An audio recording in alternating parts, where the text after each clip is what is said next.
downloading that shit. It's not a very good Batman, but it's better than the Batman that I don't have right now.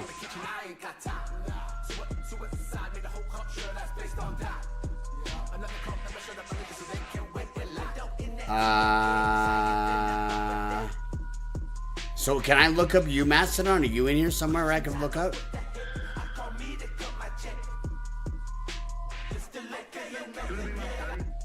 $100 or until you have 100,000 custom logos.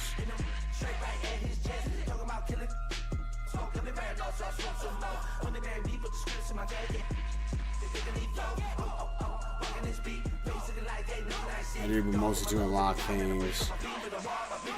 Vanessa, what is up? How you doing? Where you from? I am fantastical. I am playing. Well, I'm just checking out 2K25 for the first time. That looks like a good MJF. Son of a bitch. Apparently I gotta get collectibles for that too. Oh, you do want to try to download the versions of people upload? I totally do. So I certain superstars. Can I look up its Mastodon? How do I type in?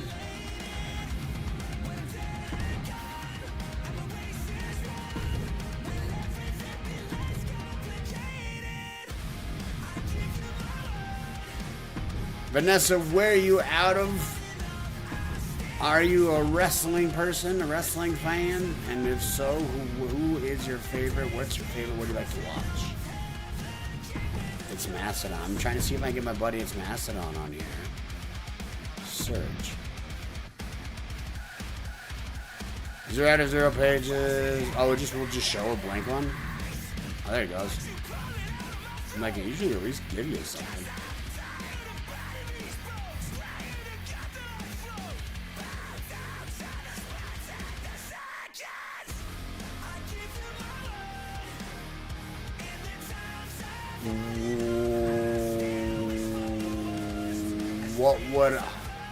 Wouldn't creations of you be in the creations of your league, Mastodon?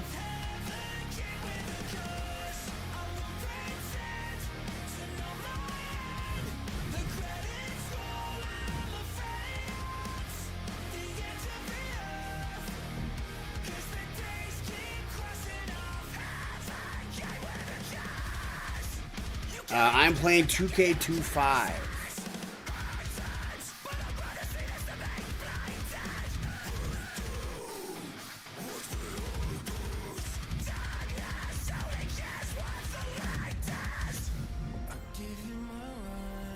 Now have a lot open in my Rise. Okay, so where would I go to find Mastodon first off? Game name, please. WWE 2K5. Here we go! Thank you for the follow, Vix Thunderboy. Press triangle to search. How you doing, Vix Thunder? And people have made me, but once again, those suck. I mean, from what I hear, people have made of me, and I don't. Sometimes they're great, and sometimes they're not.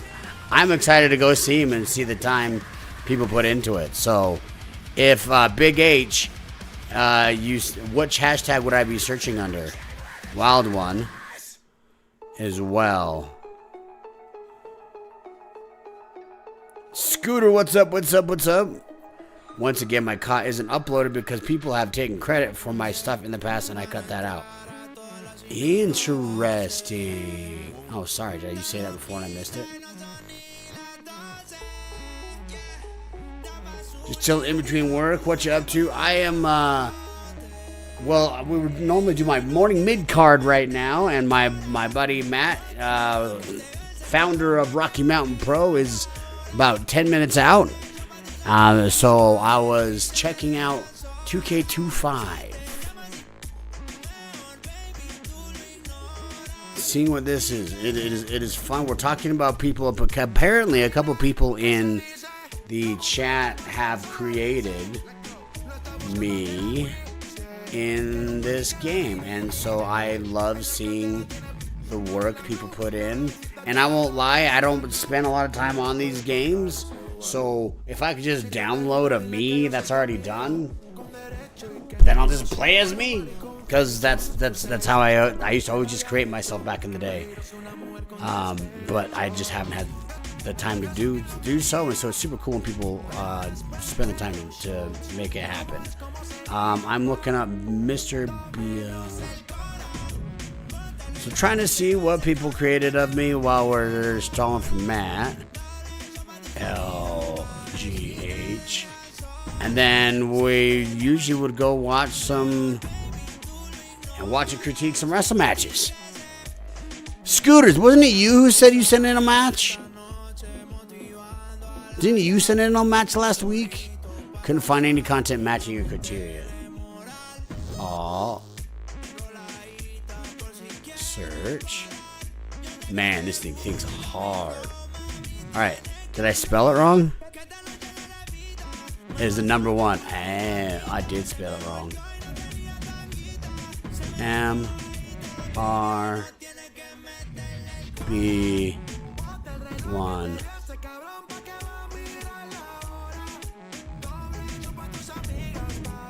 Oh, and this is for music from the game, so I'm sure I'm going to get hit for copyright on YouTube now.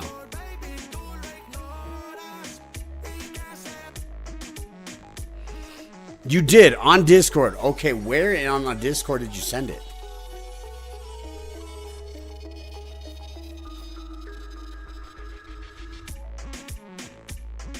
I was trying to find it. Where did you put it? Hey, I see me. It's got the picture there. Sweet. Hey, that's cool. Can I download? Damn it! Damn it!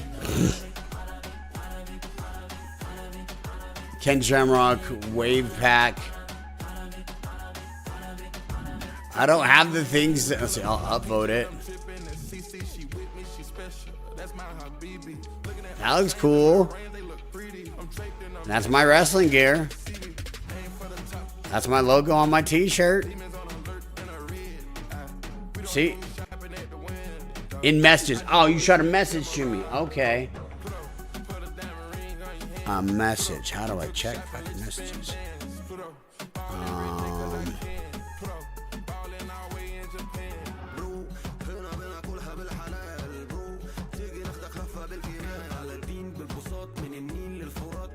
On Discord? You sent me on Discord messages? Hit R1. Hey! Look at that ass. I feel the power. I like that. Headbutts. Nice. Headbutts in there.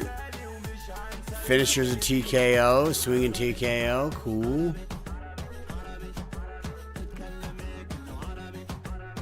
Custom entries, custom messages. I can't download it though, right? Until I get the... How do I unlock these things?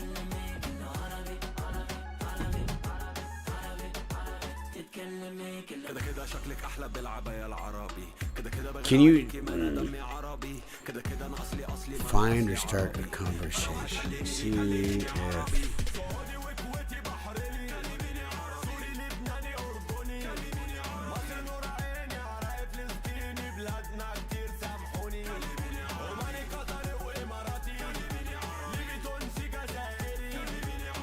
Because, yeah, Scoots, if you were going to stay with us... Boom shakalaka. I found it. I got the matches. Here they are. Boom. Big Wrestler in my rise.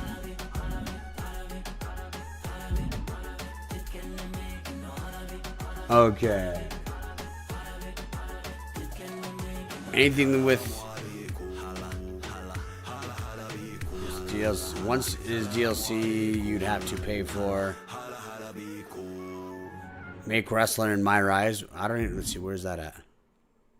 Oh, I love this Chelsea.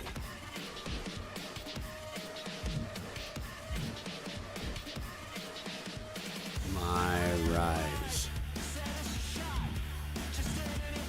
So if I use a wrestler in my rise, I can use it for. Are you ready?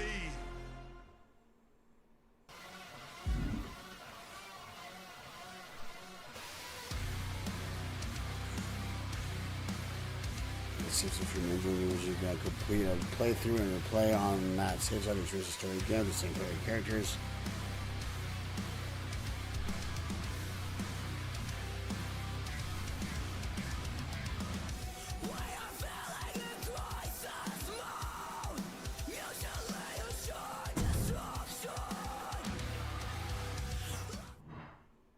It's not often that the chief content officer, Paul Triple H. Hey, totally didn't want to actually start this. I just wanted to see where it's at.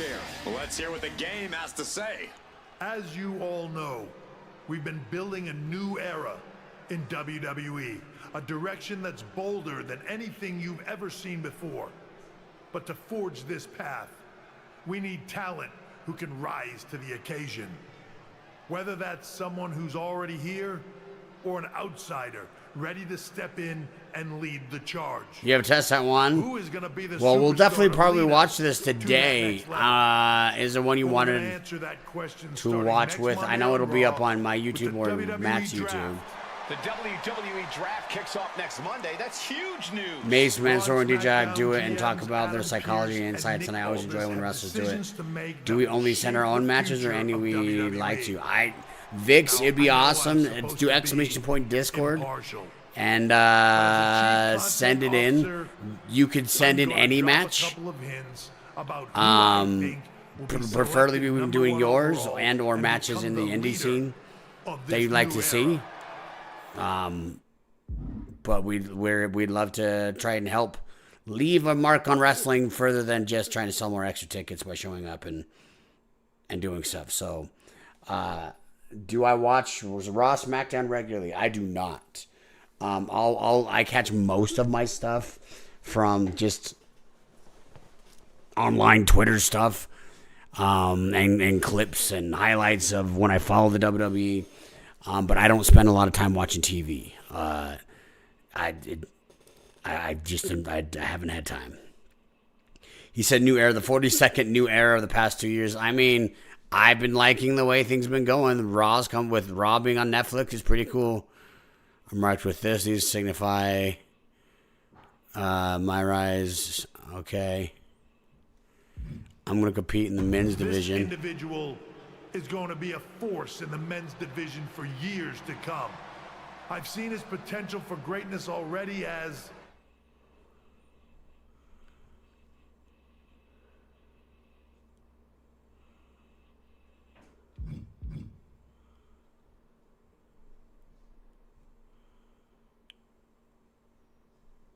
Do you go to and just play with whoever, like a random person? Do I have to go and create a dude? I don't want to take time to go create something. I just want to play a match. If I miss y'all talking about it, let's see. If we'll do it, it will be on your YouTube channel. I can watch it if they're posting. Yes, I can put it on the YouTube channel. Also, it'll be on Matt's YouTube channel.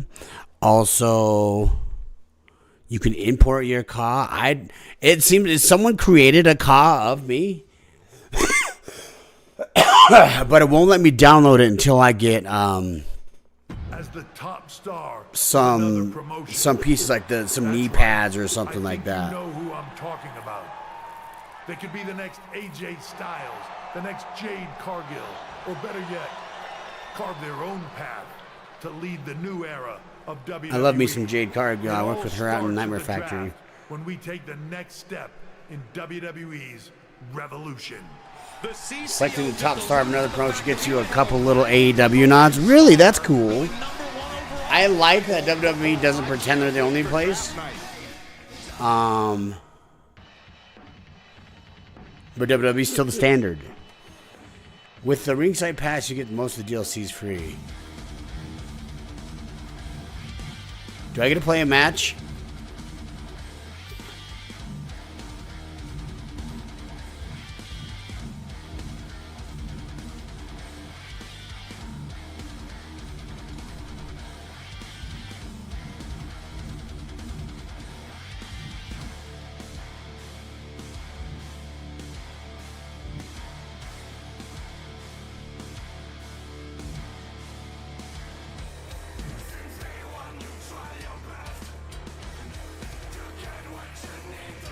I might want to leave this mode altogether. I'm fine with that. I just want to play a match. Like, let me kind of get a grip on what the game's like, and most of the games are kind of the same. I just want to play a match. I like playing. That's why, like, I love the fact when people go and create cause of me and stuff like that. So I can just download that, see what it's like a different thing to see what people create of me and what moves they give me and stuff like that. You could run into Megan Bain, tell her I love her. She's great. You might want to leave this one altogether. That's what I'm doing. So play. No, not normal. I would like to have at least some weapons.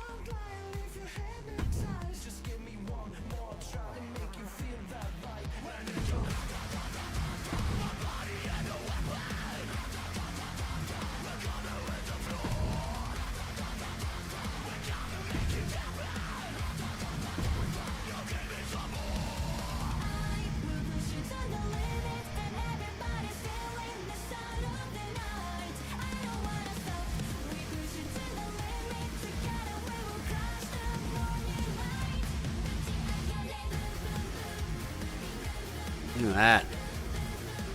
Shaquille O'Neal, awesome.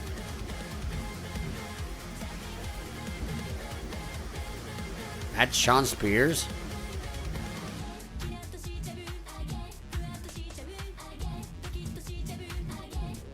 Love that solos there now.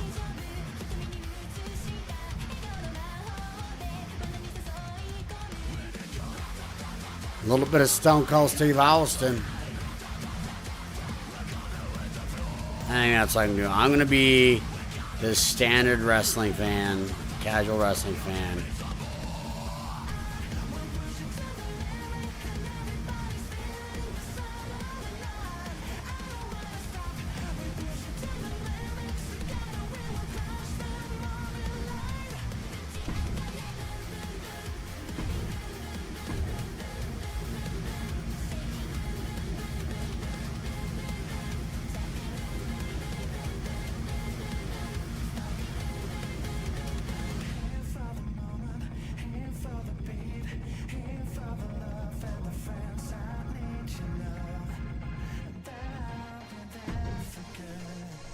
Mr. Ripon, what's up? You want to leave this one? I did. You can come back later. Hello, Marty. Make sure you got a yellow lunchbox and a fork. Shaq actually is a lot more fun to play as than I expected. Really? Does he? Can he move pretty fast? And his finish is the Code Breaker, which is the answer to say Hellbreaker. That's sick. I always see so much of these guys. I just like to see what people look like. And I know a lot of John's movies. He has 1,000 moves everywhere. So I'm going to try with these guys. Just play a match real quick. And then we'll be watching some wrestling here. Scooter sent in some matches whenever Matt comes in. He's sitting right here. Oh, well, he's sitting right here. About 10-ish. Yeah, roughly. Well, now I'm going to be playing a match. I've never played this before. What is this?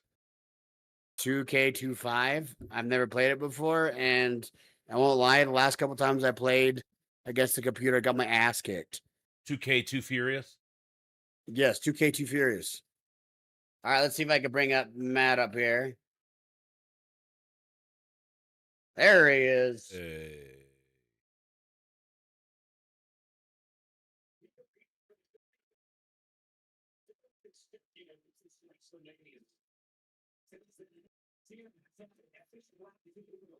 So we did get a match. Okay, good. Had it come before, or did they send it in?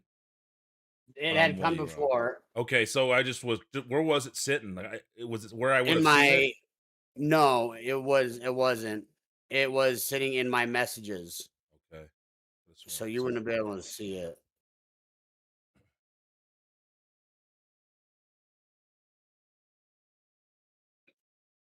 There we go. Okay, got you up all the way. Sweet, there I am. Vixen Thunderboy comes in and says he loves that we're watching wrestling matches and critiquing them. The match critique thing is cool. Mace Mansoor and D-Jack do it all the time and talk about their psychology and insights, and I always enjoy when wrestlers do it.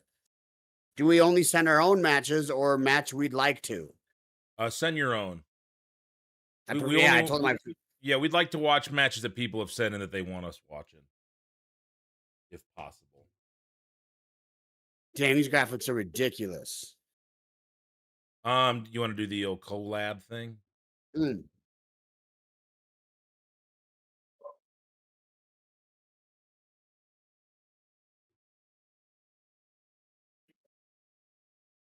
Heather Beauty Diva Girl, how you doing? So I have a highlight of your created character on YouTube. Sick. I'd love to see that before we get off.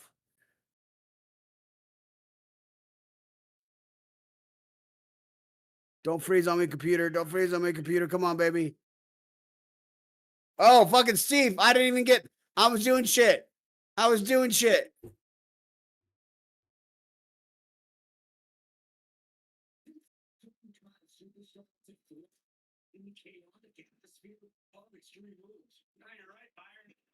That's very rude, Steve.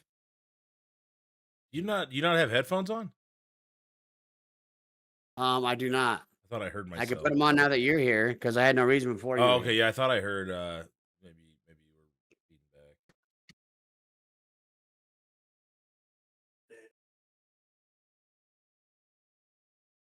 Yeah, when I have to put on headphones in case I put anybody on Discord. Because it will give feedback. You weren't here, so I was trying to save my ears. Climb, dodge, reversals, that, You gotta fix your grab. headset there. Yeah, I don't know what happened to it. It just Little straight slappy broke came off off. the Yeah. list. Dude, I Yeah. ordered these were pretty cheap. I'll find the link that I got. These are pretty good though. They've been I can't remember the brand. It was some off brand I got on Amazon, but they've worked pretty good for a while now. My mom was all excited. She said, I bought these headphones for your cousin for the thing, and they sent us two. So here you go. I'm like, all right. That's good. Should pick Marty the Moth. I should wait, what? Tell me more, Mr. Bone. I didn't I saw Marty the Moth that was downloaded of me that it Yeah, seems like Big Kevin made them H all. actually. Oh, right. The whole Oh, RMP really? roster is on there. Oh, so there's multiple of me. Okay. So yeah, we're gonna have to one day, guys, go and I'm take a on look and there. see how many. The two Damon, the whole roster's he made the whole roster. He made arenas for RMP. Oh, I should go download that. Yeah, he made all of them. Let me win this match real quick, and I'll see if I can download that. Okay. There's no more feedback, right? No, it wasn't much. It just I could hear it a little bit coming back through there. Are you gonna do this collab thing though? Yeah, I was bringing you up, but then Steve Austin just came in here and Yeah. started punching me. It was very rude. Good. I accepted it.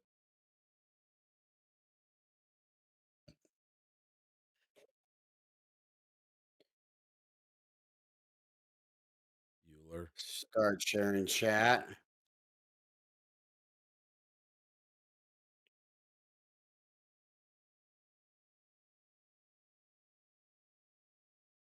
What's Shit, good, I don't know why I did Scooter? that. Asbury Scooch Party is says what I I want to thought make a it 2K25 character with the sole purpose, seeing how many low blows I can fit into one move set. Create the most was. vile man to ever enter a ring. Yeah, John Cena off the top rope. Still waiting for that shared chat, Marty. I put it. Clicked it. Did you accept it? I accepted. Yeah, but there's no shared chat in here. You're gonna have to do it again.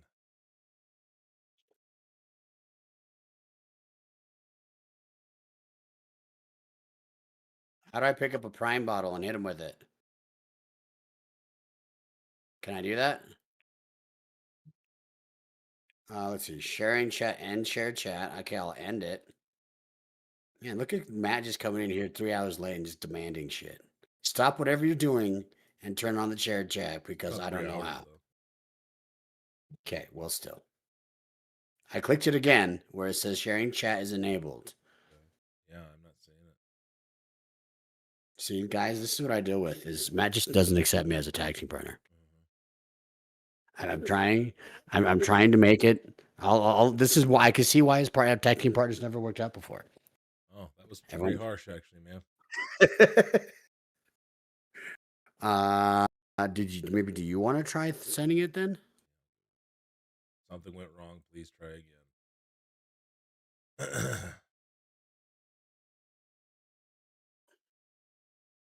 L1s do it. What's good, Yaden? How are you, Bossman? Looking forward to work with you again. Scooter's the one who sent in the match. So he sent in 2 matches, but he's also got a test that he's got to go to in a half hour. So I don't know how much time we'll actually have to be able to break down a match. Let's do it. Before. So you got to do the knock feature first, as he has to accept it. I did do the knock. He said he accepted. I'm gonna hang up on him now and collaboration, and we'll just try it again, I guess. So here's the knock. I'm a knocking. There's a him. Now I'm gonna click on share chat. Start share chat. I think we got it. Yep, we're in. Let's do a couple tests here. There we go. There we go. Testicles. Spectacles, testicles, Okay. wallet, and watch. There we go. And now I got you, so you are not doubly. Do I watch Raw and SmackDown regularly? I don't. He doesn't even watch Charged regularly. I don't. Do you? Yeah, actually, I do. I watch it every Thursday. I make sure I put in the Slack group. Hey, everybody, pull this up. Let's all be watching it and interacting. And I never see Martin Casausen there interacting. We were all in there last night interacting. It was pretty fun. Oh, I never got anything in there. Yeah, well, you're in the Slack group, and I even tagged the @channel, which means every single person, all 125 in the Slack group, get the notification. And the show does air every single Wednesday at 7 p.m. Tuesdays for Ignition at 7 p.m. Slight reminder. Okay, there you go. Everybody, you see what I deal with, everybody? He's on the show. Are we watching matches today? We are, yeah. IWP. When does Raw when does Raw air, Marty? Mondays, I assume. You know what time? I have no idea. You have no idea when Monday Night Raw airs? Probably 6 or 7 or 8. But you know it's on Monday. It's on Monday. You didn't know the Chargers on Wednesday? I do now. I thought it was Tuesday and Thursday. It used to be like a year ago. Oh, see, there you go. Oh, yeah. All right. Anyway. Hey, Marty, I re-uploaded Big H's Promotions version of you with changes, so you didn't have to stress about it if you want to. I gave him credit for the original upload. Hey, if I could download myself and play as myself, and then I'm all for it. Look up Kevin's, man. He's got the whole roster. It's a good version of everybody. He's got a great version of you on there. Yeah, I think I should. Can I assume I could download it, right? Yeah. I'm going to beat Steve Austin with a Prime bottle.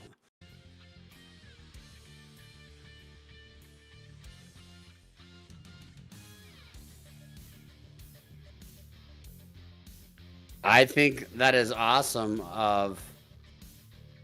for Logan Paul to have Prime just kind of chilling right there.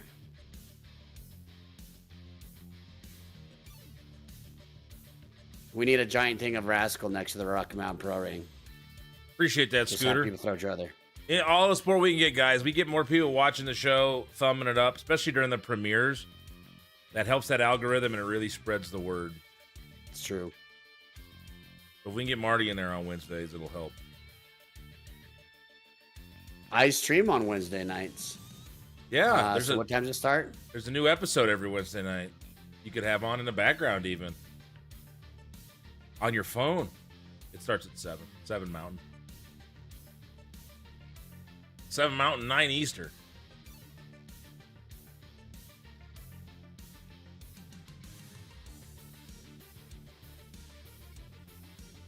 We should create a group, like a way that we can all communicate as one. Maybe we'll call it Slack or something. That'd be a group. No, That'd be a way. Send one message out, everybody can do it. That'd be smart. Hello, Carolina.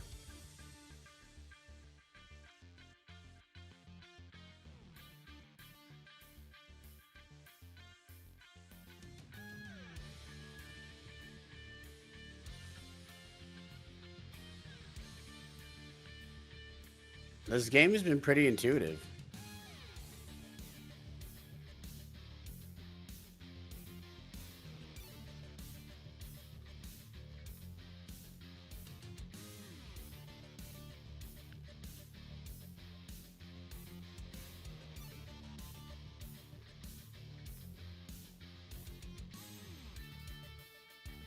So, Scooter, which one would you like us to watch? And Matt, doesn't yours streams show up on your YouTube?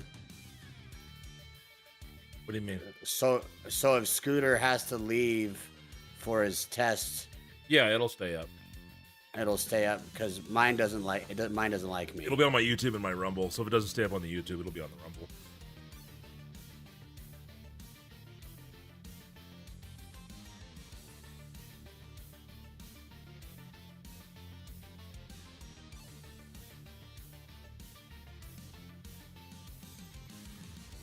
Oh shit!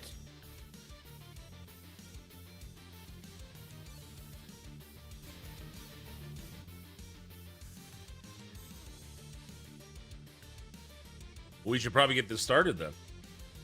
Yeah, just in the middle of a match. Let me finish this and I'll be done. I'm But I think surprised I've you lasted could this long. just get out of this at any time. Are you Austin or are you Cena? I am Cena. I was trying to end it right there. That didn't work.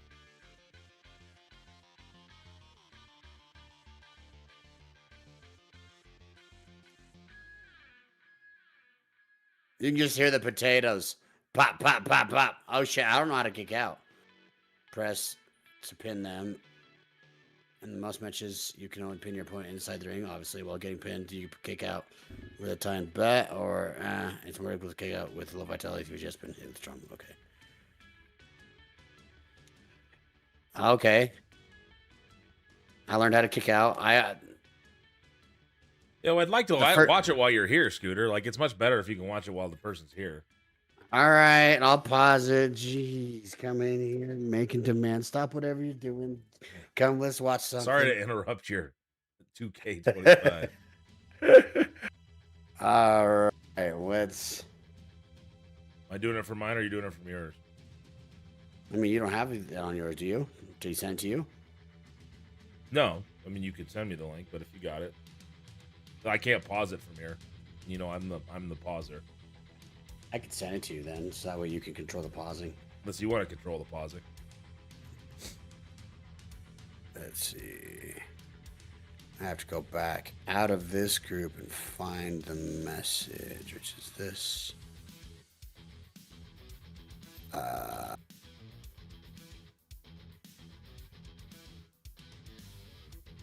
What up, Chad?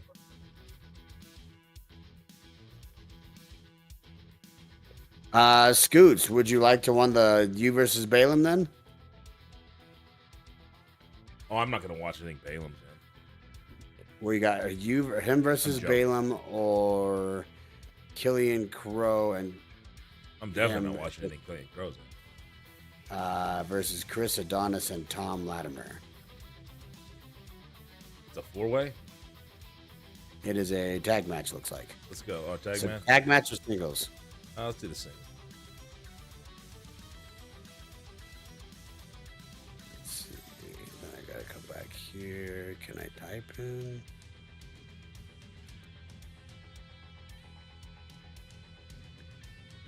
Boom. I just sent it to you. Did it in Discord? Yeah.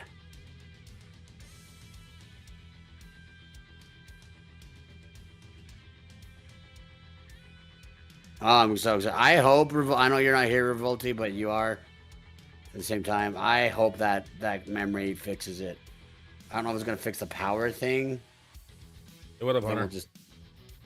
We'll figure it out. Your Discord messages, I think. It's not the... Let me go to another screen real quick.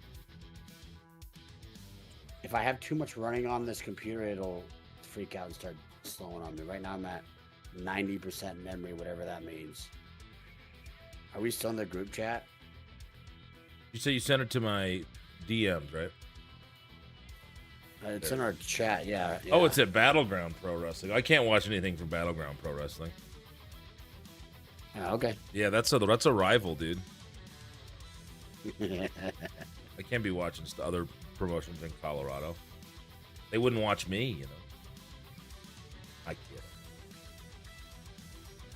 kid. You're right, though. They probably wouldn't watch you. It's because people don't watch their matches back. People need to be watching their matches back. Hey, Martin, do you know how to upload your VODs to YouTube? Usually, Please do, Jason when I Cage. stream to YouTube, they will usually just stay there. Just last time we did this watch wrestling and critique matches, it hit me with the copyright thing, so it took that stream down. So the answer is yes, Jay. I do know how to upload VODs to my YouTube. Chet Hammonds, what's up, my dude? We're letting Matt get it set up, and we'll bring it. He's the pauser. So I figured I'd let him do all the pausing. I'm a pauser. Let's see.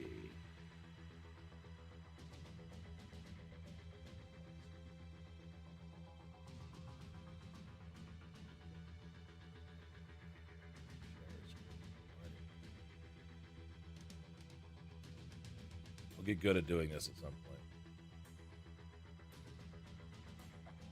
I mean, How that's did the we plan. do That's this the last hope. time. Let's see. Watch stream. Okay, I see. Gotta readjust that. There it is, window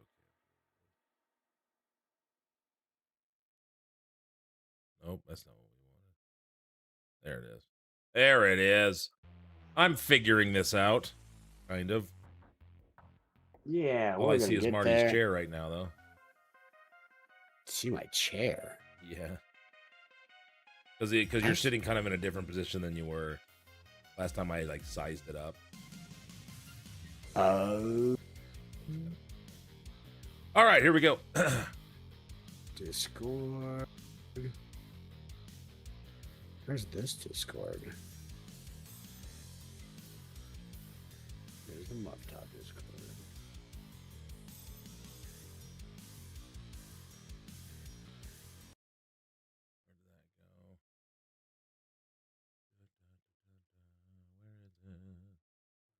Wait. Oh, it's on. There it is. Sorry. All right, you guys ready? You let me know when you're ready, Marty. I'm trying to get it so you're back on screen. Why? Oh no. No.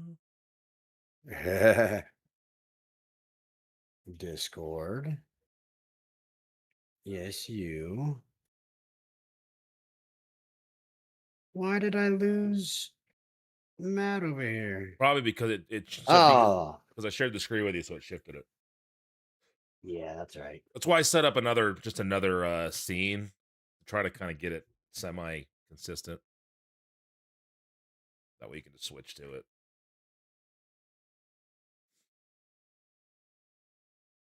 Oh, that's. Yeah, I'll we'll just keep cage that this. So this is Battleground Pro Wrestling. They are in Colorado Springs. No, this is not in Colorado Springs. This is in Greeley. It's up in northern Colorado. I actually just went to their last show in December. Oh, nice. How's that? It was cool. Sin was on it. So went up there. Oh, nice. Got my new Wheel of Fortune of calendar this year. Have a new board game coming. Ooh. All right, you ready? I am ready. All right. It's showing. We're good to go. Is this dual stream to YouTube? It is IWP. It is dual stream to YouTube. And then it goes up on your YouTube after, right, Matt? Yeah. So it goes to my YouTube, his YouTube. It's on my Rumble, Kick, and even got it on the Facebook, but nobody watches it over there. All right, you ready? 3, 2, 1. Maybe. There it is. Maybe. At these other 3 sections. Oh, there it is. Are you guys ready for some professional wrestling? No, actually, yeah. No, we came here for the food. Yeah. Yaden streams almost as much as Mew. Almost. Yaden streams quite. I'm trying to, You man. stream- How often do you stream? Like 3-4 times a week? Usually 1 to 3. I'd say kind of in that. Probably an average of 2. But then I'll go a few weeks without streaming. Oh, Balaam. I haven't seen Balaam in a while. I haven't. It's been a good year at least, probably. Almost maybe 6 months to a year. Love me some Balaam. I think they're telling you to turn up your video. If you're on Marty's, I'm assuming, Jason Cage, if you're on Marty's stream, Marty, I think you need to turn up the volume of the Discord for the video a little bit. Turn the volume. It's for mine's the registering Discord. that it's up. Everybody on my side, can you guys hear it? I mean, I can turn up. I turn up the Discord, which will turn you up. I can barely hear the music of the thing. It's good on my end. Hey, I know that guy.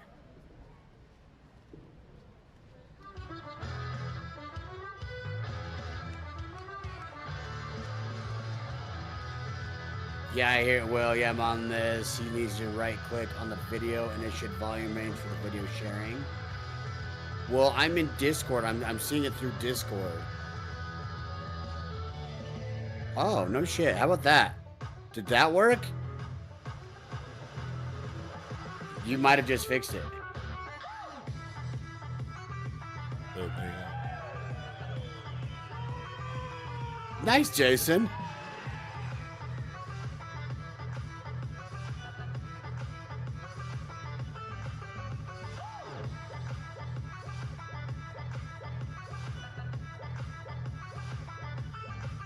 Do-do-do-do-do-do. A signature entrance, awesome. Something people can remember. Hey, this is this guy. Did it take me forever on my own to end? Figure it out? Maybe yes, I did. Winter Warfare is set for one fall. Your referee in charge, Robert the Rule Buster. Introducing first, to my right, from Denver, Colorado, weighing 190 pounds, El Animal Wildcat, Balaam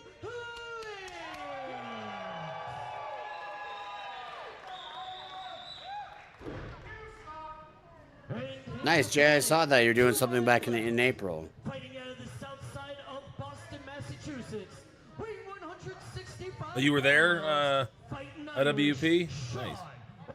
O'Reilly. Can we see you, IWP? Where you Yeah, at? where are you?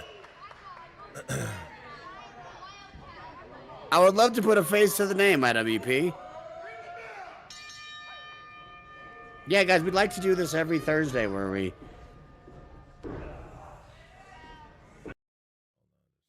Here it begins, right? Oh no, I don't want it to do that. Why is it doing the volume? There should be a. There we go. I done fucked up. Here we go. So watch the hand. So you see the left hand? You see the left hand, Marty? There's a better shot In of the it. back. There it is. Yeah. Don't do the wave. Like once you lock up, get the hand either down on the trap or lightly around the back of the neck, but don't open it up. Now, if you kind of use your forearm to kind of push away for a second, if it opens for a brief second as you're adjusting, okay, fine. It looks like you're adjusting, but leaving it open, it just doesn't look like you're doing anything there. If you're gonna have the fist out or over, then clamp your fist and look like you're pushing, but don't do the open and the wave. If you can avoid it. Yes. Grab something to grab something. And work that a little bit longer, I would say. Like we do this and we so quickly go to the thing because of wrestling. He gets it. He's got it for 1,000, 2 1,000, 3 seconds, and you're already able to roll through with it. Like I don't know, give it a little more time. Work it for a second. Try to get out of it. Then do your roll. You got to think you got to sell this role. Yeah, to do it, Scooter, a lot of people don't know they're doing that. It just is a natural thing that a ton of people do. I did it for a long time, never even noticed it until somebody said, "Hey, stop opening your hand." I was like, "I do what?" Then you watch it back, you go, "Oh, I'm opening my hand." So yeah, that's a common thing. I guarantee you, we see that at least over 50% of the time when we watch these. We're gonna see that probably. A lot of times, and the whole point of you grabbing something is to grab something. This doesn't do anything to high five or a hell salute. The crowd in the back there. So to grab something, and what he's going with at this point is, hey, he had you in an arm lock for 3 seconds. The crowd's never been in an arm lock before, so tell them what that means first before you go on to the next thing and get out of it. So yeah, taking a little bit more time between, hey, moving on to transitioning to the next spot would sounds like a great idea. I would recommend that as well. Yeah, but again, so no, again, you lock up. You just got to work this a little longer. That's what I would say. I mean, the lockup too. Yeah. You Now, know, if he were to do that crank into it and you rolled right from that and you timed that up, then it'd look like you're rolling with it. But there was a crank and a pause, then you went. So just again, you can work that a little bit longer is what we're getting at. Roll through, roll back, pop up. I'd get the two hands on that quickly. Yeah. Because if you roll through or you ring that and then you don't got have the one control hand, right now. yeah, You don't have control right now. He would, in a fight, man, he'd yank that right away if you've only got one hand on it. So just get right back to that. Now you're in control. Now you can chill for a little bit.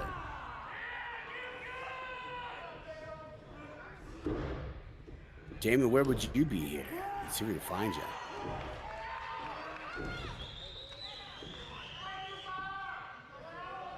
Well, hello, Carolina. Yeah, there's not enough fork in this match. I agree with that. That's my go-to, is just stab some people. Makes life easier. You just stab people. One thing, and this is something, it doesn't, you don't always have to do it, but you see how close his shoulders are to the mat? Like you guys are working this. You're able to kind of get to your feet. You give him the arm drag from there, which I like. He goes through. He hits. Now he's pretty close at this point, and it just adds a little bit, and you're going for the win. You cover. I would cover him. Look how close his shoulders are. Like you can win here. You cover him. He kicks out, and the arm's still there. Then you take the arm back again and set up. But you go for that win. Because I agree. Arm drag is, you take an arm drag to get him close to the mat, and then you can go for a win. Go for the win with a pin. That's one way you can win. And then when he kicks out, you still got the arm. You can still wrench on it. What were you about to say, Marty? No, I agree. I mean, the whole point of doing the arm drags is to get him close to the mat to pin him. So the whole point of being in the ring at all is to beat this guy, and most time that happens with either a submission or pinning him. So if I'm in a regular folk style wrestling match anyway, if I just threw this guy, I'm gonna try and pin him.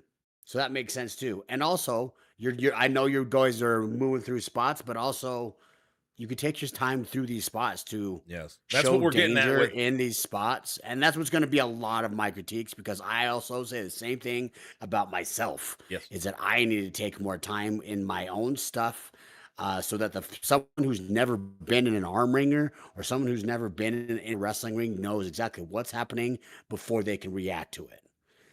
And that's I the always thing. like at least the 3-second rule. That's the thing we were getting at with the working that hold a little bit longer. So like when you'd said, the takeover thing, well, you couldn't really see that. So they got to know. Remember, all of this stuff, if it makes sense to us, that doesn't mean anything if it doesn't make sense to the audience, because that's who we're wrestling for. Because we're not wrestling for us. We're wrestling for the audience. So you gotta make sure that they can clearly see what's going on. Because very few of them, if any, that's in an audience have ever done this. The ones that have done this aren't the ones you're really wrestling for either, unless there's somebody there critiquing you to try to help you to wrestle for the general audience, which has never been a pro wrestler. And most people, the Al Snow would always talk about you do things people can relate to. That's what that really gets them.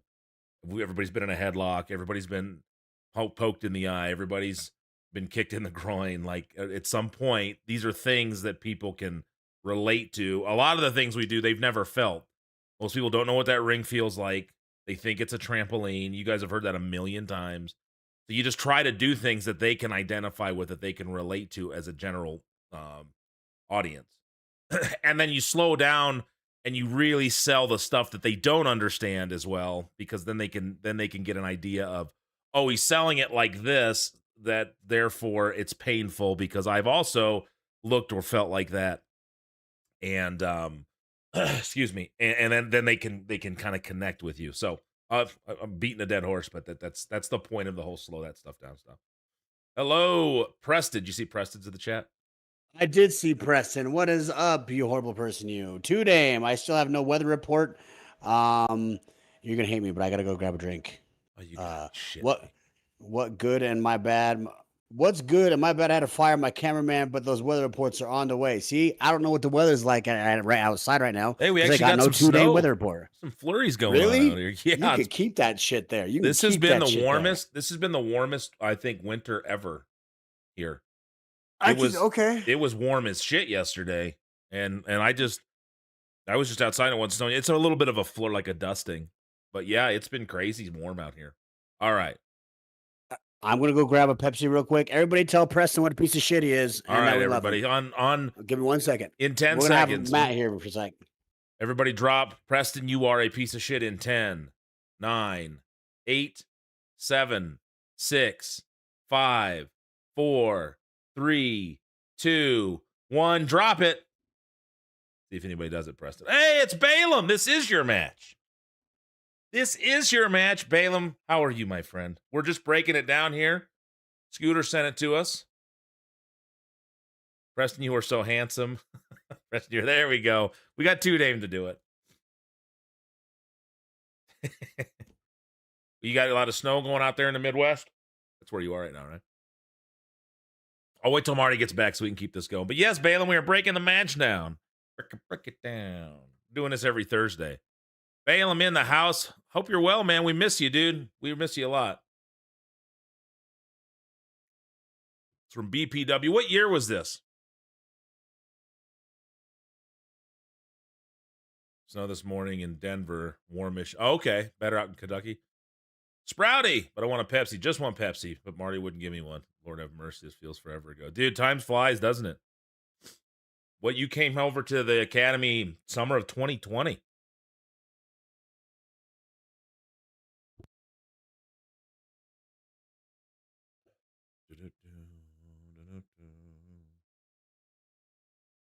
$2023. Nice. All right, well, I'll get it playing, and then Marty comes back. I'll rewind it if there's anything we need to see. Oh, sorry, excuse me.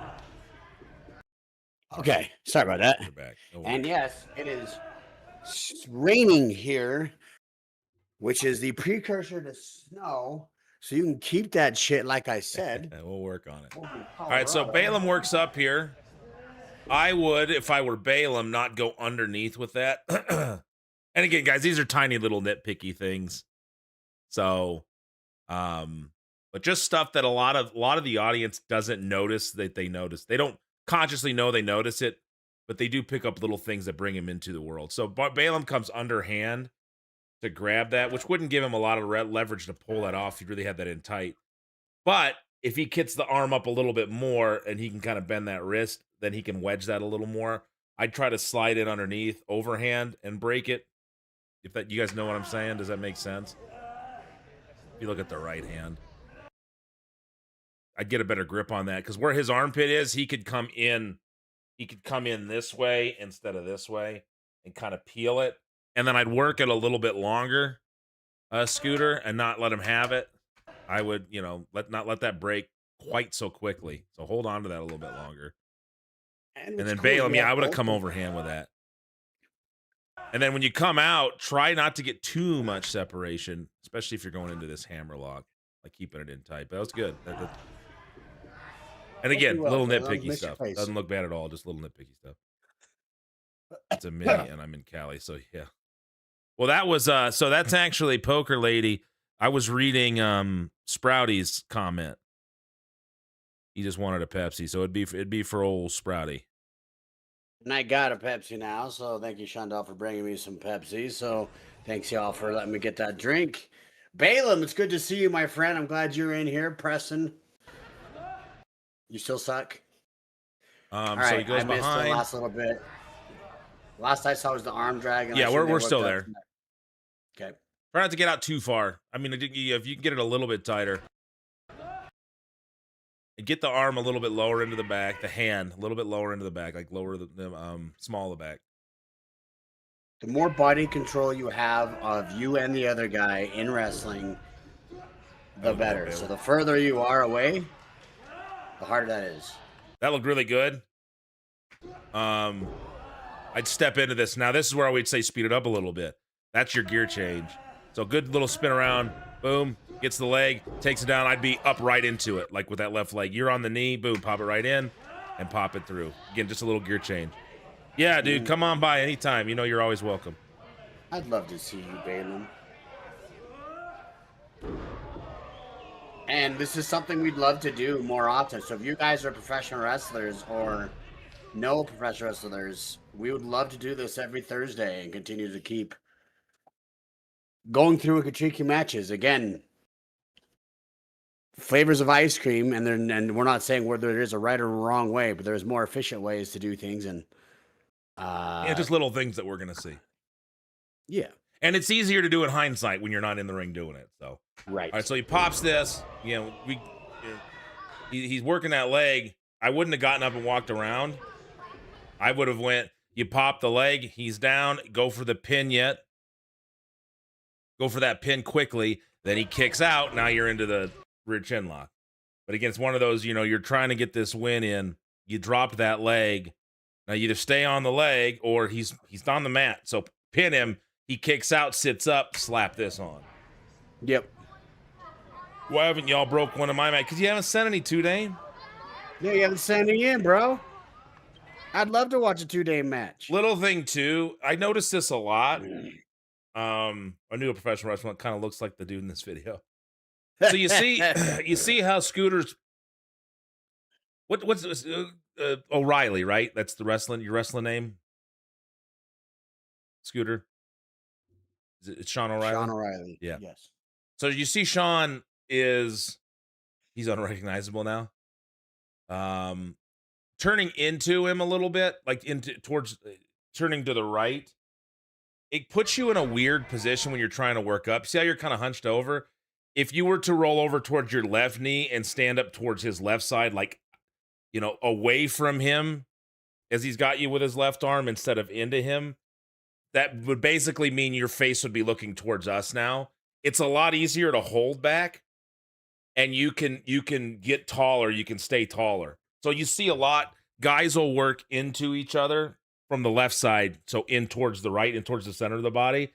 And as you're working up, it'll like kind of hunch you over, and it can be awkward unless you stay behind them as they're coming up. But if you go to the left, towards the left armpit, and your face kind of looks through towards where the camera is, then Balaam can stay up taller. You can have a better base, and then you can work up from there. So try turning, I don't want to stay away from, but towards the outside of their body, towards the left shoulder, versus in towards the center. Did that make sense, Marty? Yeah. Go the other way. Go the other way. Yeah. The opposite way of this. It's just easier to get up. You won't get hunched over. You get into a better position to get these strikes too. It'll be better for the camera. It'll be better for the other person. Mm-hmm. You both will have better body positioning. All right, Jay. Shots.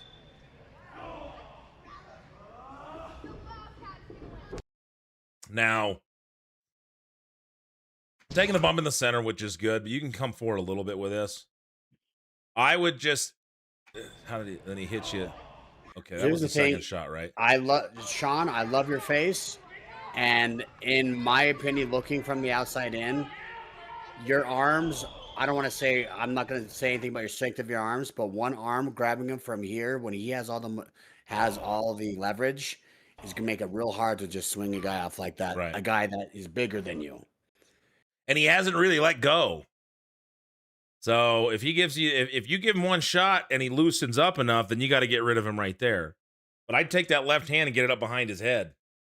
You get the shot and you get the loosen up, then you get the left hand in under his left arm, and then you got a wedge. Now we can see that you've loosened it up.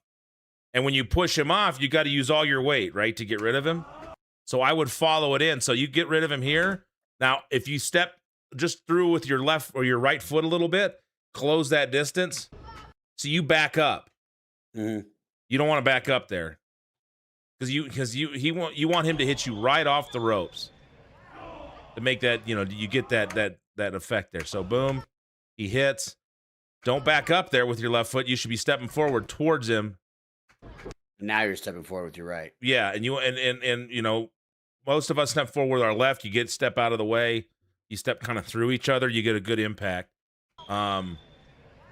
So I think you were trying to get yourself set because you might have felt you were too close, but you were actually in a good position.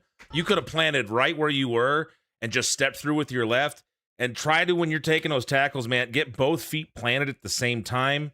You usually can get a cleaner bump that way versus the left leg. You see it's in the air already, and you still take a good bump, so it's not a big deal. But a lot of people, that'll knock them offline because they don't have as good of a base because both feet aren't planted.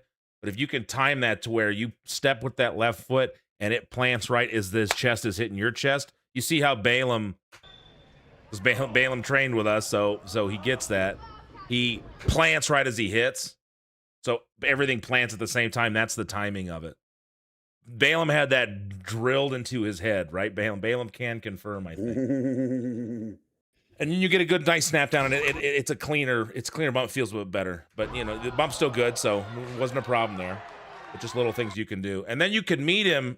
Like if he takes one step off, Balaam should be hitting you right there, because it's off the ropes one step. Boom, you run the guy over. But I will say you are backed up and you are in the center, but at least you didn't. You looked like you were still trying to close the distance on him, and you didn't just stand there like you were on the train tracks and the train was coming. So you still were engaged, trying to knock him over, and he just got the best of you. So it was still not bad. It was good. Just little tiny things. Marty, you got anything to add to that? My big thing, because it was drilled into my head from Steve Austin, is I did that exact same thing when I shot him off right from the middle. I am a bigger guy, so it can make more sense. But when I'm going against a guy that's at least close to my size, it is hard to just, if a guy's got my head, to just be able to shove him off and throw him across the ring. So having that left arm up to break up that, so it's when you're pushing him off, that headlock is loose. Or I like to just turn my hips, go into him, you can hit the ropes and then go. And then now it takes a couple seconds longer, but also you're breaking up that headlock and getting some momentum so that you can get out of that headlock, rather than taking your one big strong arm that's going to throw his one big and strong entire body that has a headlock on you, and you pushed it so hard that he let go of the headlock. So momentum is big, and also 5 seconds of extra changing your weight and hitting the ropes to make that exact same thing could have gone, is another way to do it. We'll say that. So I'm big on just making things make as much sense as possible. And Did you see Balaam say, "I couldn't forget if I wanted to"? I can't even if I wanted to. I did. Yes. All right. You ever miss it, Balaam? He's probably gonna be like, "Hell no." Hell no! You guys yelling at me? Jump slightly sooner on that. Again, another little nitpicky thing. You slide the hips through, so that was good. I pop right. So if someone's dropping down, and Balaam kind of takes a little step. So I try to get there slightly sooner if you can. Like your hips should be landing right as he's in the ropes, because then Balaam can jump right off over you. But he has to take a little step here and then go over. So that you can trip, which means it works, right? But timing that up perfectly will make this a lot easier. So I'd start the slide right here, and then it's just a slide off, because then if he can jump from here and you pop down, although Balaam, if you see that, you see him coming, so I wouldn't take the step and then jump. I'd just spring right up over him at that point, just to see how close your right foot is to his hip, which is fine. You got over. Balaam's an athlete. Now as you slide through, you want to be leaving your feet. That's where we a lot of us do the hip slide through instead of just planting down. You want to be loaded. You're real close to it, but if you can be loaded and leaving your feet while he's still in the ropes and jump a little further forward instead of straight up and down, although it looks like you went for it a little bit, you can time that a little bit easier. So you'd want to like slide through, be on your feet right here and stepping. But you still got over fine. Balaam didn't have to stop. And again, it's going to get annoying. I'm sorry. It's just there's tiny little things we see that you can clean up, and it's just the way I do it. So maybe I haven't been away long enough. I try to miss it. Haven't gotten that feeling yet, sadly. Nah, no worries, man. What is up, Akita? How you doing? We're breaking down some wrestling matches. Now on this one, and Balaam should step with that left and come into him instead of you having to go get him, Sean. So that one you want him to feed into you. It's a defensive move at that point. You're on offense now as you gave him the hip toss. He's feeding back around. He should be feeding around, reaching for you, and you're getting out of his way, grabbing the arm and dragging him. You got anything to add to that, Marty? I agree. Versus just grabbing and whipping him, because now you've got him down. If you're gonna do that, it was offensive. Again, if he doesn't come up right away, you go for the pin, good drop kick, and Balaam's out. But that would be if you drag him, boom, and he pops right up, and as he's coming back into you, hit that drop kick versus having to go get him. I see the whole spot again. Yeah.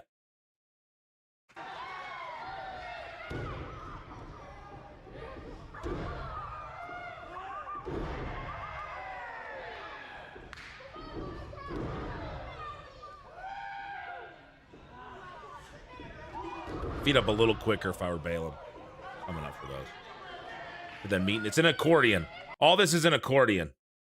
He does the hip toss, boom, right? And then he feeds around. You took a step. I think you went a little too close to the corner, Sean, but you kind of stayed just off center. And Balaam feeds back. He bumps, comes up, takes one step in. You hit the arm drag, boom, and then you separate, and then you meet back in the middle with the drop kick, which gives him a little more room to bump it, and then he rolls out. So just think of it as an accordion.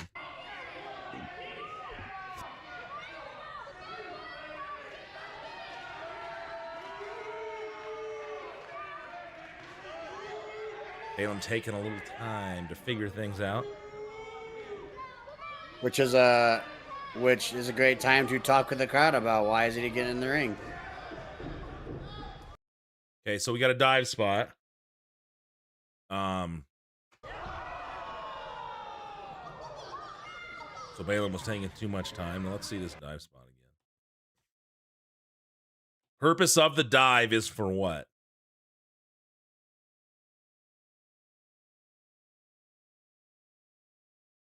Anybody?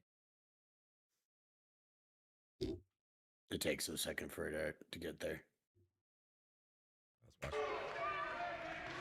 Now Sean, you're still with us, right? Oh, he's in his meeting right now. Sean's in his meeting right now. Oh, is he? Yeah, Sean had catch the person off guard.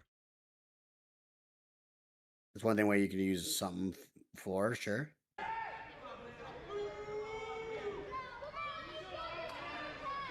So you come all the way over here.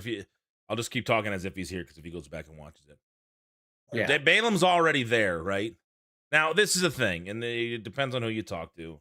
Again, I'll reference Al Snow a lot because he mentored me, and you're gonna hear a lot of that because he makes a lot of sense. His thing with dives is, are you so angry at this person that you're willing to risk your safety, which it is, to try to take him out? Or are you so frustrated and you've done so much that you're out of options that you're willing to risk your bodily safety to dive out of the ring to take him out. The point is we do dives to go make the crowd go, whoa. You don't want to do the crowd to make you don't want to do the dive to make the crowd go, whoa. You want to do the dive in a way that makes sense to the crowd as to why you did it. Does that catch the drift? So just don't do it just because you're trying to get a reaction out of the crowd. Now, if you're smaller guys and you're bouncing all over the place, it's part of wrestling. I get it. But this is just that think about why you're doing it and then make it make more sense and save it so you're not doing it so much that it desensitizes them to it. So he's went out of the ring. You've gotten irritated, right? The problem is, so he rolls out. I haven't seen him irritated yet. You don't look that irritated. You're kind of walking around. Because right now, they're booing him. Attention's on him. So Yeah. now he should be reiterating, hey, get him in the ring. So the not- frustration should be building that he's not getting in the ring. So you're trying to catch him off guard, right? But now you hit the ropes there right in front of him.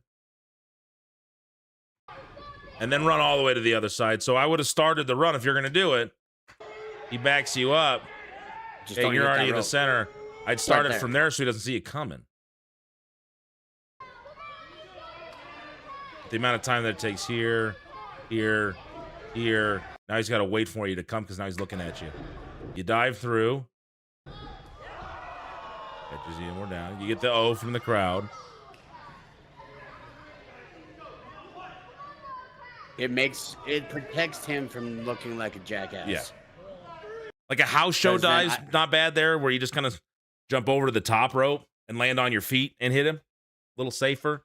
But you want to make it just, again, think of all this in terms of why would I do this at this time instead of this will make the crowd pop. If you get out of that, you'll still get to do all those things that make the crowd go, whoa, but just put them in better spots and make it make sense. So The more it makes sense to someone who's never watched wrestling Yes. before, the more pop that you're going to get out of them. if Balaam keeps powdering out, because it looked like it was a babyface on babyface match. So now he's kind of taking the far. heel route and he's walked around. But he only did it once and he was catching his breath. And you're like, come on, let's go. And you try to get out and the ref backs you up and then he comes back in. Maybe you do something else and he powders again. And you're like, come on, dude. And then you're trying to get him and then he comes back in, you run another spot. Then he powders for the third time. And you're like, all right, I've had enough. If you're going to be out there, I'm going to hit this suicide dive. And as he's walking around the corner, you're plotting your time where you run to do the dive and he turns and looks at you right as you're coming through. Then you've built this up for people who are like, yeah, you got him. Because he keeps getting out of the ring. Fine, I'm going to come out and get you. That's what I mean by this. There's another story that could be told within this story of you guys having this match that would make that spot seem a lot more sensible. And it doesn't take that much to make that spot happen, except for if he is a heel, he's trying to get back in the ring and backing up when you get close.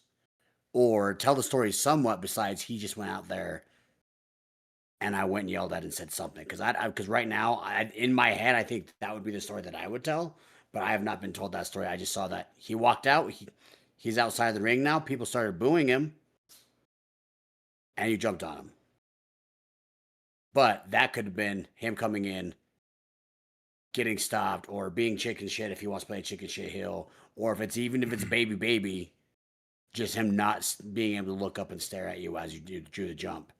Or there's a whole story that just could have been told that would make the match more accentuated. So I agree with Matt, basically is what I was trying to say. And we've all done it. I've done dives where I didn't need to do them. I just did it to get a Totally. reaction from the crowd. So this is all speaking from experience, things we could have done a little bit better. I didn't do them a lot, but every once in a while. I used to do a dive every single wrestling match that I would do. Mhm. I would do the Undertaker dive. Yeah. And it would always be because the heel wouldn't come inside the match. And I'd be frustrated and go catch him off guard. That would be the story every single time. But that'd be a story I'd tell with them trying to get back in, then they'd get back out, and there'd be that story told instead of I'm outside, so I'm gonna jump on you. Joe, these are just suggestions. Nice dive, though. You did it and you're safe. When you cover, get the chest down on him a little bit more. Get the leg hooked, but I would get the chest. Chest to chest. When you pin a guy, you're putting your weight on them. What weight right now are you putting on him to cover his shoulders to the mat? Your hips back a little bit, more chest to chest, and then drop the hip down a little bit more. You can get that leverage a little better.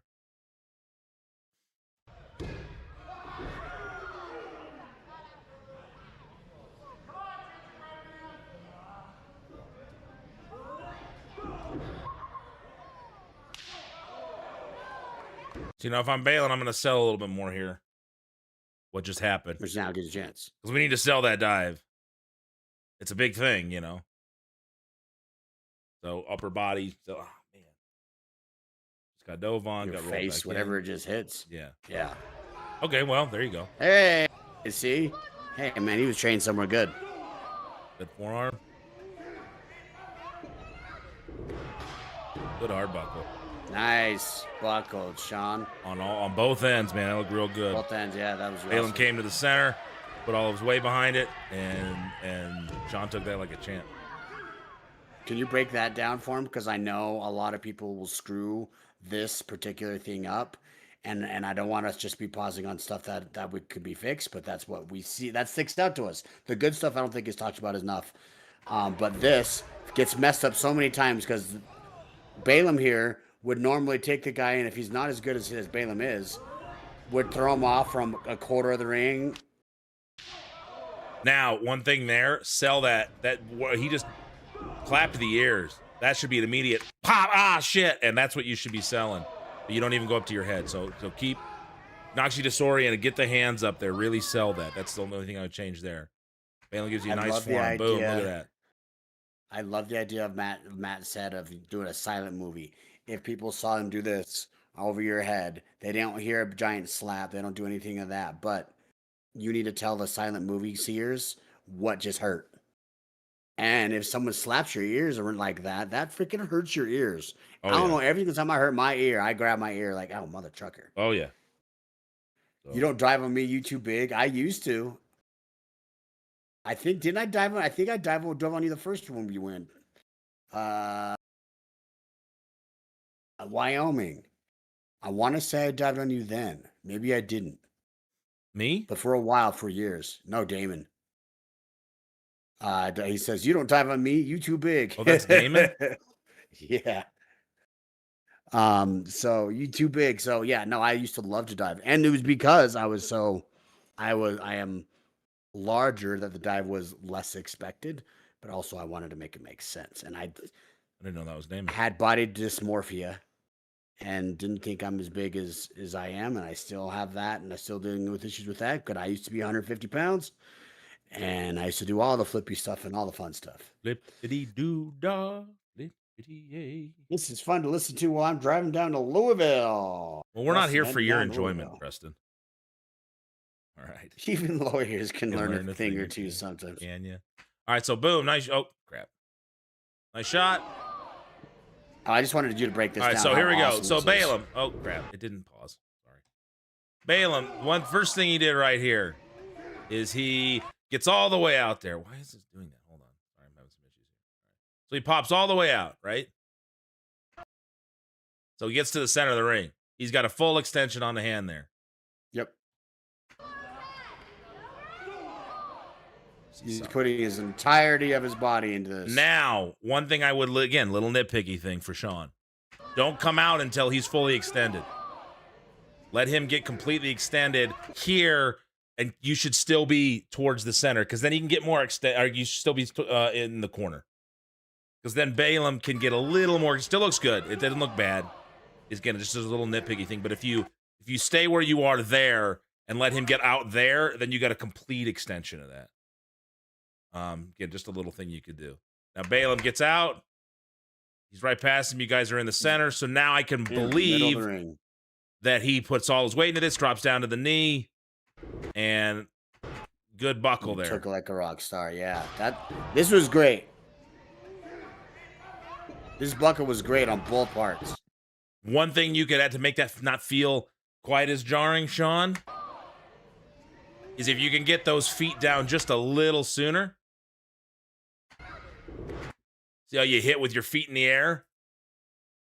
If right as you hit, you can get both those feet planted, you'll make just as much noise. You'll hit just as hard, if not harder, but you won't take as much of that brunt through your, because right now, all that force is driving through your back from the buckle pads with your feet in the air, versus if you hit with them down, it'll feel a little bit better. So just a little piece of advice for anybody taking that. You know, get those Less feet reverberation down. through the spine.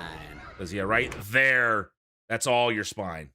But if you can get the feet down right as you hit it, you'll cushion that blow. But that looked good, looked great. One more time for the kids at home, full speed. And taking his time and letting that register and not just moving on to the next thing. Flippy stuff was never fun, haha. It hurts like hell, says Bailey. Just let him sell it. That's great.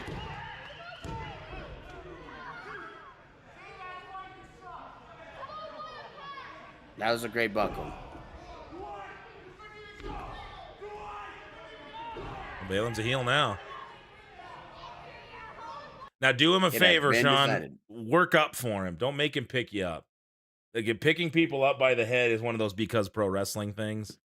We can really avoid it most of the time. Unless it's a big, huge guy playing with his food, and that's the story that's being told.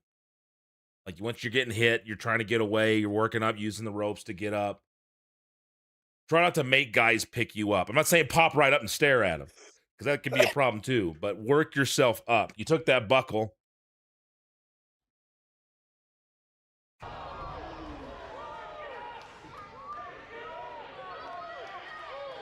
We're breaking down some wrestling matches. Crowd. He's getting behind it. Now you kick out. Now I get the arm underneath, kick out, sit up, away from the camera. Those are good. Those kickouts, they look powerful. Now, you're still kind of laying on your back. Like, I'd sit up and start working away from him. He kicks you there, start working away from him. Don't stay flat on your back here. Because the way I look at it is, he has to pick you up. What's that? Here's the thing. When I was in folk style wrestling, I was told I wasn't allowed to sleep on my back anymore when I was sleeping. Because then you get used to having your shoulders on the mat and you get comfortable there. It's the same thing here. The goal of this whole thing is to pin your shoulders against the mat. So the same logic to me makes sense of when you're on the ground and you just took something, get your shoulder up off the ground so you're not used to having it down there. Because the whole point of them, if they do that, you just packed all your bags, drove all these hours, flown all these miles to get to this point so that you could just get pinned by this. Now your whole point of coming on the trip is over. In a physical sense. So keep your shoulders off the mat, but even more, the windows are the eyes of the soul, and you're not selling any tickets or telling anybody any story by staring at the lights. So if you could get up and get your shoulder off the mat and stare at somebody to tell a story to in the crowd, I always like to pick one or a couple people on the side of every single side of the wrestling ring and talk to them just with your eyes or even physically and just reach out for them. That will go huge in keeping your shoulder, you're getting you working your way up. So Balin doesn't have to pick you up every single time, because even then you're working your way up. Then you can be, hey, while I'm here, I'm staring at you. Now you're reacting because I'm staring at you. And while I'm up, I might as well reach for a rope and start trying to get my way up. As a baby, you're always working from the bottom. Even though he's my most heated rival, I miss him. Don't tell him that. He'll get a big head. Okay, so and what are your brown eyes? You have a shitty soul, is what that means, Chad. If your eyes are the windows to the soul, then what are my brown eyes? You have a shitty soul. That could have looked. And if you were trying to work up and he caught you with that clinch as you were coming up, and then you caught it out of nowhere, I think that just could have looked a little bit better. That was fine. The chin breaker. Now I try to keep your torso up a little bit. You're a little bent over on that once he gets it. Just, again, little things like your back's kind of at a disadvantageous position, like landing like that.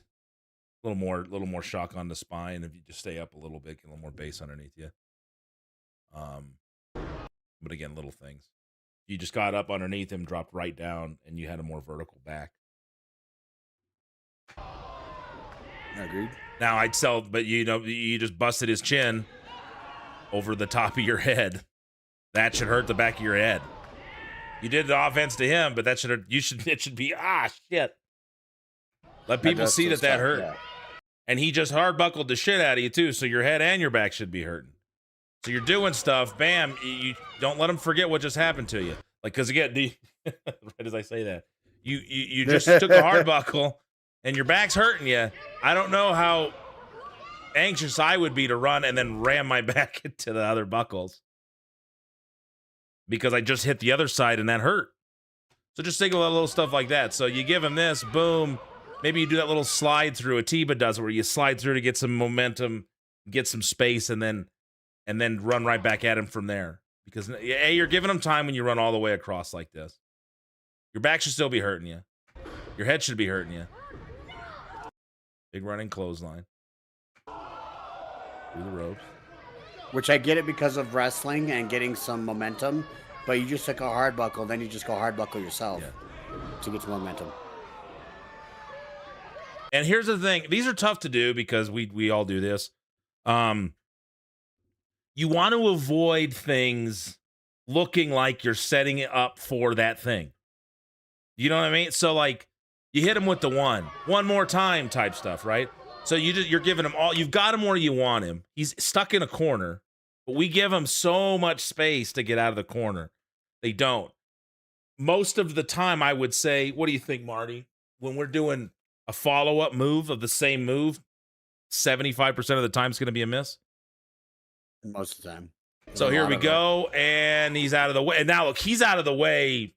You can read that. You could stop your momentum, but we got to miss this. We got to miss the clothesline now, because you leave your feet. And again, this is little things that we don't think they notice, and they might not even notice that they notice consciously, but they do notice it, and you then pull people in. You never want somebody to go, oh, that's what they planned, or they set that up. Because they're looking for that. Yeah, dude, I mean, so Balaam moved a little too soon on that. What up, Gritty Urban Saga? Hey, Gritty, what's up, my friend? So we got Scooter back, too. Okay, Scooter did start doing the slice. Good, that's a much better way to do it, Scooter. And I don't know if you just saw, we were just talking about, you took that hard buckle, you were selling, we need you to sell up a little more. He grabs you in that clinch instead of having to pick you up, but he, once he picked you up, kind of had you in that clinch. You gave him the chin buster. Keep your back a little more vertical, but nothing to register the head. And then you stopped registering the back. And then you ran across to then hit your back on a buckle. And then you did this for the express purposes of missing, and you don't want people to see that. Look how quick you're there. Balaam's already moving. So Balaam, you got to wait till the last second here, because you're out of the way, and he's only in the halfway point. And you haven't jumped yet. So you're not in the air, so you should be able to stop yourself, and you jump there. So just, again, keep that in mind. So, boom, you miss. Let's see what happens here. You get a backbreaker out of this? Ah, yeah, Balaam. Yeah, the old backbreak. There it is. Balaam's going to stay on the back. I like it. Oh, shit. Balaam, are you still there? What was that? What was the attempt there? What were you shooting for? Was it a backbreaker attempt? Did you just lose your footing, or? I'm assuming it was a spin into a backbreaker. Gritty in the house. Then I'm about to shut off my kick stream. I'm tired of getting these spams from over there. Yeah, we don't have any mods over there. No. Because I'm getting the same one. It's funny because I saw one come in and say, hey, bro, watch this with this song. What do you think? And then I saw one come over on my channel, too. So you and me were getting the exact same thing, different names. I mean, I just ignore it. But so Balaam said, oh, Mans was sweating, so I lost my... Okay, so you were shooting for the backbreaker there. You weren't shooting for a sidewalk. I got you. Everybody was okay there? Get a bigger kick out than that, man. Try to work on those kick outs, Sean. He's got you here. 1. Okay, now, instead of just doing the main event, which is just the slide out, we call it the main event kick out. When that's the end of the match, you're 30 minutes in, and you, For these, he's over. Pick the hips up, get the knees up, almost like you're trying to knee him in the shoulder, and then kick out away from him and sit up. That gets people into the mat. Like, that gets people into your hope. They're like, oh shit, he's still in this thing. When you kick out hard and you sit up and you start feeling it, that pulls people in. You want that. Anything to add to that, Marty? Agreed. There you go. Anything to add? Yes. Chad was over here, started giving me stuff about Arena. And so I was like, oh, let's see if this works now. I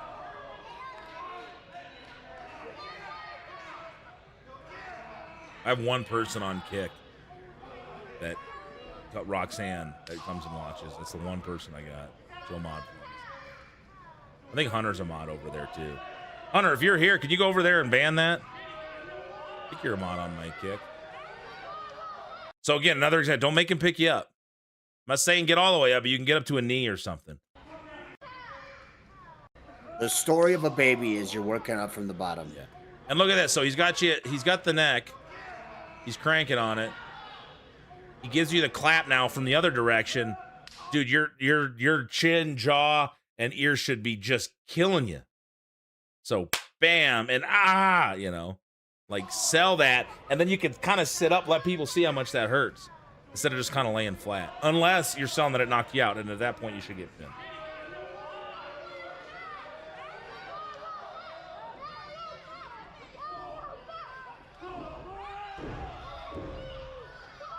Good elbow, but again, he hits you, pop down, start trying to sit back up.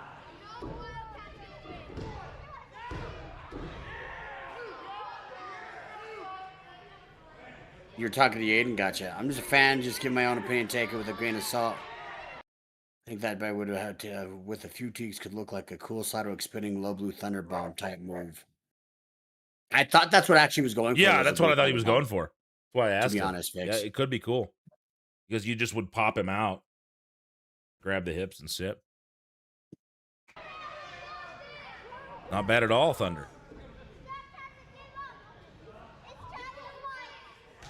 Woo! Woo! I love me some chops. Woo! Now, I don't.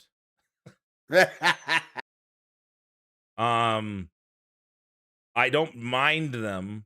I think they're done way too much. Agreed. Because again, like similar to the dive, we do them for the woo, ah, ooh, and which is fine. I like to do a shoulder tackle for a nice ooh if you hit it right. Just do them. Make it make sense. Again, that's going to be the running thing. Make it make sense. You get him into the corner, fight it off, Sean. Fight it off. Get the hands out of the way. Boom. Pop back. Bam. You crack it. And then sell the shit out of it. Because it hurts like a son of a bitch. Like, they really don't feel good. No, they don't. And it should knock the wind out of you. And it stings real bad, right? I just don't think they get sold like that as much. Like, hey, if Damon chops you, you're going to sell it. Because it hurts like hell. Damon knows exactly what I'm talking about. Balaam knows what I'm talking about. He's taking them from Damon. Like, but you gotta let people know. If you grit it in there and you keep the arms over, and it just now it looks like you're just waiting for the chop. But when you get and Gritty, you watch a lot of wrestling. Correct me if I'm wrong here. But if a chop kind of comes out of nowhere, you don't see it coming, and it's within something else happening. There's a struggle. There's like the hands are up. You're fighting. You get it out of the way. There's an opening. And then you get that big pop, and the guy sells it out like, oh, shit, I didn't see that coming. You're going to get much more of a ooh, and you're going to buy it and believe it more than got you in the corner, get the arm over, chop, or the classic, shh, while the guy's just going, "Whoa, I can't help myself." That's the stuff I don't like. That's what I don't like. I don't mind the chop itself if it's utilized effectively and not overdone. And if you're going to see for personal reasons, yeah, because you wrestled Damon a lot. That's why you hate him. Just make it, a reversal out of a struggle, or guys coming off the ropes or something. You just pop, you hit it out of nowhere, and people go, "Whoa!" And then and then the guy that took the chop can't breathe, and he's struggling because that shows the effectiveness of it. Other than it just stings a little bit. So make these mean something. So when you get the chop, I'd be fighting here. Balaam's gonna get your hand out of the way. Still look like you're fighting, gets it trapped under the rope where it's going to take you a second or two to get it untangled and get it up over. And before that, then he can chop you. And that's it. I never want people to think that I'm one of those. It's like, you can't dive. You can't do cool stuff. You can't chop. You can't. I just want it to not be overdone. So it means more when it's done and done in a way that's set up that makes sense versus just, okay, this is what we're supposed to do now. It's your turn, my turn, your turn, my turn, if that makes sense. I use mine carefully and usually don't do more than one or two. Once that reaction and sell happens, I've convinced everybody I'm for real. Yeah, exactly. Like if you do it too much, then you're just doing it over and over. And with each successive chop, you lessen the effect of it. But if you do one big one, especially, dude, if you get one big one and it pops and they lose their shit for it, I think you stop there. And if you're a heel and they're asking for one more, you don't give it to them. Definitely. Most definitely. You could tease that you're going to, then you don't give it to them. Because there's all these little mini stories. So little stuff like that. Match you can say. It's just... Go ahead. Fuck, started to say something. Now I remember. I did. Now I forgot it. Go ahead. I don't even remember what I was going to say either. Oh, yes. Oh, yeah. There it is. Now it's back. We're in a fight. People came to see a fight. Fights aren't pretty. So I love big float overs and stuff like that. That looks cool, man. There's a spot for it, but we're in a fight. Yeah. And so throwing it over there and while the guy can't move his arms like that, you're not going to see that in a fight. So make it look what they came to see. Yes. You can still do all the cool stuff. Just put it in the right spot. Within a fight, there's a million different things in a fight that you're doing. Like, hey, I don't want this guy to punch me in the face, so I put my hands up like this. I don't want to get chopped, so I fight back. If he sticks my arm back there, okay, I'm working on this to try and get off, but he's moving my arm back and taking a chop. Like, there's fights, individual stories that you could tell, even in this corner stuff right here, that can make the story of the match go way better. There's so many things inside of a fight that happen that I don't feel like when wrestlers, they just move on to the next thing instead of telling the story of why I'm doing this particular spot that a lot of people are using as a transition. Or a chop gets a good spot, a good pop. Like chops suck. They do. Gritty, have you ever taken a chop? Yeah, you're just waiting. And then he chops you and the arms stay draped. You cover that chest up. Get out of the corner. He's got to grab you and pull you back to hit you with the next one. Which tells a better story. And silent movie test. How do I make sure that... And it makes this more effective when you block it like this. Yeah.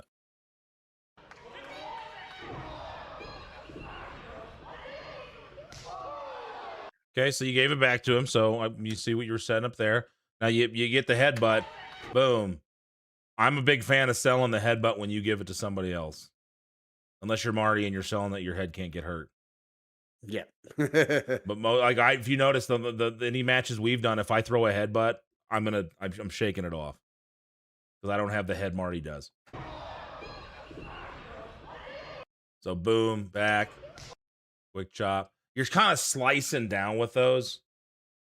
Like, if you get off to the side, cup the palm, and then you pop and then come through, I think you can get a better sound than the slap through. I think that's what a lot of guys do. It's the same motion the whole way, and they just kind of they get that skim instead. So I'm trying to put my hand in the right spot here, but you kind of want this hand to popping off versus just smacking across, that you don't get as much sound. as you get when you do this versus that. I'm trying to think of the best way to show that, but you know what I mean. Let's see. Chicken Malico chop, gives but only great for my chops. friend. Malico gives some great chops. He gives some hard chops. But again, this, if you're telling the story of this, especially when he reverses it back, if you do the silent movie test, Yeah. right now you could tell something on his chest hurts because he covers up.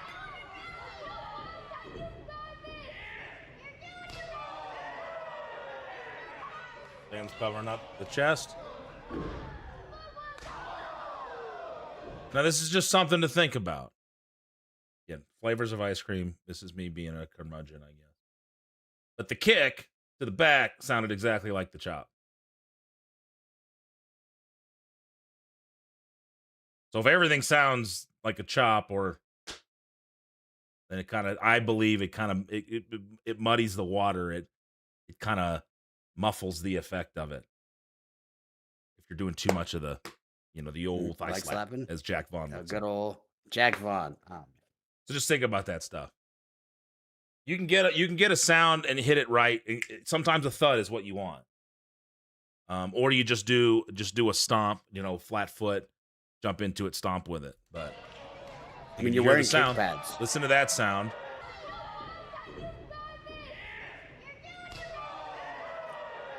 Okay, so you get the chop there, and then listen to this. It sounds the same. So it sounds Yep. like a hand hitting something. And kicks Miss don't Paradise generally sound coming like in. She says yes on the thigh side. Sounding the same. Exactly. It sounds the same. The reason that, we all remember Sweet Chin music and how cool it was, but at that time, nobody was really doing that I can remember. Not to say that anybody didn't, but it stood out because you didn't hear constantly. Now you hear it all the time. So it kind of sounds like a chop. And you want things to sound different because they are different. So just think about that as you do the old slippity slap. It does make a big difference, and you wear kick pads right now, so you could just kick them, and it's not going to destroy them. You'll get a thud. The thud will make just as big as an effect. What up, dishes? Now for you're not a huge guy. I think a big jumping splash there. You throw the kick, boom, he pops down, and either you line from there or you do a big jumping elbow or a big jumping splash. You'll make more impact than a senton here. And if you're gonna do the senton, you got to really get up there, kick the legs, and boom, like really make some noise with it.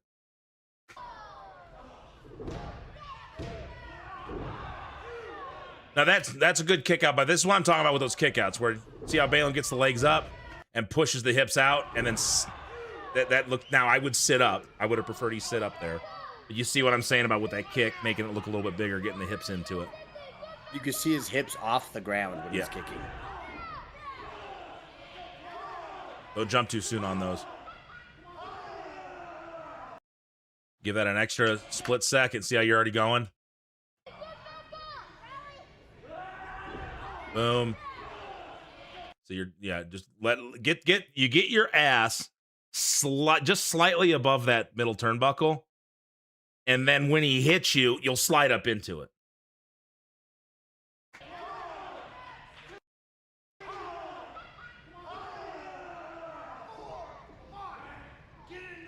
Hey, Guardian over on kick. Thank you. Hey, a real person over there. Hey. Oof. Wind those up a little more. Step back a little bit with this. I would step back, lean back onto that left foot, hop in, get that elbow up a little higher on the other side of the arm, so you get the armpit kind of up near like the top of the pec, kind of up here in the trap. Boom, you can get a little more of that. And I would, if you're taking that, Sean, protect yourself by getting out of the corner just a smidge. So you're stuck in the corner. So you have nowhere to go. So if you pop out just a couple inches, then you have somewhere to go back to, and it can absorb some of that blow. It'll make it look bigger, too. Yep. And on this one, Balaam, if I were Balaam, I would have planted my left foot by his right foot, stepped back onto my right foot, and then swung it in to where everybody could see it. And same thing, come out a little bit so you can snap back.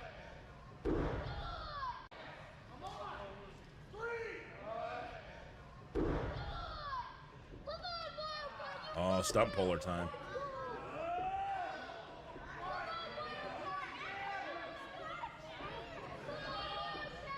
The whip out of the corner, I'd either drop down to the knee or just giving a little more behind it.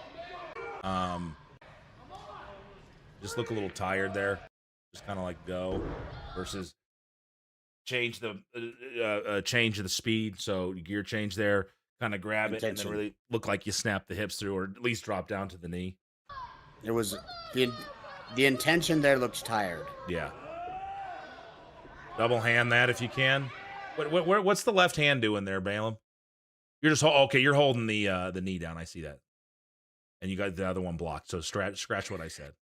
Hey, Vic Thunderboy, thank you for hopping by Yes, thank and you. saying what's up. Please give Matt exclamation point what is it, Mr. Mercury Yaden a follow there, Yaden RMP.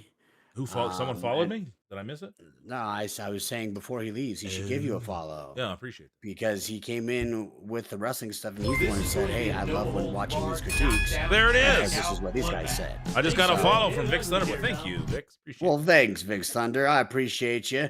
We'll be here next Thursday. I'll be back on Wednesday night. I'm not sure when Matt streams regularly. Well, there is a show Wednesday night that maybe Marty could watch. There's that.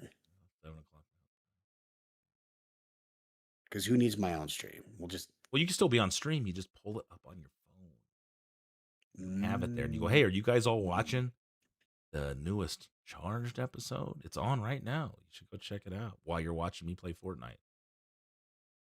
That'd be an idea. See what I'm saying? I see it. That's what we're doing. All right. I like that. Efficiency. I like efficiency. We're efficient here. Oh, wow. I've never seen a stump puller pulled into a pin. I like that.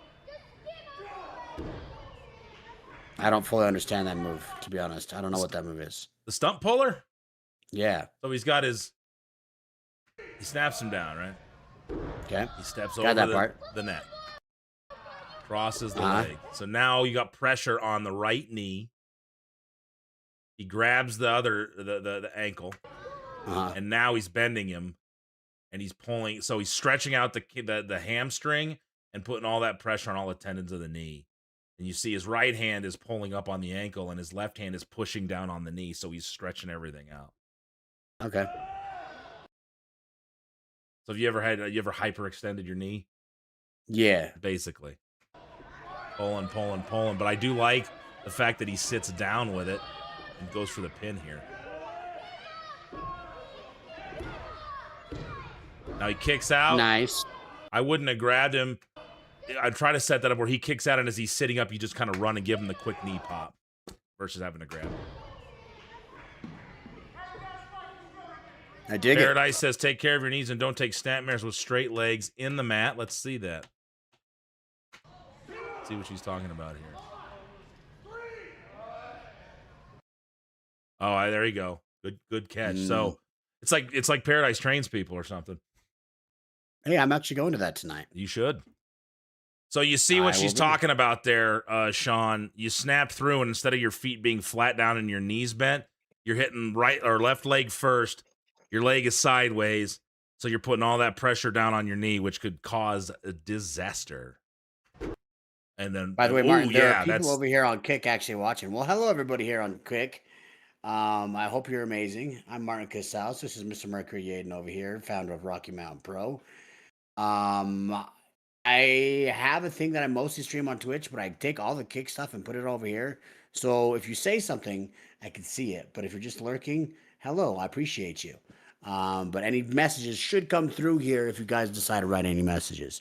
So thanks, Jay, for going over there. Tell everybody hello, hi. If there's a message that goes on Kick and it doesn't come through here, let me know, because I want to make sure this is working properly and I could say hi to all my audience and I'm not missing anybody. So I believe we're on Kick too on Yaden RMP too, correct? Yes. Yes, so we're watching this. I agree. Good Inside Paradise. It's like she knows something. Yeah. If you're in Utah, that's where you should be training. All right, Okay, so here we go. Snapmare. So you see the legs like she was talking about. There's the first one. Look at everything lands flat, and that can be really rough on all the knees, the ankles. So be careful with that.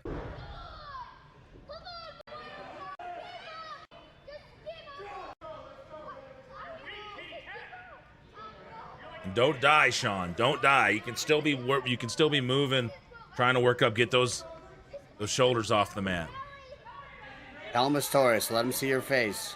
And Balaam should be you're flat on your back. So you should have done that a little sooner. See that just and again, we got to make this make sense. Like Balaam's a good athlete. He's a professional. Even if he's a real piece of shit heel, he wouldn't, I don't think, want to just wander around when he's got a guy dead to rights. Like the guy's just flat on his back. You can slap something on. He's taking time. He's taking time. It's just taking too long. You should be sitting up. You should have him looking at you. He has to go for something else. Maybe he goes for another pin. Boom, just can't quite get it. Tries to look, acts like he heard something from the crowd. Turns around quickly to see it, to yell at somebody, and then you strike, and you get that desperation roll up. If you make him wander too long, it looks like he's setting it up for you. And you went from, I'm not sure what's hurting because you're flat against the mat staring up at the lights, so I'm not sure what's hurting, to all of a sudden now you've been dead, to now you're up and ready to go and I'm pinning somebody, and now you're on top.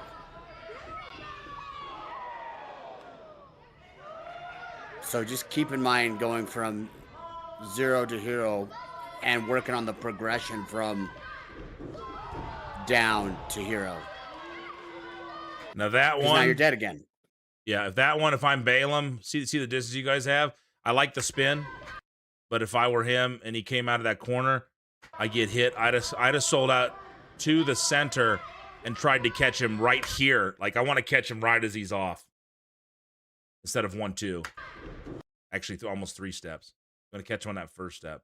Second at most. You can still take a good bump if you're planted right here. But, again, little tiny things. It really gets a crowd to go, ooh, when you can catch a guy right off the ropes. Yeah, exactly. Did you see what Paradise said? Your legs are fine now. You did that stump polar, is working your legs, and now you're running just fine.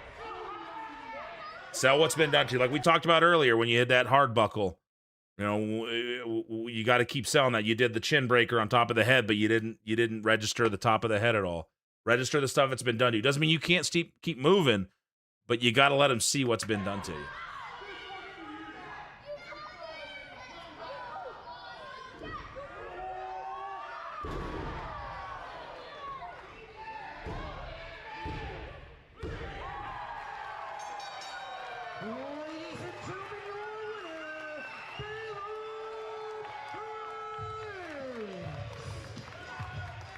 Like a fisherman's brain buster. It was effective. What was the comeback on that?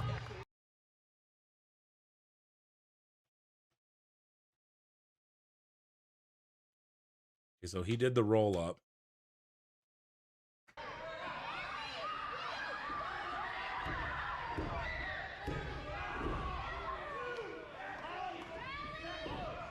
So when you do this too,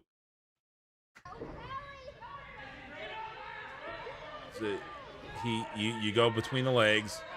You kind of got caught up on him, so you didn't get that right. You got to get that right leg through behind his legs, so you don't get tangled up here. Because now it's tougher to kick away from him. Now, if you get tangled like this, when he kicks out, pop straight up and back so you can get out of the tangle. What you really want is you want your right hip on the end, behind his legs, because then when he kicks, you can go the other direction and you guys can actually separate. Because right here, you kick and you're tangled. You got up pretty decent, but his arm or his leg is tangled. So you still kind of got him. You could grapevine a leg there, grab it, and go for another pin. So you want to get untangled. Now Balaam gets himself out, starts working over, trying to get the ref out of the way. Keep working. Now, keep in mind, 5 seconds ago, you didn't have the ability to move. Yeah.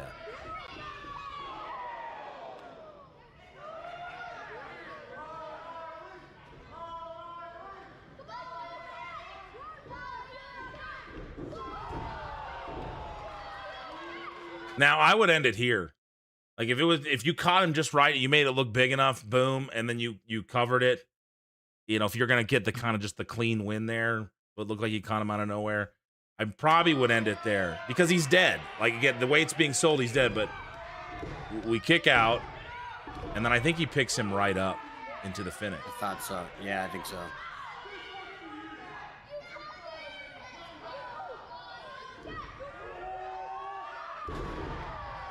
Like if he would have hit it, he kicks, and then 2 and 9/10, boom. You kick out, you're trying to stay with it, and then he just catches you and hits it. Or again, we've sold Balaam as the heel. So remember, you're wrestling for them, not us. And the best way, as far as being a heel, is to do something that they can obviously see as underhanded or shitty. Illegal, underhanded, or shitty.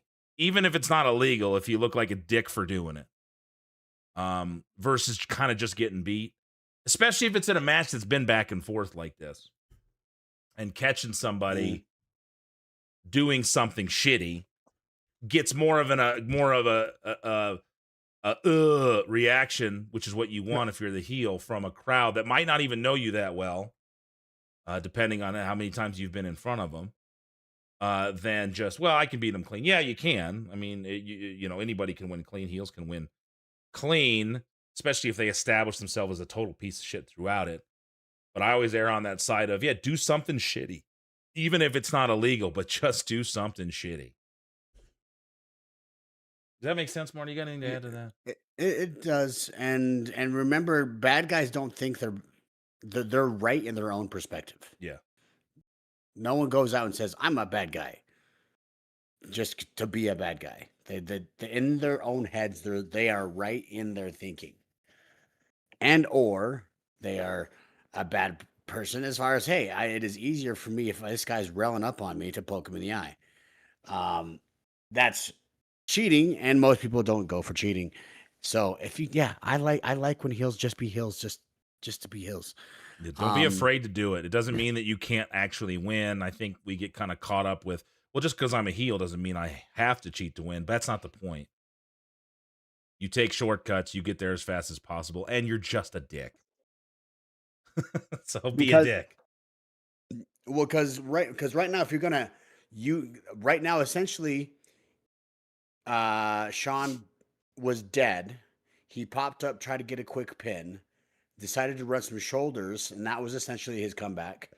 And that was the closest thing, the most up that we were able to get.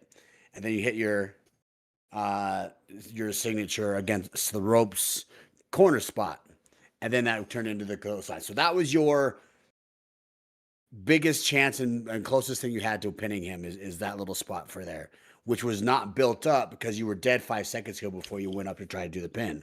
So an easier way to do that is he could just throw you in a hold and make them care about you getting back up, and or using that as a hope spot to bring you back up into this. And if Balaam's going to be a dick and he hits you that closer, which I like the idea of the spot. I like the spot. Let him be a dick. Rather than just pulling you up and doing it, let him pick you up and be a heel and do something to say, I can do whatever I want to this guy before he hits the move, rather than just grabbing the move and hitting the move. Just hit the move. Be a dick. I summed up with be a dick. If you have a chance to be a dick and you had your food perfectly laid out and you could do whatever you want with it, and your whole goal is to make everybody around you hate you most, be a dick before you go give them your move. I agree. And listen, where this comes from is it just was kind of like knocked him off. He had his comeback, and Sam Balaam did the spinning discus clothesline, and then you died. You guys may look like great. So looks like that's it. You should still get hit. See, right now, if he tries to pin you, big kick out like you still got some hope. And then he catches you as you're coming back up and hits that, or you try to go for something and he blocks it. I don't know. I'm trying to think as we go here, but you just kind of like you kick out just to get hit with the finish again.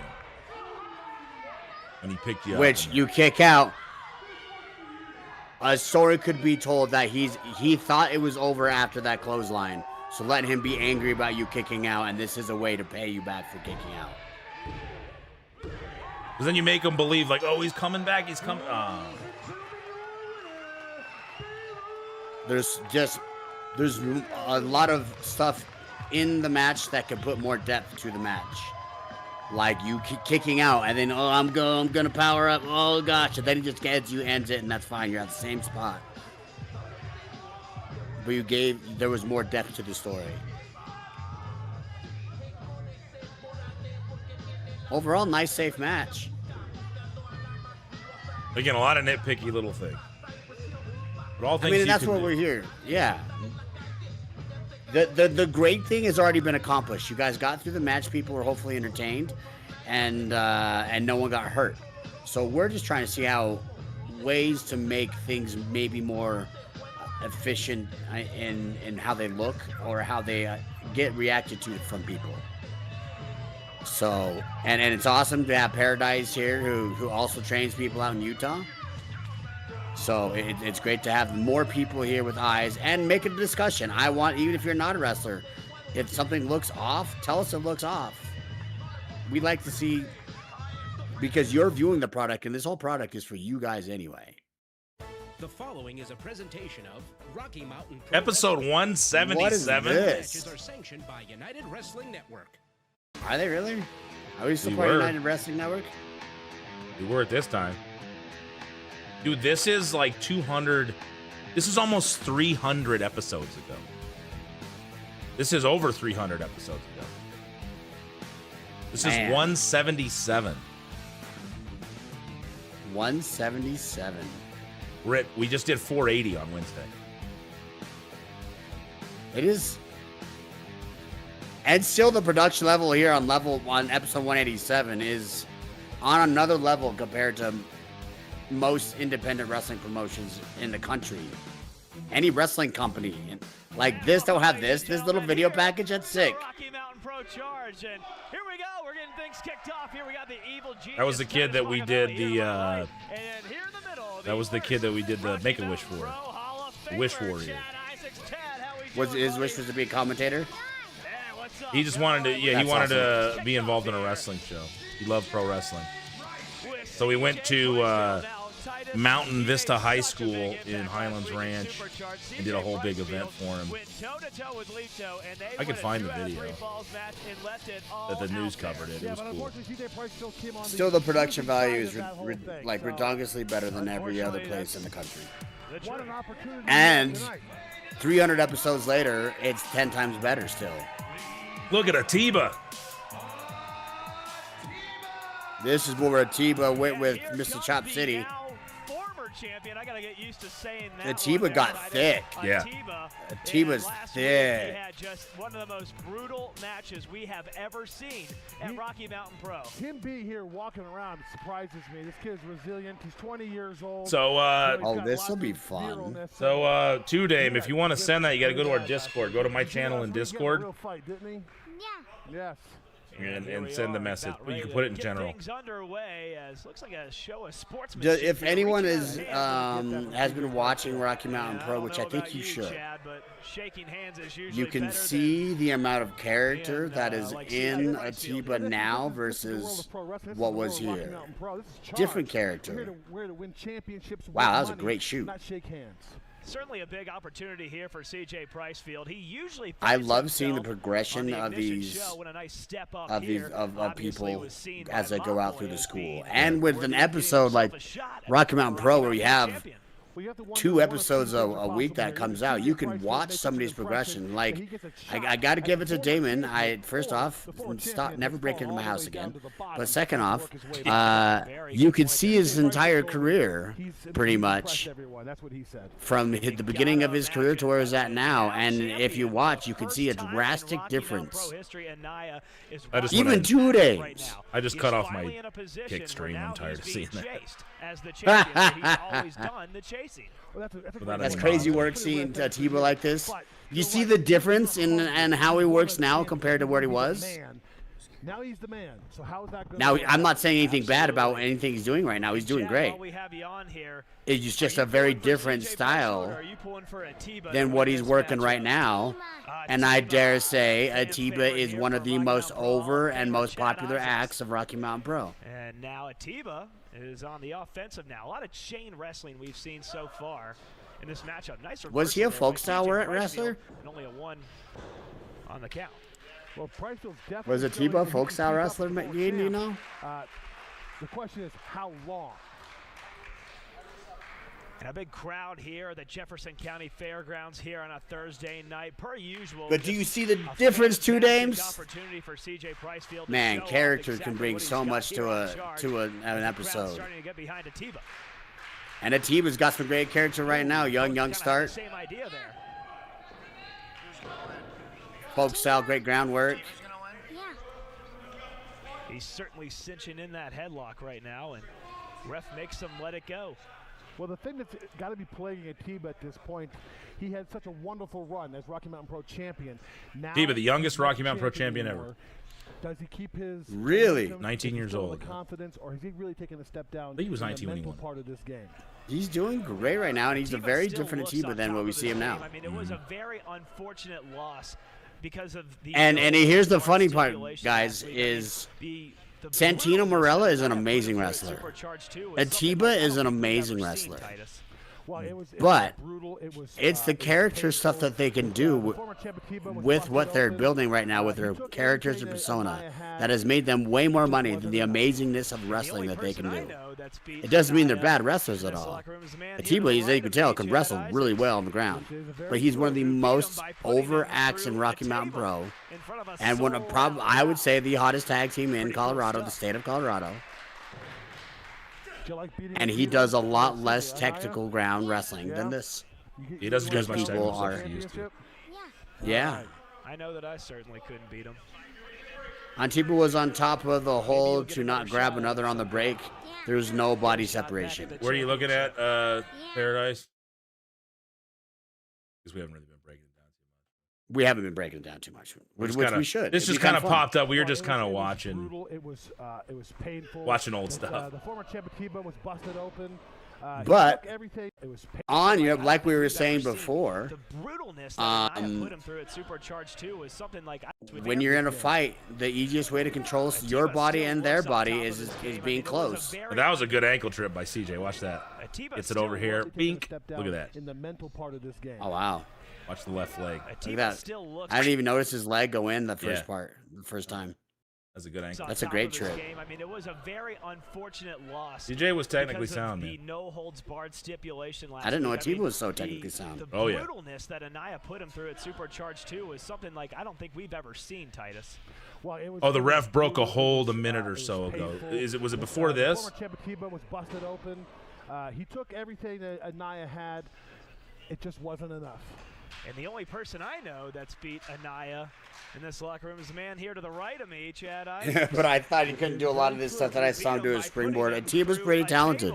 In front of a sold-out crowd. I am just such a huge fan of character work, and do you like beating Atiba? Because Steve Austin came to me when we were talking about stuff, he said, "What are some of the big things in wrestling you remember?" I'm like, when Hulk Hogan and The Rock were staring at each other, they did the eye thing.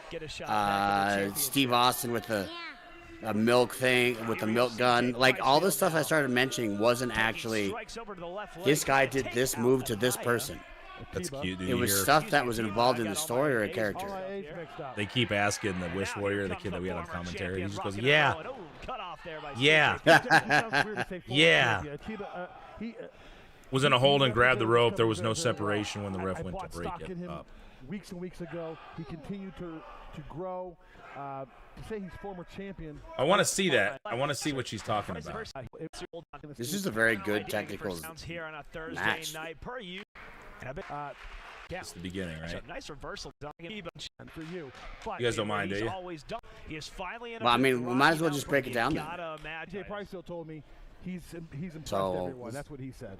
And you gotta imagine. Right here, I think. Now champion for the first time in Rocky Mountain Pro history, Anaya is watching this match. Is that what you're talking about? He is finally in a position where now he's being chased as the champion, where he's always done the chasing. Well, that's a great point, Colin. On That's the a really ground. rare thing for you.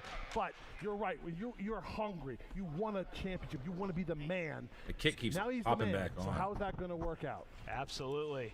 That's interesting. And Chad, Hunter, if you Keeps get going if you live. see anything from kick, could you go over and ban Pulling it? for CJ Pricefield, or are you pulling for Atiba to win this matchup? Atiba. Atiba. Fan favorite here from Rocky Mountain Pro Hall of Famer Chad Isaacs. And now Atiba is on the offensive now. A lot of chain wrestling we've seen so far. In this See, matchup. they're Nice constantly reversal going by for CJ something. Pricefield, and only a one. They're grabbing hold. They're grabbing. Well, Priceville's Well, and even little stuff right there. You see, like, Atiba tries to get, and CJ keeps In this going matchup, for him. Nice reversal there by Mm-hmm. CJ He doesn't just Pricefield. let him get away. He's like, I gotta go. Okay, no, he's facing me. All right, now I gotta back up. All right, I gotta refix Even that this kick thing. out.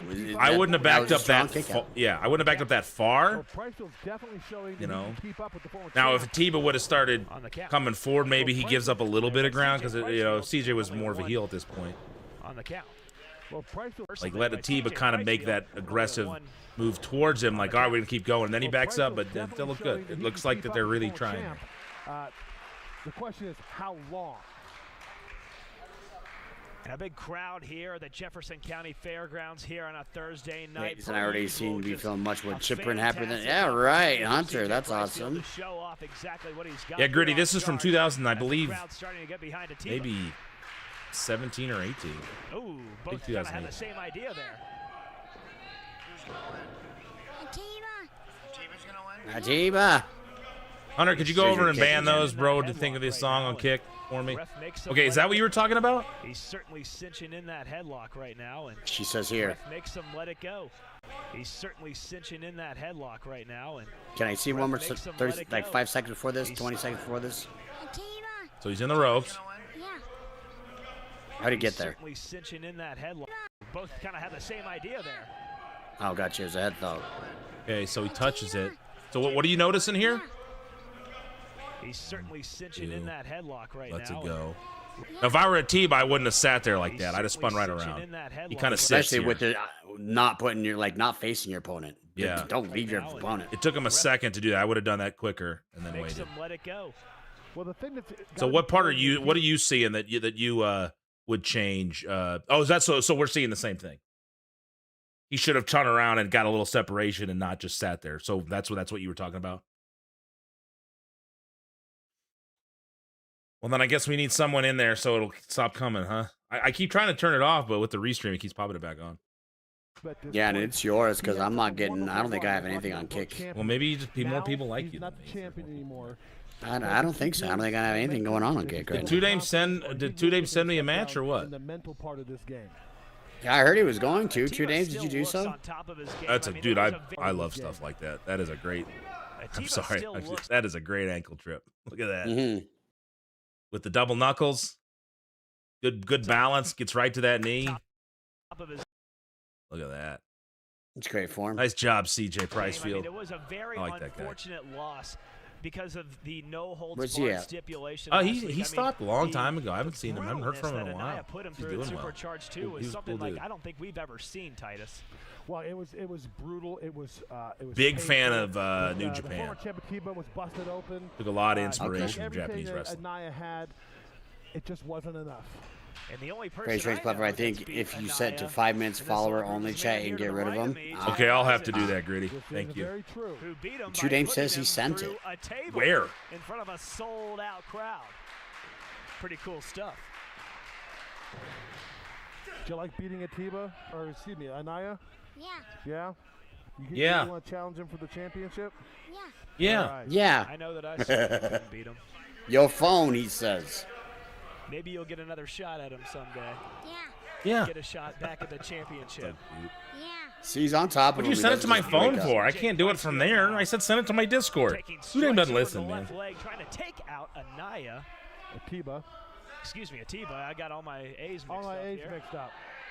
And now here comes the former champion, rocking and rolling. Oh, cut off there by C.J. Pricefield. It just sounds weird to say former champion. Atiba, See the spacing between these he two? represented this company very, very Like, well. they're pretty I close thought to each Stockton other most weeks of and this weeks match ago, so far. he There has continued not been a lot of to separation. grow. It'd be easier too, Dave, if you can shoot it to the Former Discord. champion. It's a little odd. It's a little weird for me to hear that. Uh-oh, wait a Should I minute. just link it here? Wait at this. Yeah.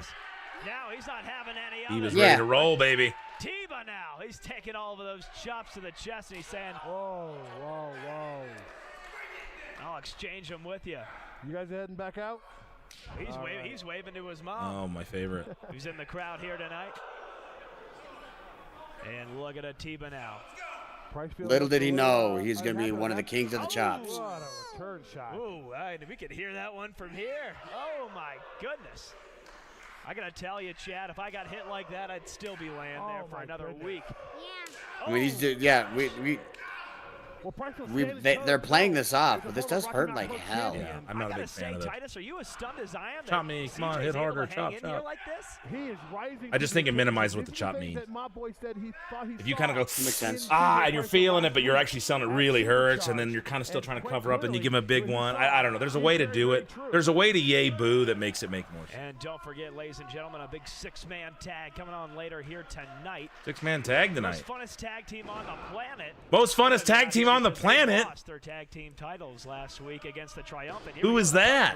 Yeah, Oh, it's I've the never had OG. tag team titles. Oh, Me and old Curtis Cole.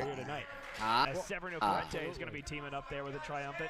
And Talk to Sean him yesterday. The Bronson, most who was a part of funnest. that brutal ladder How's match he? we saw He's at good. Supercharged. Going to be a part of the most funnest tag team. Ooh, look at that standing Hurricane Rana by Atiba. Look at this new attitude. You can tell he's hungry. Once you taste gold, once you reach the top of that mountain, it's like a drug. You want it again. You want it more. And Atiba now knows. this what it is feels funny. like This is not to look at be the chops. the top guy in the company.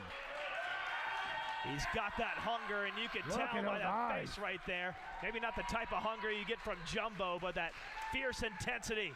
Oh, pulls the hair, and I think the ref saw it. Maybe he's going to let Very him off apparent with the a ref saw it. warning. Once. Going to let him off with a warning this time, but you could tell the referee saw it. It's clear as day. Yeah, well, this referee hasn't, missed a sandwich in the last couple of years either. And Chad, What? as we know, He hasn't pulling missed a sand, hair is that what he said? is not allowed. He missed the hair pull, just like he doesn't miss Here we go. sandwiches. Pricefield slow to his feet. Almost a Finally double showing down he from can a get hair up. spot. That's interesting. He Take should it. stay on top of him. I don't think this is going to be a good Yeah, see, I strategy. don't like the Let him shot, come and then back. come on, hit me. And we got to take a look at the whole spectrum here. I mean, there is a real opportunity here for. I don't CJ mind if the Pricefield to ref win this. sees it. And if he does, If he happens to see it, and you get a strong admonishment, it's like if I see that again, it's done. But then he can't see anything else the rest of the match. If And- you keep and- doing something that's illegal in front of the ref, Yeah. and his job is to keep things legal, you're just shitting on the ref, and all the hate goes off of the person you're supposed to hate to the referee. I'm not a big fan of that, where it's like, well, I'm doing different things to cheat. Well, cheating is cheating. So if you're going to cheat, don't let them see it. If they catch it once, I'm going to throw this thing out. If you can do something in a gray area where it's incidental, okay. If I see it one more time, it's on purpose. I'm throwing it out. A little bit different if you're doing some of the fish hook in things where the ref's going to start counting. Maybe you can get away with a couple of those before he's like, oh, right, if you do it, I'm not going to give you any count. I'm throwing it out. Like grabbing holds like this, pulling hair, and they're counting, things like that. But eventually they got to just say, all right, we're done. But yes, give the ref the credit. Like it's not really that hard to get into a position where you can do something. Because again, if Atiba was fighting here, so you guys see what Paradise was talking about. Here we You go. pull the hair yet? It's not The last couple free it's past this. So There's a now second ref double down. is not in position to see this. So if he doesn't grab that with his right hand, but instead grabs it with his left, with the ref out of position there, he's back behind him, or grabs the ear or something. fierce intent. then the ref can't see it. And now there's so he's got it with both hands. So you just got to be in a better position to where the ref can't see it. But with that right hand grabbing a handful of hair, now the ref can see it. The left hand, however, if he were to shift his back to where the ref's view is blocked, you could sell that a little bit more, like the ref couldn't see it. But CJ would need to be off to the other side and pulling it, Distract the ref. pulling it with his left hand, shifting his shoulders to block the ref's view, and the ref's gonna go, I'm pretty sure you pulled his hair, but then there's some plausible deniability there. He'd be like, I didn't pull his hair. I grabbed his shoulder. Ref would be like, hey, if I see you pull the hair, I'm throwing this thing out. Little stuff. And then it gives the commentary something to say, and it's like, he got the hair, but it looks like he blocked the ref's view. Ref couldn't see, can't prove it, so you can't throw it out, stuff like that. Or you do something with the ref. Hey, that turnbuckle's loose. Hey, something, just so he looks that way long enough to. But be careful with that, because you don't want to make the ref look stupid either. Like I always tell people that, hey, ref, look at that. And if the ref goes, huh, then the ref can look dumb. So if it's something that you can actually, if the turnbuckle is really loose, or you go check it and be like, shit, I think this is loose, and the ref looks for a brief second and you do something, but you don't want to make it, you don't want the ref to look like, hey, what's that? And they go, what? Then they can look dumb. So just be cautious with that stuff. Agreed. Do something to the ref so it's not. Yeah. The forward champion to get up. And don't be a creative heel until you're desperate and don't care. Desperate times call desperate measures. That's a sliding scale based on the word. Exactly. He should have. See, I don't like this. Slow to his feet. Allow the forward champion. He gives him a good shot. Boom. He Oh, come on, hit me. I don't like. I don't think this is gonna be a good shot. I get that. And if I'm a team, you just forearm me in the face. I'm not chopping you now. Now I'm gonna punch you or forearm you. Screw you. You just hit me in the face. I'm gonna hit you in the face. Escalation. Yeah. There's still escalation to strikes. And he just forearmed him again. Look at the whole spectrum here. I mean, so now the forearms don't mean as much because we're right back to hitting. There's a real opportunity here for CJ Pricefield. I don't mind a yay boo where it's pop. I'm selling this. You come in, I kick you low. Oh crap! Then I come in, you uppercut me high. Oh shit! And then you kind of go back and forth to things that are opening up. To win this, and if but just I'm not a big back and we forth guy. talked about Atiba going all the way to the bottom as they both. I get that. It makes sense. Oh shit! We talked about good shot there though. Good. That was a good punch to the gut. Oh my god! I can't even get a word, and these guys are going at it right now. Go for the cover, kid. Go for the cover. Win yourself a big match. Come on. Now he's calling for it. He's calling for it. He's calling for the it. Snowflake, CJ Pricefield. He's ready to end it right here. Watch out. Oh, look at that side kick. Dragon's kick right there. And some height on that. Has got the victory. They got him with a side kick. Hey.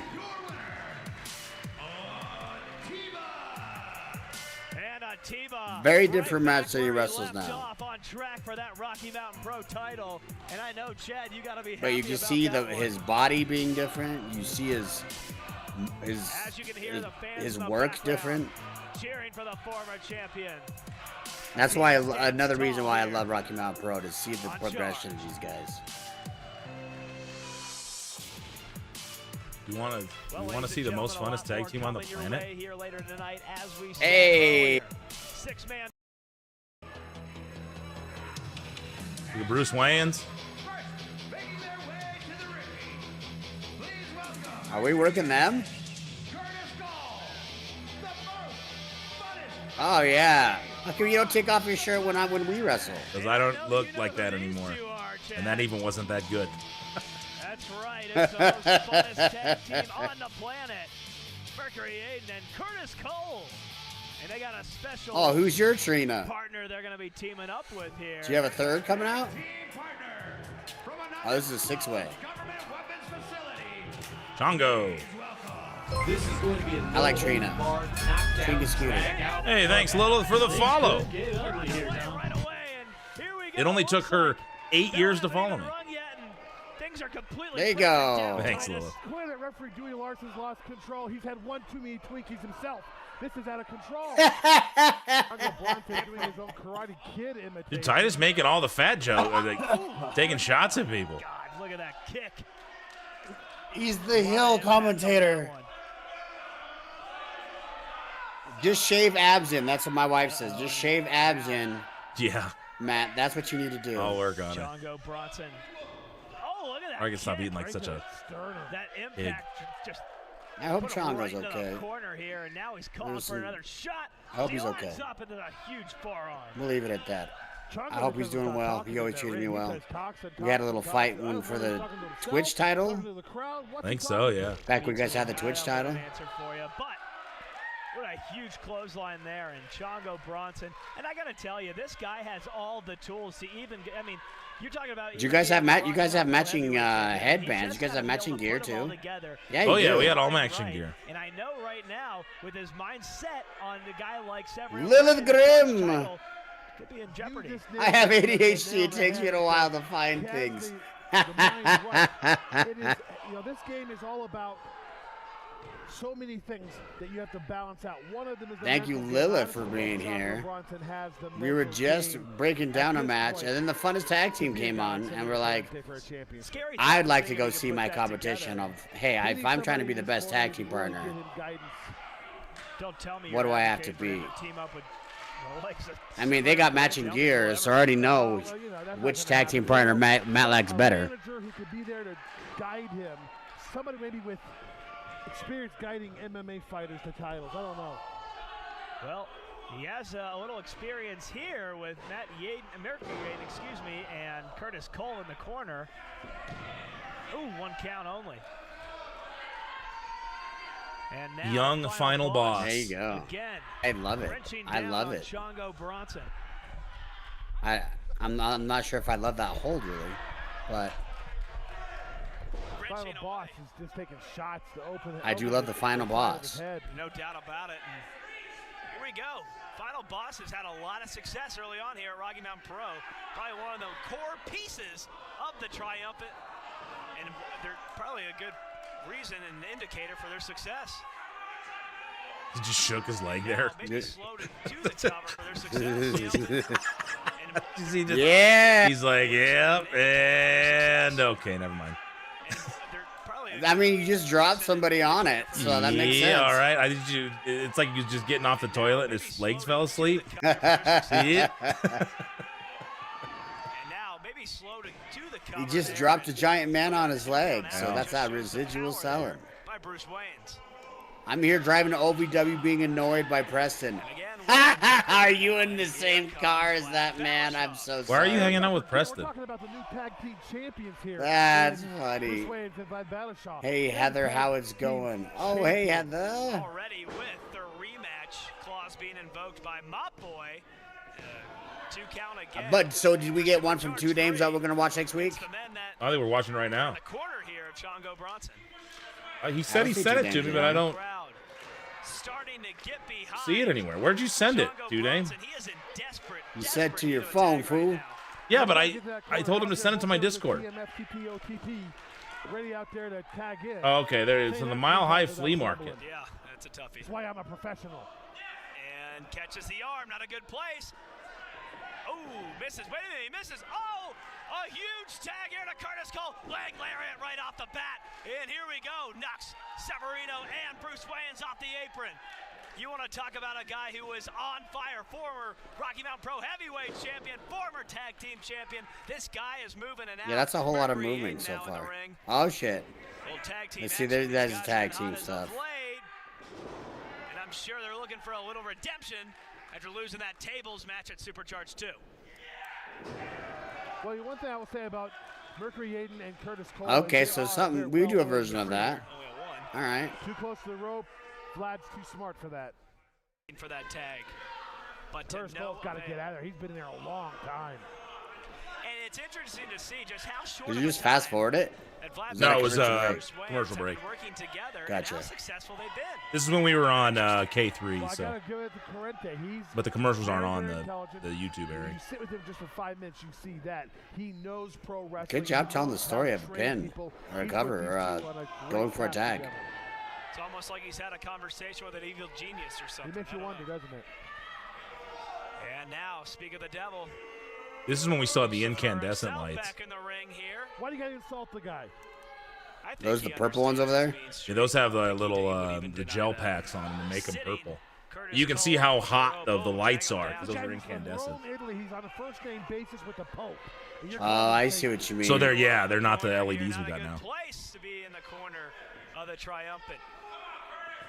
Face full of crotch there. Trying to bear hug grip him Look at around. I mean, he put strength himself of the there, pin so. guard. I'm impressed by the strength here by Severino Man, Corrente in this this man's match. a weightlifter. He is deceptively strong. And he could have gone for the cover there and makes a smart He tag looks pretty in strong to me. Vlad Corrente is Ballas. strong, dude. He's about twice the size Yeah. now, too. I've seen some of his Much to the chagrin of this videos. crowd. He still posts some of his lifts. And you can see Mercury over on the other side. He is desperate for a tag right now. This Simone is such out a there- blast from the Simone past. talking some shit out there on the Crowd outside. starting to get behind Curtis Cole. Simone was cool, man. She was great. Former tag champ on his feet now. Here we go, a little bit of offense. Miss Wifey, how is work, my love? How are you? There's a sit-down powerbomb. He's got the cover on him. Oh, you almost got three. That looked like three, Dewey. Severino breaks up the count on Look. Mercury. Look at that spear. That man doesn't belong in the ring. He just speared Severino Corrente right outside the ring. Get me in there, Curtis. Now both men brawling on the outside, and here comes Mercury. All right, watch your ankles. And Watch he your is legs. fresh right Watch your now. bicep. And wait a minute. Over on the other side, we just saw Severino Look at that Corrente comeback. being chased out of the building, He's it left looked the like. building. And now Mercury Aiden, meanwhile, in the ring. Look at that kick. I mean, this is madness breaking down here. It looks like it's turned into a 2-on-2. It's turned in to, quite frankly, what we're going to perceive a preview, a supercharged 3.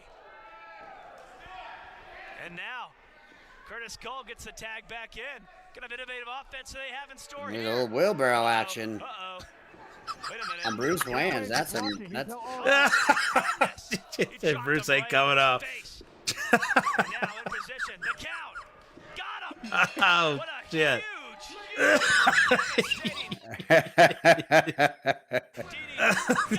devastating I'm sorry. Watch Bruce try it so hard.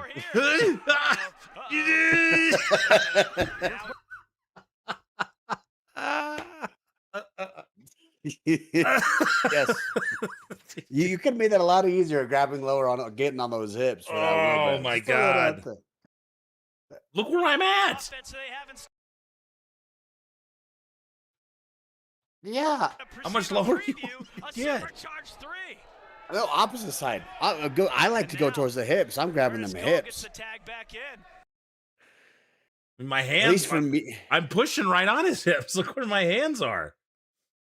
you look pretty. That is an O face right there. I do have to say that is Yeah. an O face. Huh? I mean, yeah. Next thing, I just gotta get. I guess my shoulders on his hips. In store here. He's up right there. He had one up. Uh-oh. That is all he had. That is what he had. He had one up. No, that's. I was pretty low on his knees there. It looks like at first I must have slipped down, or I didn't get down deep enough on that for sure. That's fine. I've had more success when I grabbed them literally by their hips. Well, so if you get them by the hip, I just didn't want to sit them all the way up because I need them to start flat so they pull through when you slam my slam. Yeah. Back in. So try to get the wedge there. There's the timing's just off In store because there's here. kind of a pop up, but then Uh-oh. shit. That kills me when it happens to me, Paradise says. Uh-oh. But it still happens to the best of us. Oh, We my figured it goodness. He dropped him right on his face. Wow. I don't think So we did that's what that I'm. again. I don't think so either. In fact, we brought up doing it. We need to think of a tag team finish. No, I used to do that all the time because when you get pulled through, you got to really tighten your core and then swing yourself up. So, you get them a little more help, obviously, if you're down around the hip.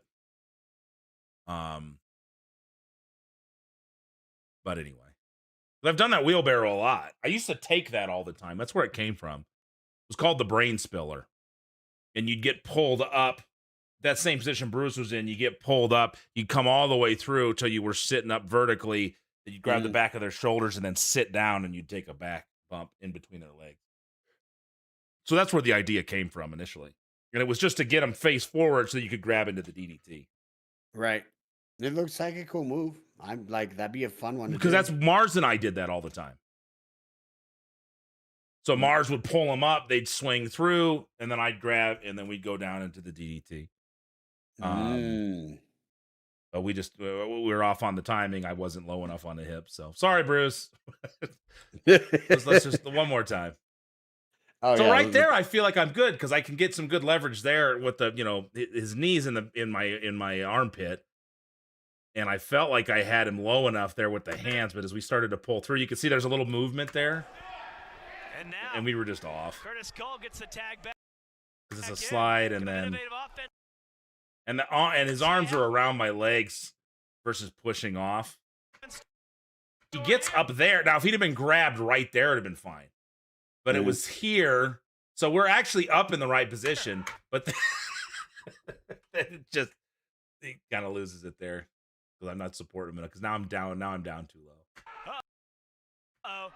Thank you, Revolta. Yes, exclamation point Yaden is the man behind this wonderful tag team move of excellence. I'm sorry, guys. That's embarrassing. See, guys, we're all constantly always getting better. Oh, boy. Would Paradise say it hurts? What hurts now? When they're too low on the legs? Hey, we're not perfect either. Yes, when they're too low on the legs, it hurts. Now, I have a funny feeling I'm going to be doing a wheelbarrow tonight during training with Paradise. But again, it's all about that timing, and you got to get together on that, regardless of how low you are. If you don't get through, he didn't have enough support there. But I suck. What can I say? Momentum, bro. Momentum. All right. Where did Two Names send that?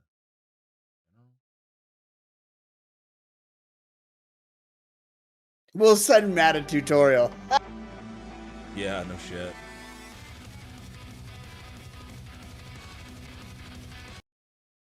I'm seeing just what you see on Discord. If we're watching Two Dames, I'm going to take a piss real quick. Yep, we're watching Two Dame. Un momento, por favor, guys. I'm going to leave you in the capable hands of Two Dame. Wait, Two Dame, you didn't timestamp it for us? Two Dame is. You can share it with the timestamp, right? You're gonna make us look for it. 40 on 40. I swear I've done that plenty of times. It didn't have that problem. So. Whoa. I promise. Did you see the size of those things? That's what she said. Whoa, my. Oh my goodness. Ooh, that's a high king. Oh, where we going? Look for a little. Okay.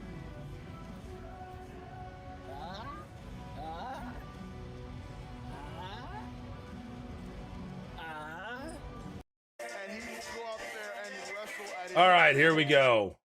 And that's what it's all about right there, the Ignition Championship. But he has maybe his Oh, you're toughest good, too, challenge Dave. to date for that Ignition Championship. Marcio Santos. Ooh, What up, Poultry? Now, does it get any tougher than that? All right, we go. Marcio Santos and Two Dame James. Referee Eli Guida here. Mile High Flea Market in Henderson, Colorado. Right between Denver and Commerce City. We'll be back there in May. And you can see no nonsense going right up to Two Dame, nose to nose. And having some words here. And you got to give Two Dame credit. He's not backing down for anything. He's saying, I'm the Two Dame's put on some muscle since then. Get some. You want some? Come get some. Yeah, he's ready to fight, but I am a little worried. You got the cease and desist out here. There's no Southside Sammy to have Two Dames back. And that's the disadvantage, and that's why the law office Got the cease and desist out here. There's no Southside Sammy to have Two Dames back. And that's the disadvantage. How's the volume? They run like this. They run in packs. They run in numbers. They can't beat you one-on-one. They're big on I can beat you. Elo on commentary for this one. 3-on-2, 4-on-2. That's how they operate. And don't forget, they're the reason why we have a new Rocky Mountain Pro champion. They're the reason why Kevin Koa. Oh, you got to stay bigger for that, Two Dame. So you reach.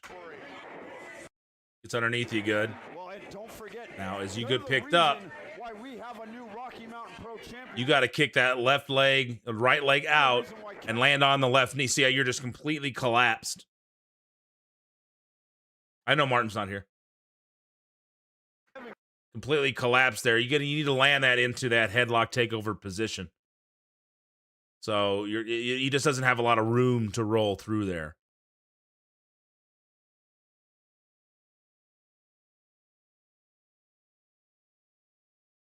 Now, for me, you know, if I'm Marcio, I'm coming off 1 foot with this. We have a new Rocky Mountain Pro champion. They're the reason why Kevin. Yeah, I try, Austin. I hope you're well too. So you're sitting on your hip, and if I'm him, I'm probably coming off my right foot usually when I'm taking these like headlock takeovers. Thinking, well, do I come off my right? I think I do. One of the few things I come off my right foot with to give a little space, because you can just see there's just not a lot of room to move there. Boa is your Rocky Mountain Pro champion, and Damon Ace is not. And I'll tell you this, I haven't forgotten that this is why I'm out here right now. I am here to keep an eye on the law office, because what they're doing is they're trying to reestablish the law here at Rocky Mountain Pro. And dang it, I'm the law of Rocky Mountain Pro. Amen to that, but right now a little regrouping by Marcio Santos and cease and desist. Yeah, I think Tude might have caught him off guard with that head roll down, and now Marcio, you can see He is chanting scaredy cat. Yeah, that, you know, he has had a great track record. Marcio Santos, his win-loss record here at Rocky Mountain Pro is stellar. Evil, I tell you. But, yeah, Evil there, Boston Acid. Paradise. Oh, Poultry Pops. What is up, Poultry Pops? So you see this, Marty, you'll see what I was talking about. First real critique I had. You see two Daves going for this. Good goal behind by Marcio there. A good reach through also. That's one thing note. Austin and everybody else watching. Notice how he comes through like he was trying to grab it. It's not lazy. He reaches through and misses it, so the momentum takes him forward. Marcio's behind. Now right here, he goes to pick him up, belly to back. Tudame goes up, changes position. Now he's going to do the headlock takeover right from up here, but he just completely collapses on his hip and gives Marcio no room to move. So you got to stay tall with that. That was the first real critique today. Are there onions on that sub, Marty? There are not. It is delicious. But yes, that would have protected his head much more. I like the idea of the spot since he is a bigger guy than you. Yeah. And that proves, hey, you got some skills yourself.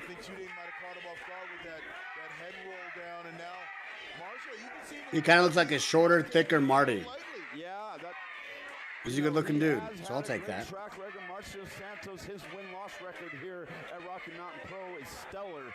But, yeah, we know Tudame. We see the heart of... Wait, you can give advice without Marty? He does most of the advice. I just throw in my bits and pieces. I just don't give advice on wheelbarrows. The biggest moments I think I can ever remember here at Rocky Mountain Pro. I'll let Paradise do that.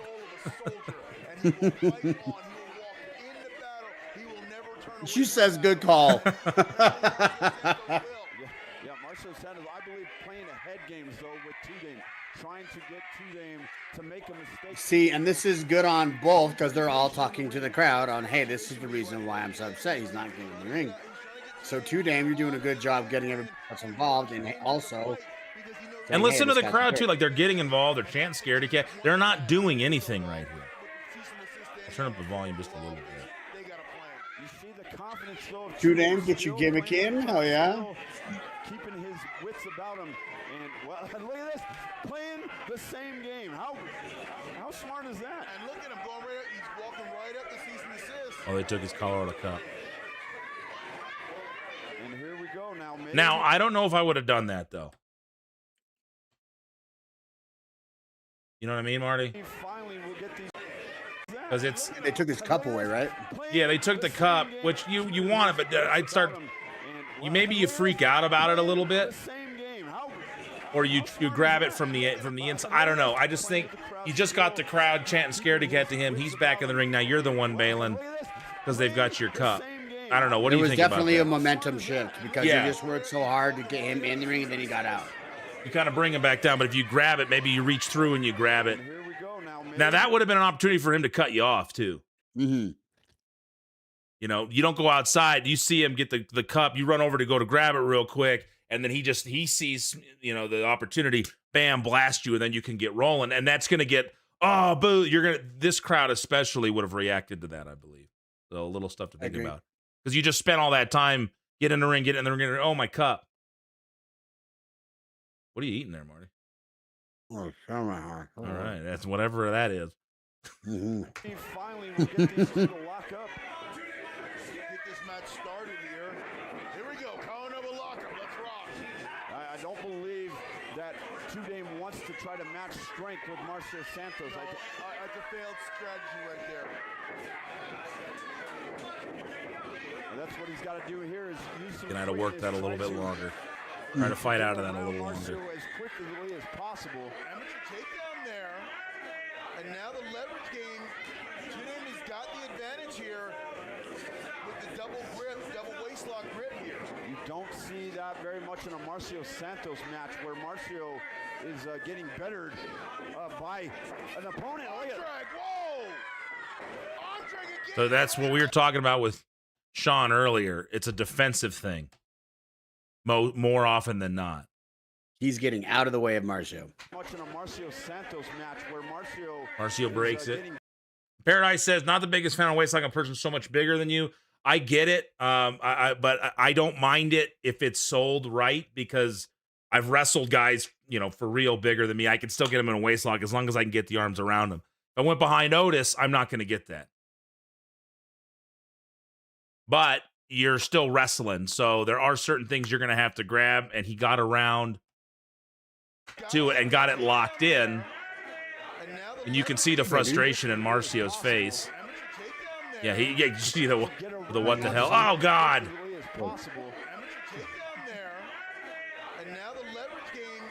This is delicious. Now, if he were to 2-on-1 it and maybe grab an arm to kind of hold on, it'd sell a little bit.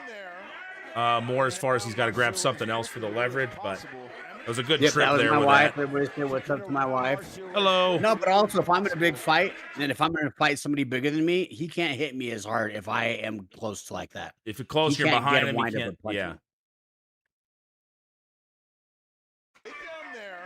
Yeah, I'm just like the loose, no hook all bump. He didn't get out of the way. They collided first. I feel like on the hip on the.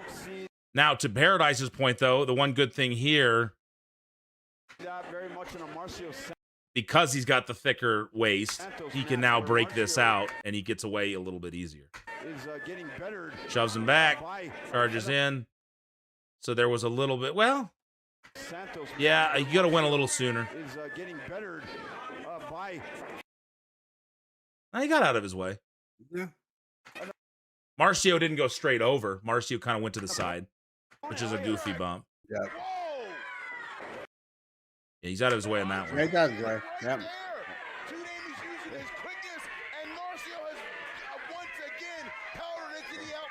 And now power to the outside. So not bad. Santos is absolutely beside himself. He can't believe. I understand that, and that's what we're selling. But again, I don't mind a little guy grabbing a waist lock. If he can get the arms all the way around, he tries to hold on to it. You still got to wrestle the guy. And if you're going to keep away from having to bounce all over the place, that I think that waist lock is one thing you can do. Get low on the hips and control the hips, even if there's a size difference. And it gives the big guy a way to either break it easier or, you know, wing lock, hook, and throw you off of him. Like, it does open you up for other spots to tell that story that you are smaller. You gave it a shot. For instance, I'm not a big fan on that same note of if you're a lot smaller than a guy locking up with him. I'm not going to go upper body. I'm not going to go heavy in front of you. But if I can get behind you, get down around your hips and hold on to it, I can try to get a knee. I can try to trip the leg, which is what he did there. So I think there's definitely places for it. And you see that spot a lot when a smaller guy gets behind a big guy and he just kind of stands, doesn't sell it, and then just throws him off. So it really depends on how you work it. Now, if you get behind and they're working it like there's no size difference, then I'm completely with you on that. Yep. Did that make sense? It did to me. How the early parts of this matchup has gone so far. Nice Viber. These headphones broke. Yep. And I don't even know what this part does inside the headphones. Now, one thing you could have done, too, Dame, you get behind on that waist lock, you know, to what Paradise is saying. Soon as you get behind, you're dropping down to a leg, getting into the knee, pushing it forward, and then you're getting him down and you're staying on the leg, trying to hold him down. And you can still kind of work that same spot and get up and around. You're trying to keep hold of him. He gets the separation, shoves you back, goes to the arm drags. So, again, personal preference, ways to make it make sense. For me, the biggest thing is, does it make sense? So if you're going to be in the waist lock, make sure you're working that and you're selling that you're really struggling to hold on. And then maybe you drop to the leg and you try to get it and he's keeping it. Then you end up back in the waist lock as he's getting away. There's all sorts of little things you can do. He has gotten in the head of Marcio Santos. Where Paradise is thinking, and that's what you guys got to think like she's thinking. And that's the biggest thing with these breakdowns. What makes the most sense there? So just because you can doesn't mean you should. And make it make sense. That's what pulls people into your world. It not making sense takes them out of it. Yeah, you see Marcio's recouping outside. That look right there. Two Dame's thick now, though. Two Dame, how much muscle you put on in the last 6 months? Two Dame's been hitting it in the gym. You gonna be there? No, you won't be there tonight. You had to get work, right? Hey, what up, Dirk? We, don't know Dirk. all the matches, but we do know that there is going to be an NRW Championship match. In fact, Eric Reyes, the #1 contender. Don't waste the waste. There you go. If you're gonna waste, don't go to waste. Eric Reyes. Now, Two Dame, I'd look a little more aggravated here. Now you're trying to get out. You're trying to get him. Maybe you threaten a dive. Maybe you grab like you're gonna jump. But you know, get a little more like, come on, let's go. That's cool. Ignition package.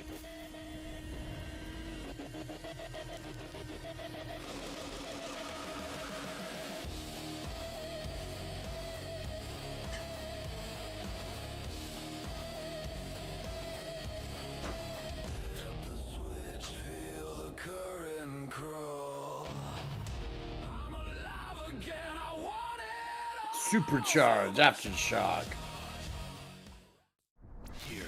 That's cool. Shocktober.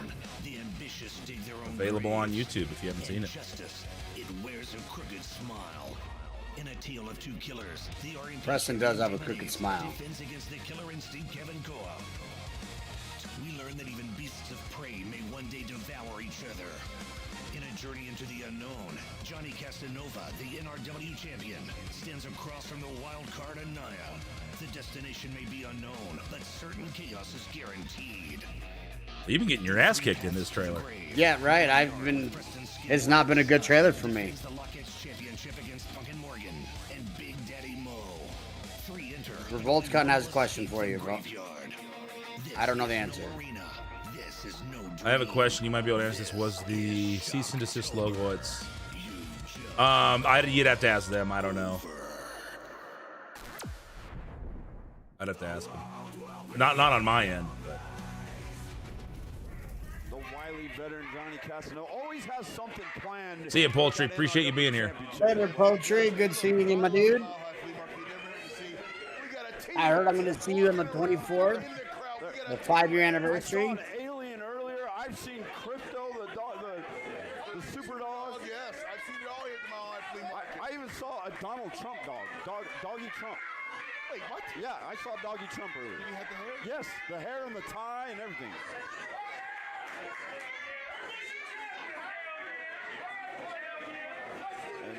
Get them shoes up. Preston could probably answer that. Okay, yeah, one of the designs was. Finally get on track in this matchup. Right there, short knee. Now, I think I took a little too long to get to at this point.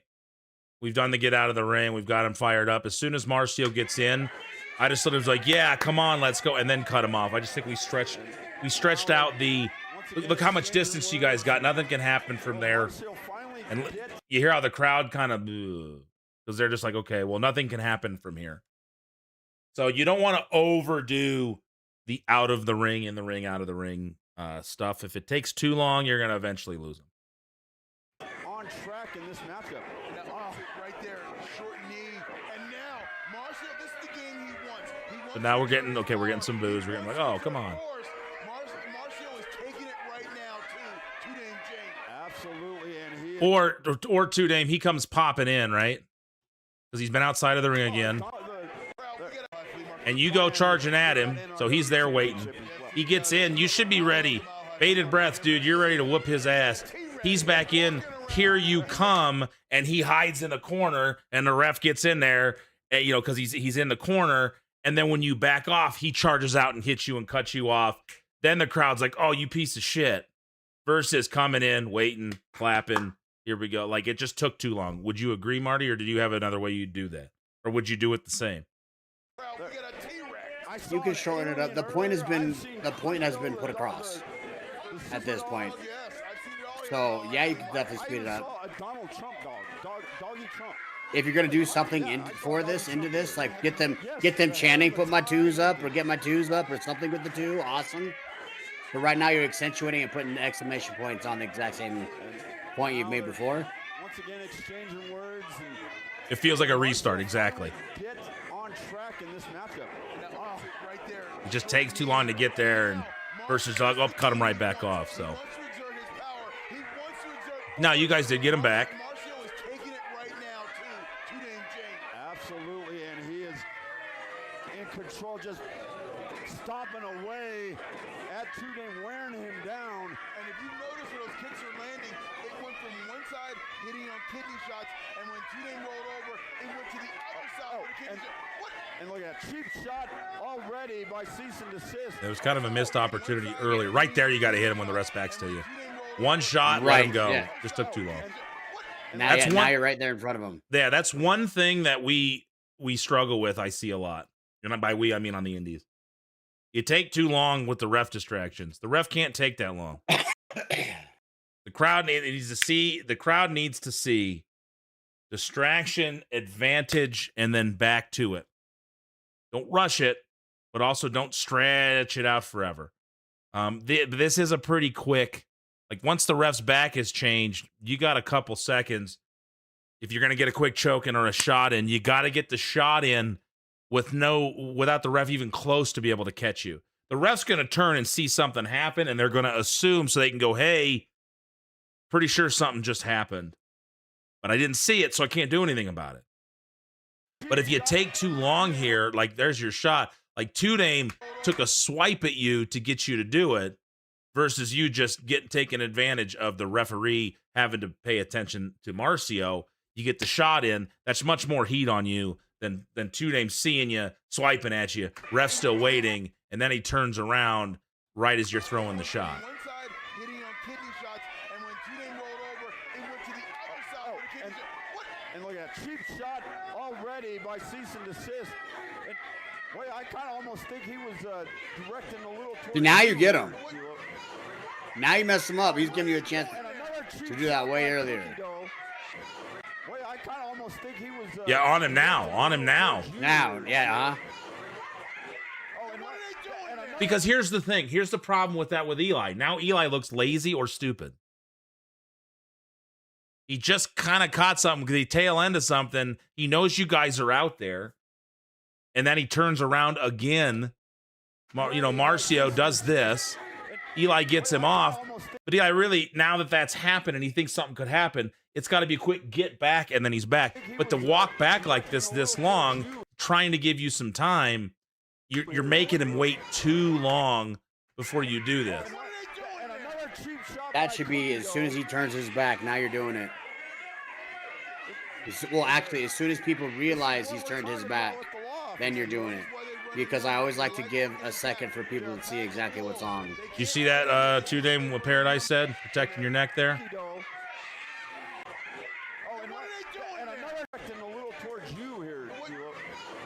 Get the hand up. You're underneath. That's where your armpits are a good helper. I like the armpit.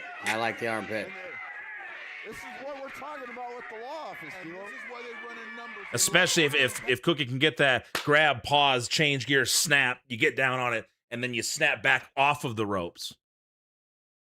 Instead of, or at least snap up, boom, and then lay back down on it, but there's got to be more of a snap there. They're a pack of wolves. They can't fight individually. They got to run in a pack to take advantage of their opponent. And Two Dame is in trouble. But he gets out of the way. Coming off the ropes. far as the whip's good at the beginning, but he needs to keep going with him. So he pops out, but then he kind of runs back this direction.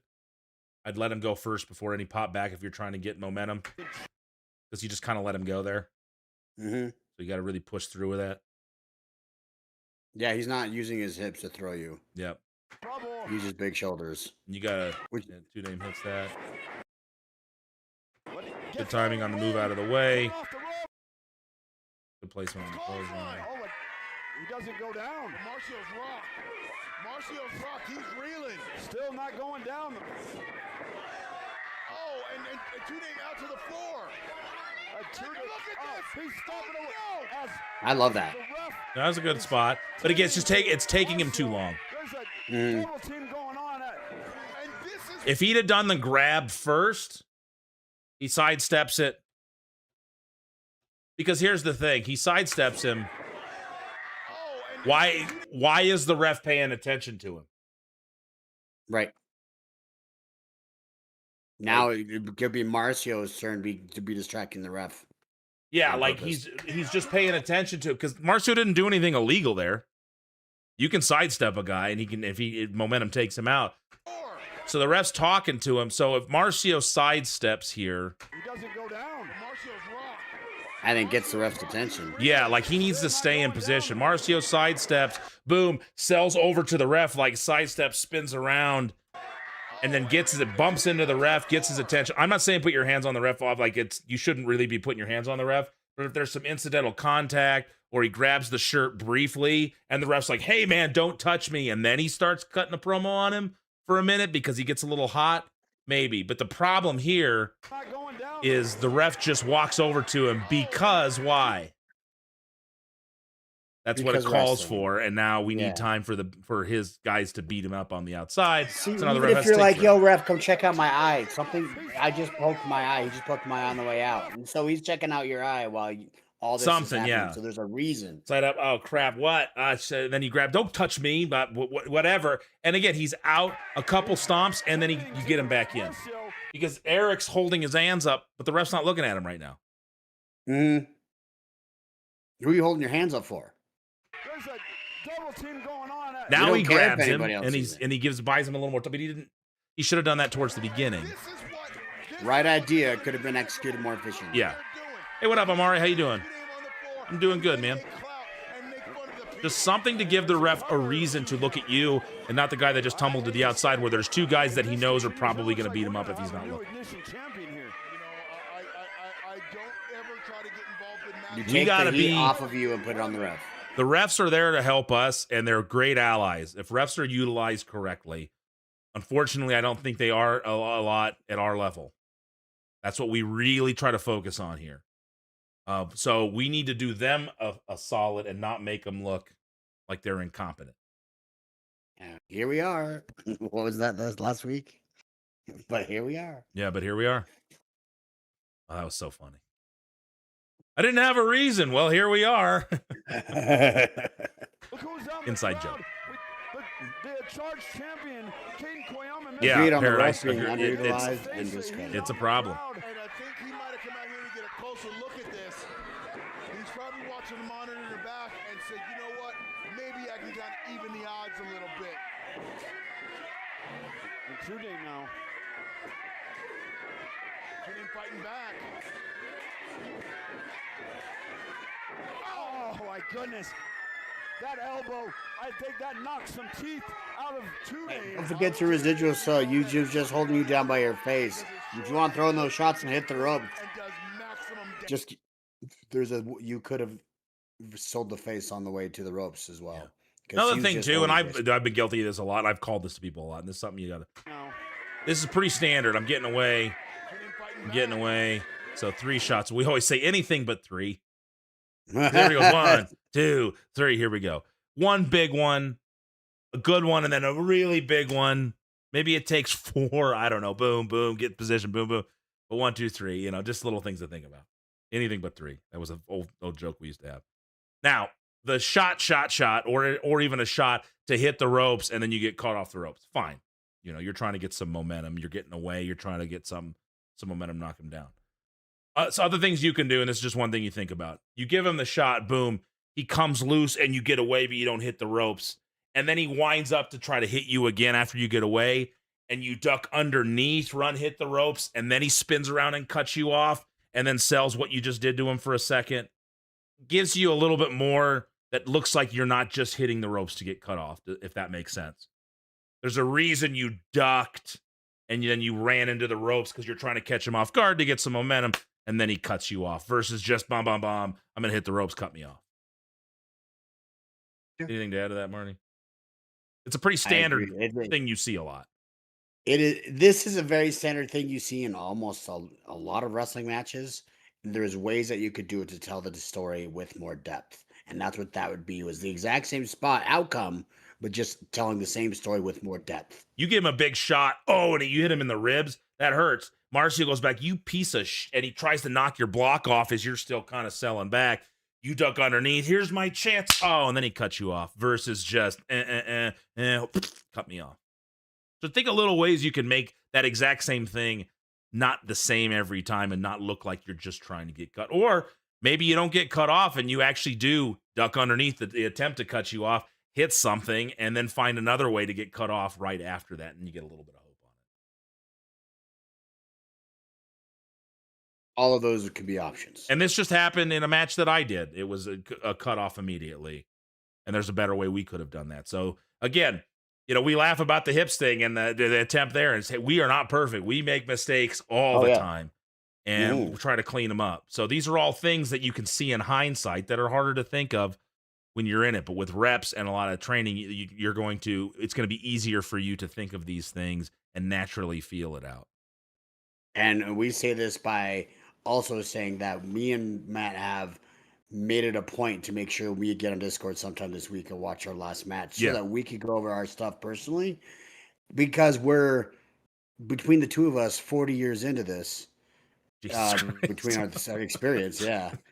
And we still can get better. We can still learn and get, you think differently out there than you like watching it back, hindsight for sure. So everyone can still get better. You're never done learning.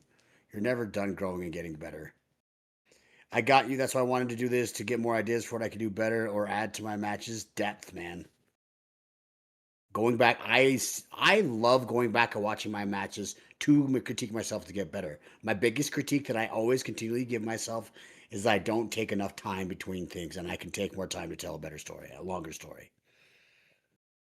But yeah, we're continually doing this to ourselves as well. Oh my goodness. That elbow, good bump. I think that knocks some teeth out of Tudane.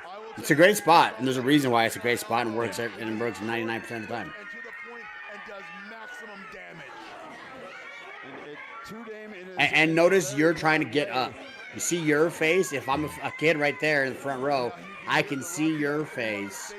Versus prior matches we were watching, there's a person on the mat, flat against the mat with their face up in the air, where you're not selling any tickets to the person up in the air.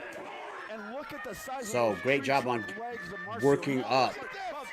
Your facials are great. No, that was a better use of that. Yes. Ref gets him out of the corner. You come, get a quick one. Now, Tudane, you need to sell those eyes the rest of the match. That's one thing that is undersold, is a poke to the eyes or a rake. If you've ever got hit in the eye, something's flown in your eye, piece of dust, a bug, a rogue thumb that just kind of hits you, like that hurts for a while. You can always go back to it. You might get your sight back, but you can always go back to it and keep selling it. And I think that's a big thing missing in professional wrestling on most levels is residual selling.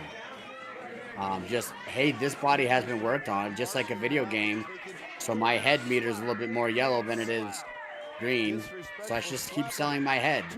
Just because it's my time to get up and tell a different part of the story doesn't mean my head hasn't been jacked this entire match. Now Marcio trying to place Tudane on the ropes just how he wants them. What has he got in store here? We are in the high rent district right now. Tudane's fighting for his life, throwing blows. And he hit him with his making hand. Yeah, That's the moneymaker hand. That's the moneymaker. High cross. Oh, what did you see? The air that I- got. Unbelievable. Sell that chest would- a little more when you hit that. You're still selling. You're getting Yeah. fired up, but you're still selling what hurt.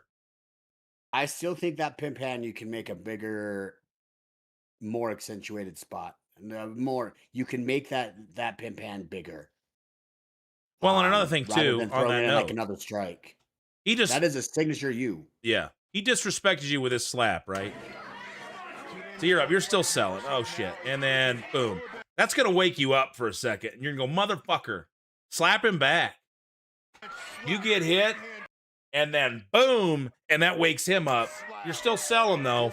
Then he can run up to get you. So you gave him a shot there, but I wouldn't have, and that was a punch. I'd have slapped him back. Boom, pop.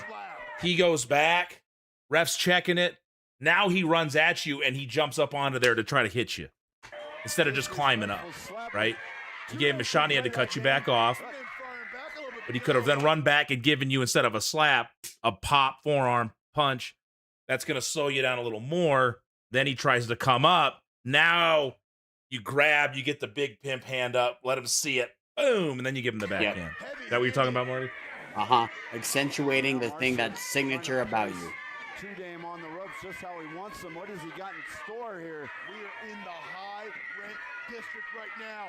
Two-Dame's fighting. Give him the shots, the shot. Ah, okay. Well, he showed it to him. Okay, all right. Yeah, that's it. That's the moneymaker hand. Big crossbody, look good. Boom. I'd pop off that RVD cell. That, oh, shit, because you did take some kicks to the gut.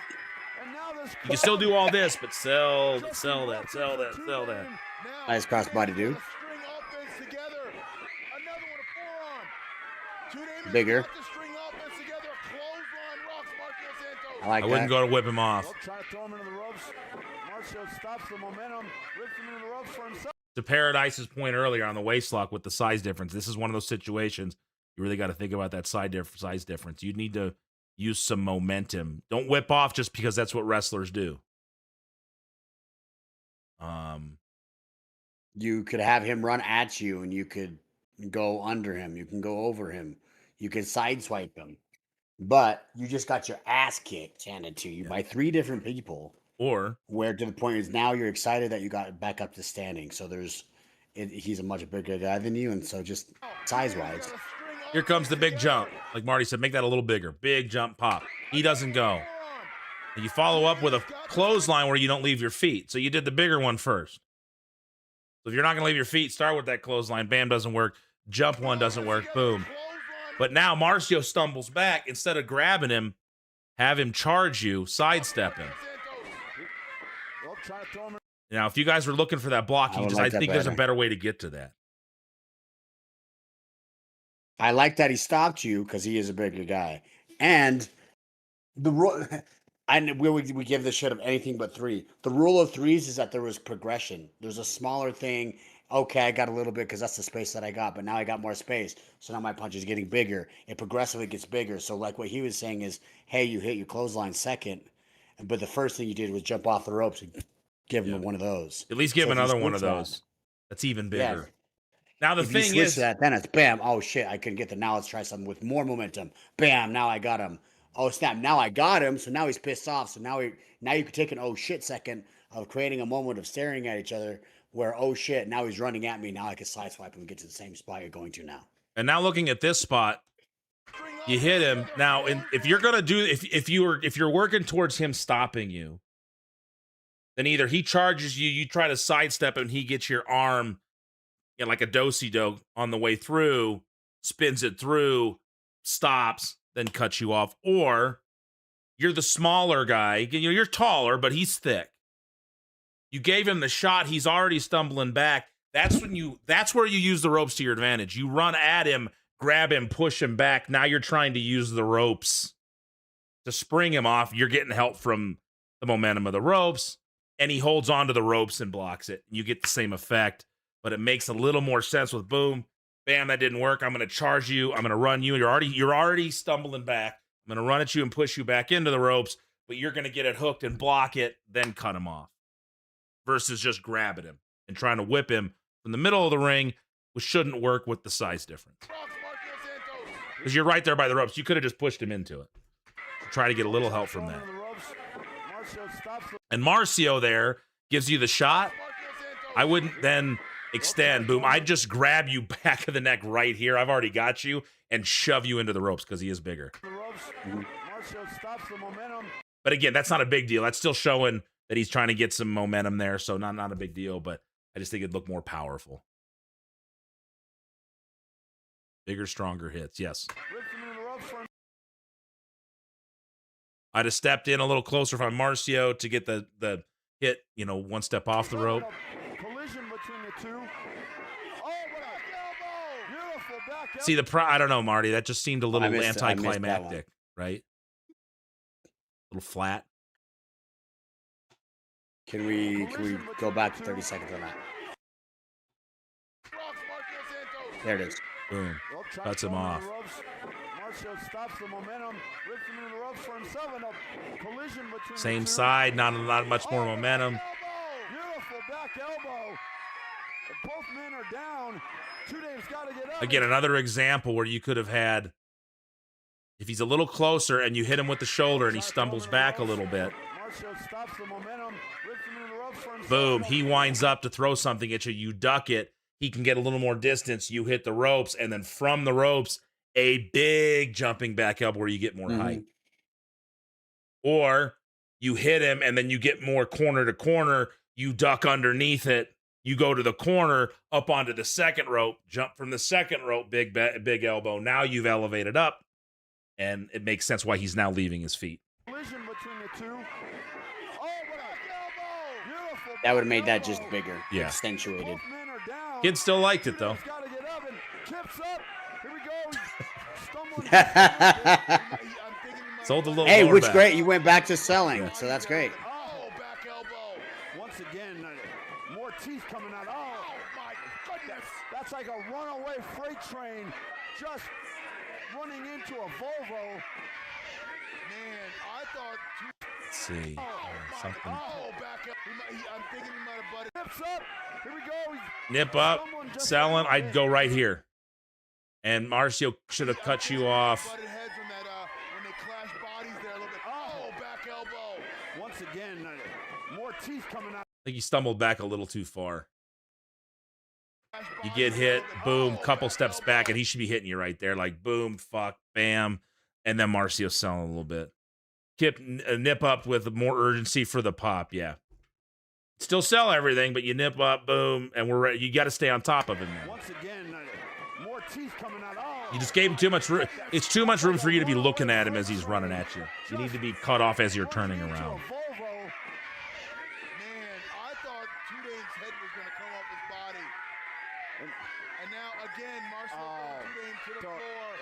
Yeah, this is no man's land for Two Dame. Hey, that was probably the first time we heard No Man's Land. It turned into a match, right? This is not the place where Two Dame wants to be. The pacing needs to change throughout the match, especially when the face is up. Gear changes. You know, we are in one of the world's largest outdoor flea markets. Oh my goodness, come on! Look at this. See, a good opportunity. That's great. Good That's opportunity. great. Go ahead, As Marty. soon as he turns around, he's there. Yeah. The other guys are right there on top of his ass. Now, when he clotheslined you, I would try to throw him to the outside, but you hold on, right? Two Dames, so you don't go all the way to the floor. You hold on to that. Boom. You try to protect yourself. Then he can try to throw you, sell a second as you're coming back up, knock you off the apron, and then you can eat the barricade or something. Boom. Then he comes out and gets you. Just a little more to add to that. Tell the story deeper. Because you know there's two guys out there that have been messing with you. This is not the place where Two Dame wants to be. And ladies and gentlemen, we are at the Mile High Flea Market. They are literally on asphalt. This is not an arena floor. That is asphalt out there. You know, we are in one of the world's largest outdoor. That was a good way to get them away. Look at this. This is this up there. Wait, Ken Koyama's come out, and he's trying to show. Oh, wait a minute. Disqualification. The referee finally saw it. And Ken Koyama's fighting off a cookie right. There's a brawl going on the outside. Eric Reyes and Two Dame are going at it. And Two Dame's in there all by himself now. And now, Eric measuring up Two Dame. Oh, going for that big kick. Oh, we could have cleaned that up a little bit. Haters down. Yeah, like you're trying to keep yourself down. We could have smoothed up the finish a little bit. Koyama, it took too long to get the ref's attention. Probably would have been better if all this would have happened on the same side Caden was over on the other side. So he had to run all the way across to let him know. And he had to break through those two. So if it could have been on the other side where he was, then it could have been there. You know, he jumps right over, grabs him, calls attention to it while they're putting it on him, and then he sees it and throws it out. Because he had to walk all the way across the... Oh, wait a minute. The referee finally saw it. And King Koyama's fighting off with Cookie right. There's a brawl going on the outside. Eric Reyes and Two Dame are going at it. And Two Dame's in there all by himself now. And now, Eric measuring up Two Yeah, Dame. like this is supposed to be a super exciting spot.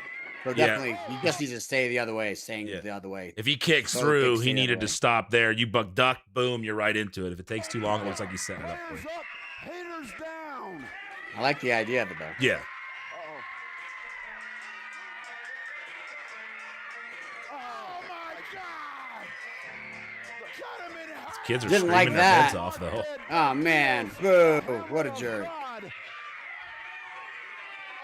know what? I'm sorry. I have got to go to the back. I am going to find Preston. I am going to deal with the law office. This is ridiculous. Redonkulous. Something needs to be done. Damon sent in one for us to watch next. I think we totally should. One more? Next week. You don't have one more in you? It was a pleasure to be out here with you, but I'm going to go handle some... All right, I'll go one more. I got one more. What's the timestamp on that one? You take care of it. But I like this critiquing stuff. Can you timestamp that for us? I'll send my most recent tag match, and maybe that can be next week. I'd love to watch that. Two names. I want to do this as much as possible. So if there's any wrestlers out there who wants to have their matches taken a look at, send them in.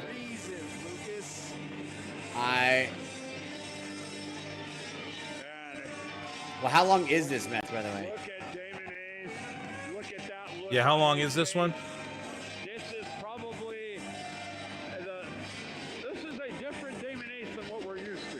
No, it definitely is. Yeah, how much time do you have? What time does and what circumstances can bring in. God, your guys' production is so good. The attitude of Damon Ace right now is something we Damon effing Ace. Yeah, I'm gonna have to look at that. You have to explain to me what an emerald flosion is. You know what an emerald flosion is? There's so many different names for the same moves.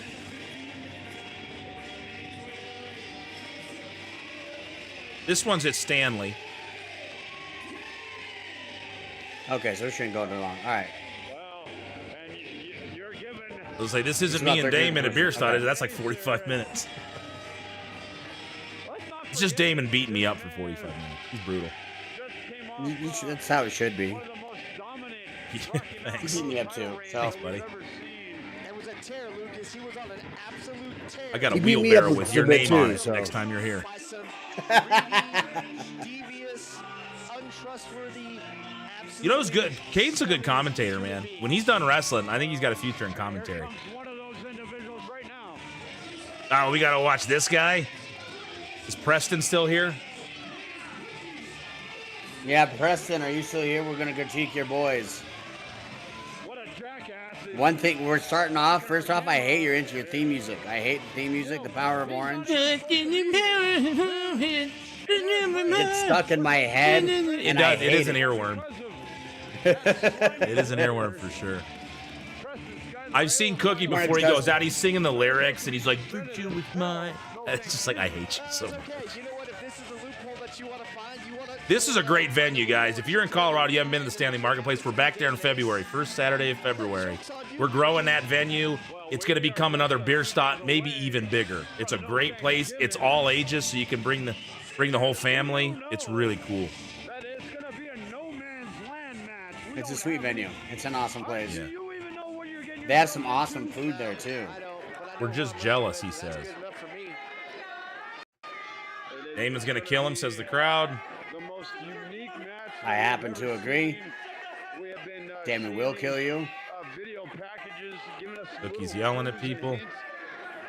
I like Cookie as a person, but I hope he does. A little death would be okay for Damon to give him. That much we know. I don't know anything really. And there's that chop we were talking about. Now, look at the difference, though. You see, Damon, they go for the lockup, and Cookie is going in full steam. I love this, by the way. What's that? I love this, by the way. I thought I was going to see a lockup. See, you think you're going to see it? You don't. It's not telegraphed to the audience that this is going to happen. No, Damon cuts him off, and now he's got both hands around his throat because there's a story here too. They hate each other. This is leading to no man's land. So any of these thank matches. You for the follow, Matthew BBD. Where you out of? Where you from? We're watching some Rocky Mountain Pro, critiquing some matches. Everybody, exclamation point Yaden to go follow my homie Mr. Mercury Yaden, critiquing some matches here. Tis I. Tis I. So let me know where you're from. But look, I thought we were going to start out with a lockup, a typical lock, and we did. But there's a basic story based out of this. Now where I'm going with this between these guys. Yes, they hate each other. This whole faction. There's two factions hate each other. Now, Damon's got him backed up. Here he is. Now notice Damon didn't go. One arm over each rope. You notice Cookie, it doesn't put his arms over the ropes. No, because he's still fighting. Covering up. Yeah, still fighting. He comes in and it's oh shit, oh shit, oh shit, oh shit. He's got me. And Damon wastes no time. Winds up, good position. Pop. There it is. And watch Cookie. He doesn't stay in the corner. He goes, oh shit, that hurt. I'm going over here. Now I believe it. And I have been caught with Damon Ace chops. That shit hurts. They suck. You don't like it. And you wouldn't stay there because you don't want another one. So he gets over. And now, but notice Damon doesn't just go, oh, set him up, and chop. He's like, no, I'm going to stay on top of you, and I'm whooping your ass now because I don't like you. Imagine this is Cookie versus Damon over at Rocky Mountain Pro setting up. What's up, Stormy? Radcore coming in with the raid. What is up, Radcore? What up, Rad? Can we get a shout out for Radcore? Okay, so this is something we've been talking about the whole time as far as where to meet people off the ropes. Now look at this. Now you get a good visual of what I'm talking about. And the shoot off too. Yeah, shoot off is good. Now, Damon pushes him. He's close enough to the ropes. Oh, Bob Evans is calling. Tell him, hey, we're on stream. Martin says, tell hello to everybody to the crowd. Hey, Bob, we're on stream watching matches. Say hi to everyone. Hi, Bob. You can say hi to Marty too if you want to. I don't know if you want to, but I'm the coolest. I mean, I'll say hi to Marty, but I'm still mad that he beat me and I want a rematch. He wants a rematch. You heard it here first. But yeah, we're breaking down some matches on Twitch if you want to pop in. But can I give you a buzz here when we're done? Oh, that would be fun to have Bob Evans join us. Yeah, we need to get Bob on one of these Thursdays. Maybe we get Bob on here breaking some matches down with us. Yeah, definitely. We'll work it out. All right, man. All right, we'll see you later. See you, Bob. Yeah, we'll get Bob on here. That'd be a lot of fun. Everybody says hi, Bob. Fun. I love Bob Evans Restaurant. Yeah, dude, I think his X account still says Bob Evans, not the restaurant. Really? That's hilarious. It did it one time. It said Bob Evans, not the restaurant. I had no idea it was a restaurant until last year, and it is delicious. So if you notice, Damon picks him up. He stays on him. Cookie's trying to get away, not quite sure what to do, and then shoves him off. Good squat there. Now watch. Damon's in the middle. Cookie's in the ropes. Damon's winding up as he's in the ropes, and he catches him one step off.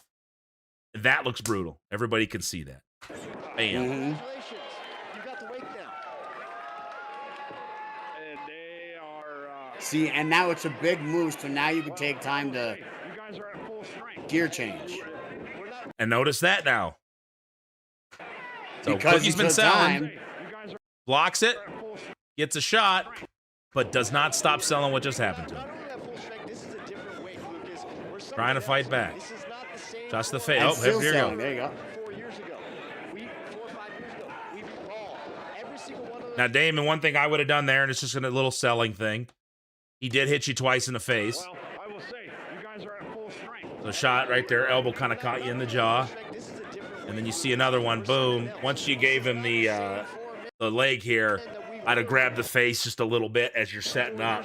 Motherfucker, I'm grabbing my face to remind him. Lay him out, grab it again, cover. That whole sequence looked good, though. But I just give a little more, like, just even if it's a little shift of the jaw. Yes, I know that. This just happened. You can even do it because you already hate him.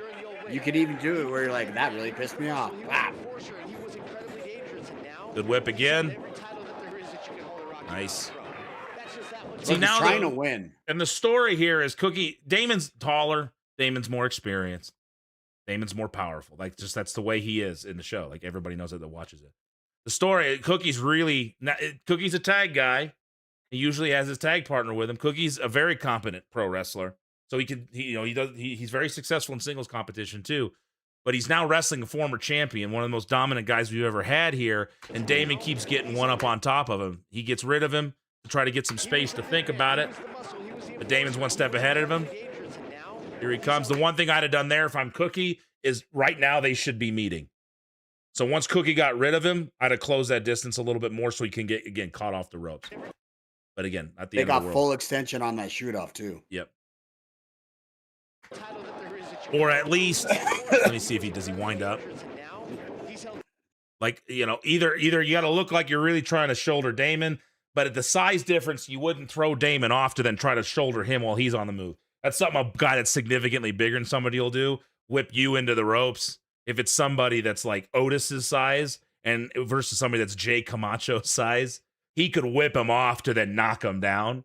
But in this case, Cookie, it's just a simple wind up. It's like, got rid of you, I'm going to try to hit you, but Damon's just too quick, and he knocks him down. Just makes it look a little more believable. But it still looks good. Go a long ways. Oh, yeah, it still looks good. Aggressive. I love it.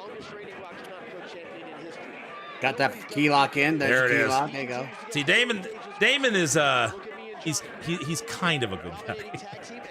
He's like, I can't help myself. It's right there. I got to take the fish hook, man. But notice, too, the difference in Damon 6 months ago versus Damon now. He'd have held that a lot longer, and he'd have tried to go back to it. But referee sees it right away, breaks it off, and Damon's like, okay, I'll go. All right, fine. You can see, if you look at Damon's face, you can see him enjoying that, and then almost when the ref stops him, like snapping back into, oh yeah, I'm a good person now. I'd have given him a little more oomph on this. You kind of came back in, similar to what Marstia did, the kind of tap by. I'd have stayed more towards the center. See how you're behind him now? I think what looks a little cleaner is you're here, stay there, open up from there, don't come back towards him. Let him move past you, and then get the complete push by. Then you're in the middle. Good spot, though. Good timing. Notice the timing on that, too. We were talking with Sean earlier and Balaam. Yeah. Like, he's last second as Damon's leaving his feet, so it looks like he didn't see him moving, and he saw him coming at the last second and was able to just get out of the way out of desperation. He's not hitting the turnbuckle and staring him out like a deer in the headlights. They're on top of each other. The good thing is they're on top of each other, but they're not rushing it. You can see just going, looking like you're going fast isn't the same as rushing it. And they're staying on top of each other, keeping good contact, getting the distance they need when they need to, still letting the crowd ingest what they're doing, but keeping the action flowing to where they're not losing everybody. And then they'll let it breathe when they need to, when something's big enough. Better than they were, say, when they first got formed 6 months ago after you guys. If I were Cookie, I wouldn't go as fast on those. Because he turns around. That's a hard thing to time because Damon can't see it now. So he's trying to kind of get through and get away. If I'm Cookie, I'm hitting it in. I'm grinding it in the first one. And then getting some contact where it can be felt. So even if it's you come back and it's one hand where you're something here and then it's like a pop back and boom and in where there's not a lot of in-between time. Those last two were better. That's a tough thing to time when you can't see it. Great selling. They're all better. Cookie Wright is an improved wrestler from where he was 1 year. And to end that, maybe one and then pop back and give that forearm there. That's an easy one to sell. You can get a good pop with that. You can make a lot of noise with it. Him and Eric Reyes are a dangerous tag team. They're dangerous as singles wrestlers. That's one thing we got to work on too. Is there's kind of a fumbling around for the hand. So if you're going to be reaching for it, get in tighter on Damon here. Because you see how you're loose, you're reaching over. Get underneath the rope and grab it first. Push in on him. Then bring it over. Then go. Then Damon has something to fight against. If you're pushing in, Damon's trying to fight, and there's a jockey for position, instead of making it look like he's just allowing you to take his hand. Just grabbing it, yeah. Get out a little more. Damon, I wouldn't leave as early. Let him get full extension first before you start the run. So let him get squatted first. So that's on Cookie, too, to get out more and be more deliberate with that. But he still got out to the center, which is good. Good positioning on that. Look at this. Look at this display. That's why they call him the monster. To do that to Damon. I mean, that is impressive. It's impressive. You are a little smaller than him, so you've really got to sell that was a feat of strength when you do that. So you use Damon's momentum to get him up into position.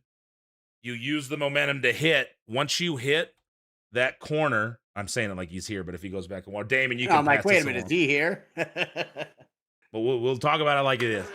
Boom, it's up into it. That's got to be a hit. Boom, and that momentum takes you right off because you notice you kind of collapse a little bit, which is fine because you're selling that he's bigger. But if the hand was more behind the neck, you could pull it through a little better.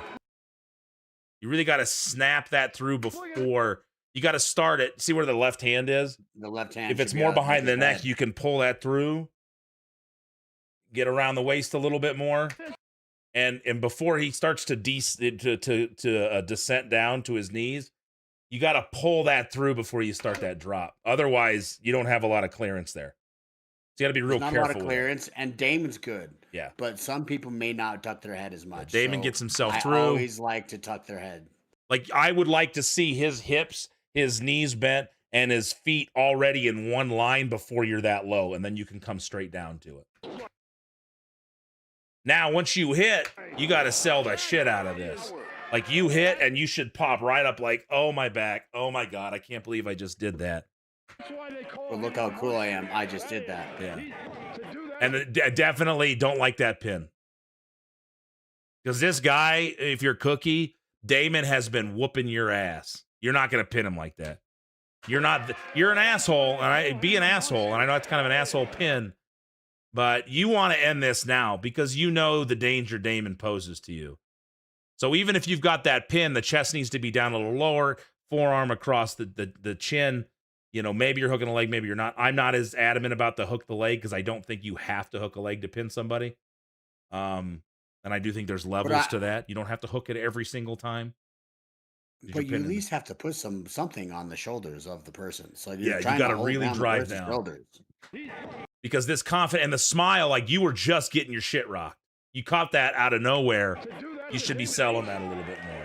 It shows that they're ready for you as well. Okay, Marty, but what we have to do to beat Damon again? Shoot him. Yeah, Paradise. I know there's a lot of people that are like really adamant that you hook a leg and get real deep. I think it looks good if you do it, but you can pin people without a leg being hooked and get a lot of pressure on their shoulders. They could be kicking their legs wildly. They can't move their shoulders. As long as you sell it right, it doesn't always have to be hooked. And sometimes if you do hook it, you're putting their leg in maybe a more advantageous position where they can kick even harder if they can break the hold. So if you're going to hook a leg, I do like if you hook a leg, you get all the way around and you've got your hands clasped. You got a gable grip or an S grip on that. Because if it's just the leg, you're trying to hold their leg with one arm. And most people are going to be powerful enough to kick, and you're not going to be able to hold their leg with one arm because their legs are stronger than your arms, generally. If they're not, if your arms are stronger than their legs, then you probably should have beat them already. So those little things to think about. You probably shouldn't be. I mean, that's true. If you got stronger arms and so your opponent's got legs, then you might need to pin them already. I would prefer them at their All right, absolute Stormy, best. thank you. Every single one of us wants to get our hands on them. I don't want Good tightness on there on that waist lock. to ever have an excuse. When this thing is said and done, we're going to be standing tall over all of them. Well, it'll be a sight to behold coming up at No Thanksgiving, December 4th. I don't know what happened there. Right now, I think he was supposed to stay up, and he drags his face and puts him kind of like football spikes his head I on just the don't ground. think you've done enough to Damon. I don't think Cookie's done enough to Damon to warrant this yet. I could agree with that. Because Damon comes through. They're working this year. He snaps through. You got to hit it right now. And then just that pot. And dude, so say that happens. Say that things happen. Damon sits up. You kind of pass by it. But why in the world would you then not stay on top of him? Again, it's Damon. Now you're in the corner and you didn't do anything to it but snap mirror him. It could have been super cool and maybe looked more efficient if he, after he snap mirror, kicked the back of him so Damon's back here selling, so that when you're hitting the ropes, his face is up, so you could do the same. Yeah, and then you kick him, or you do it like a snappy palm strike, something, clothesline, and then maybe you hit it and you're like, yeah, and then you got to turn right back around. Though you can't give him that much time. An ace like that, he's still not as good as he thinks he is. You think you can get your eyes off a Damon Ace like that? And you hear Caden talking about now it. the commentator is saying it. Yeah. Caden's a coach, man. He's seeing it. You're giving him breathing time. Wind up sooner on that. You think you can get your eyes off a Damon Ace So like you should that? be winding up for that clothesline right here. Giving him breathing time. Kind of rainbowed it a little bit. They're precision. Big German. It's like a self-fulfilling prophecy. that is Good residual selling. that is pure power. Now I wouldn't sell down like that though if I'm Cookie. I get hit, boom. I'm really selling that back, and I'm getting there, and I'm letting people see my face, and I'm arching a lot. Damon's now kind of coming back up here. Because, again, Cookie didn't do a whole lot to him. He gave him the power slam, but from that point, he's only snap married. So if I'm Damon, I'm still residual selling, but I'm hitting that, boom, and I'm sitting up. And now I'm like, his back is what took the power slam. So I'm hitting it, boom, I'm selling the back that kind of gets me up off the mat. And I'm kind of working up, giving a little bit of space. Genuine opportunities line, miscommunication and botches, absolutely. 60 pounds. I don't always hook. I'm little, and my legs are heavy and bigger than me. So if Damon hits that, he pops up, arches, and I like to look over, and he's like feeling the crowd, but I'd have kind of stumbled a little bit like, yeah, you want to see this? You want to see this as they kind of get going? If you're more upright, it's just, I think it's a psychological thing. Like, you're more upright, there's more of a chance that you're going to do something. People start to get into it with you. Like, really get up, get taller. And just a little off communication here. So I'm assuming, that would have been good for Cookie to come through, swing and miss, and Damon goes for it again. I think that's what was. I think that's what was hoped for. So grab, tried to pull to get underneath. So Cookie's just got to step through on that.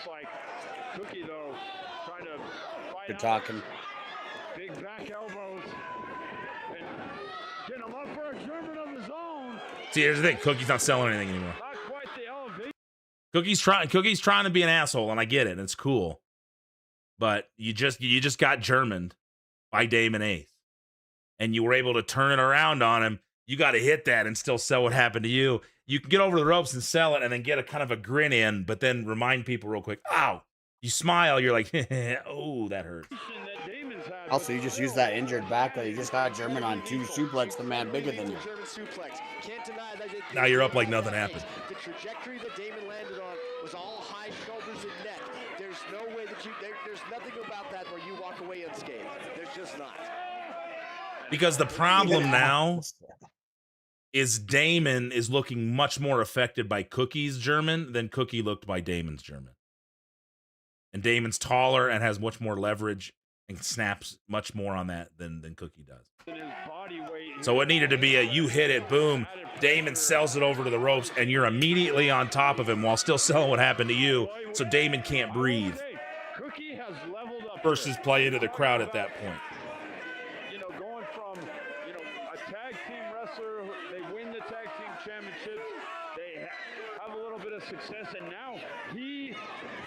being the aggressor against Damon Ace. He's finding his ways. He's learning a lot. He is very comfortable in the ring right now. That's one thing I can say watching Cookie Wright, because believe me, there's footage being studied. There's a game plan being formulated. I know that kid has gotten a lot better. But I'm worried about the arrogance. I'm worried about how confident he can be sometimes, because when he is, he lets things go. I mean, that's smart to grab the ropes when you're that close to it. Yeah. I like that Cookie's trying to win. Trying to see Notice how many pins have been in this? He's learning a lot. He's not a ton.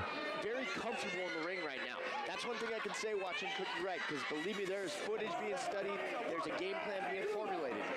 I know that kid has gotten a lot better. I'd rather seen a couple more maybe boots there, like he hits that. Again, he's just staying away. He's way too far away. He's taking too long with a guy like Damon. Hit it, maybe turn around, and then give a couple stomps. Maybe choke with the foot. Ref backs him up. Then maybe he drops down. I just don't choke just because you're a heel. You get that guys that just do it a lot just to do it. Usually it'd be something out of frustration. Boom, boom. They're firing up on you. Bam, you knock them down. Then you choke them. You have a reason to do it. Yeah. Choking with the foot's a little bit different, I guess. Like, just because you're already tall, you kind of give him a couple stomps. The ref tries to break it up. Maybe you drop down to give it to him.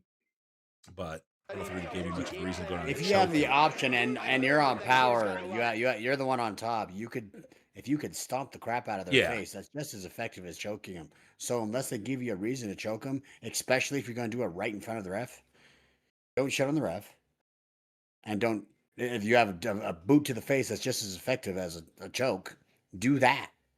Unless he does something to pop you, bam, he got you. Now I'm pissed off. Now I choke you. Yeah, I agree. And Damon Ace is former Rocky Mountain Pro champion, Stormy. So yeah, you got to pull him out a little further than that because Damon's right there. So yeah, you're just gonna get the rope. He can be sometimes. Save the energy.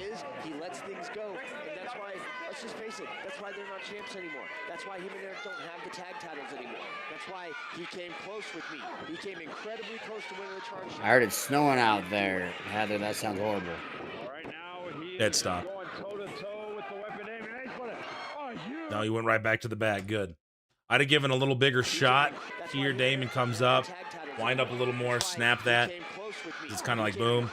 Even if you give him the first one, that's kind of like, you're trying to get it. Cookie's got to sell that a little more, then a bigger wind up and a bigger shot that backs him up. And then you can grab him from there. Man, pick him up off the ropes. Boom, immediately sell the back. I like that it wasn't a delayed one because your back hurts. Great residual selling. Back to the back. A lot of toughness inside Cookie Wright right now. That was a huge sidewalk slam. So the elder gut through that is incredibly impressive. Well, and one thing that I always go back to, if people question how tough Cookie Wright is the one who ended the Buffalo Brew's career. Let's not forget about that. He ended Brew's career. Yeah, and that's it. Cookie is just like nothing happened to him. Brew was an incredibly tough competitor. Somebody who You know, it's the difference between what Damon has done when he gets that out of nowhere, boom, ow, my back. Cookie isn't doing that. He goes right back. Just too much John with the crowd. I love crowd interaction. Interact with the crowd. You got to be a little snappier with it, a little quicker. Give him something quick, and then you got to get back to the opponent. Again, former RMP champion. The name, the weapon isn't just for fun. Like, it's true, and that's the way Damon's always presented himself as very, very dangerous. So you got to be a little more mindful of that. Cookie is capable of that. He should still be selling his back, grabbing it. Let people know that your back still hurts. All right, let's calm down here, Lucas. Well, I'm trying to be unbiased here. You know, that as part of my thing is as a journalist, I've got to be unbiased. And he is capable. I didn't say he was going to do it, but I'm saying he's capable. We'll find out. In due time, we're going to find out. Right now, we're finding out what he's really got going right with Damon. Oh, my goodness, that shotgun drop kick. A little more bumping and feeding in, I think, would have made this a little smoother for Cookie. Journalist, I've got to be unbiased. Because I think Damon just... All right, let's calm down here, Lucas. maybe go for a senton there instead of the splash. All right, let's calm down here, Lucas. and sell right up because you're back, and then you're right into a boot, and then the front face. If you're gonna do that splash, get a little more height on it. He can get underneath you, boom, and then when you hit it, if you're gonna sell it, it's got to be an immediate pop right up. Boom, and now he pops right up, and he should be up to his feet selling this around. Oh, that really hurt. And then Damon hooks it. it. Made bigger. He is capable. A little too long on that. We'll find out. In due time, we're going to find out. Right now, we're finding out what he's really got going right. I don't think so, Rev. I got to get one. I got to make one. I got to go back in. I haven't messed with my commands in a while. We'll get one made for the next one. I like that. And there's a point too there. You did the front thing, which I know is the move, but you're still selling the back, which is awesome. Because hey, I just rolled. This guy hit it, which I agree with Matt. He could come up bigger and make that spot more pronounced. When he turns around, going right into that, hey, I can't pick this guy into a full suplex, but I'm going for this face buster anyway because my back hurts, so I'm going to get him halfway up and let him fall down right there, and then it goes right into the spot. So I like the idea of this spot. Yeah, I think he could have came up on his face and fed more into the front face suplex. Look at that fucking shot right there. That's the thing that's about both of these guys, that they've had both great facials in between all the different things. Like Damon, when he's selling, he looks like he's hurting. Damon, when he's on top, looks like he's thinking of something horrible to do, and or pissed off, which is what you see here. That's right. I knew if I said great facials, King Steggy would show up. I mean, I won't lie, guys.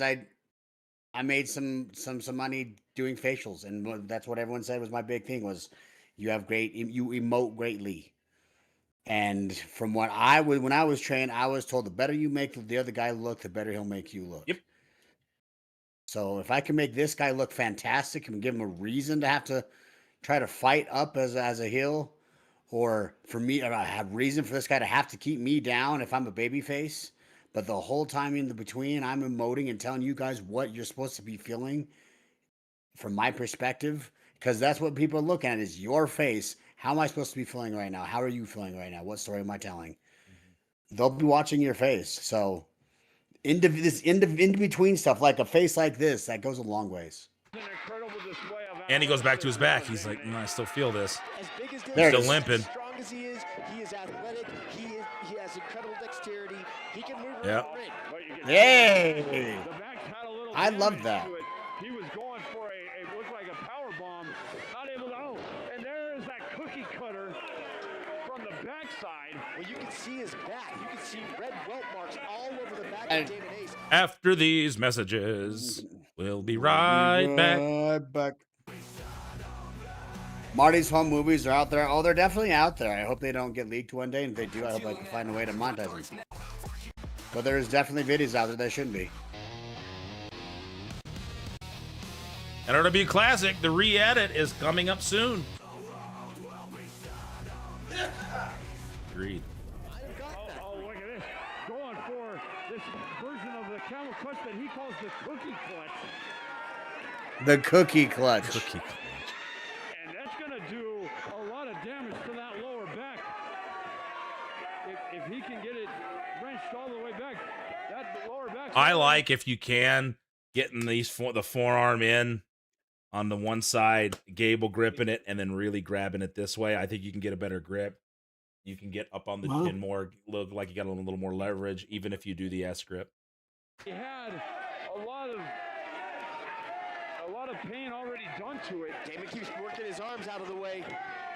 I do like that as a whole. I do like also like, hey, I think it's weird when someone just keeps their hands there. So I like how Damon put his hands out of that move. I got the pressure off of my neck enough to move my arms. Okay, now, sorry, go ahead. Good opportunity here for Cookie to do that kind of that you see the jump up and then you hit your kind of inside of your thighs on their back. So he's right there before hitting the ropes. That's a good time to do that stomp. Boom, pop him down, then hit it. If you want to add something. Cookie was going for a splash.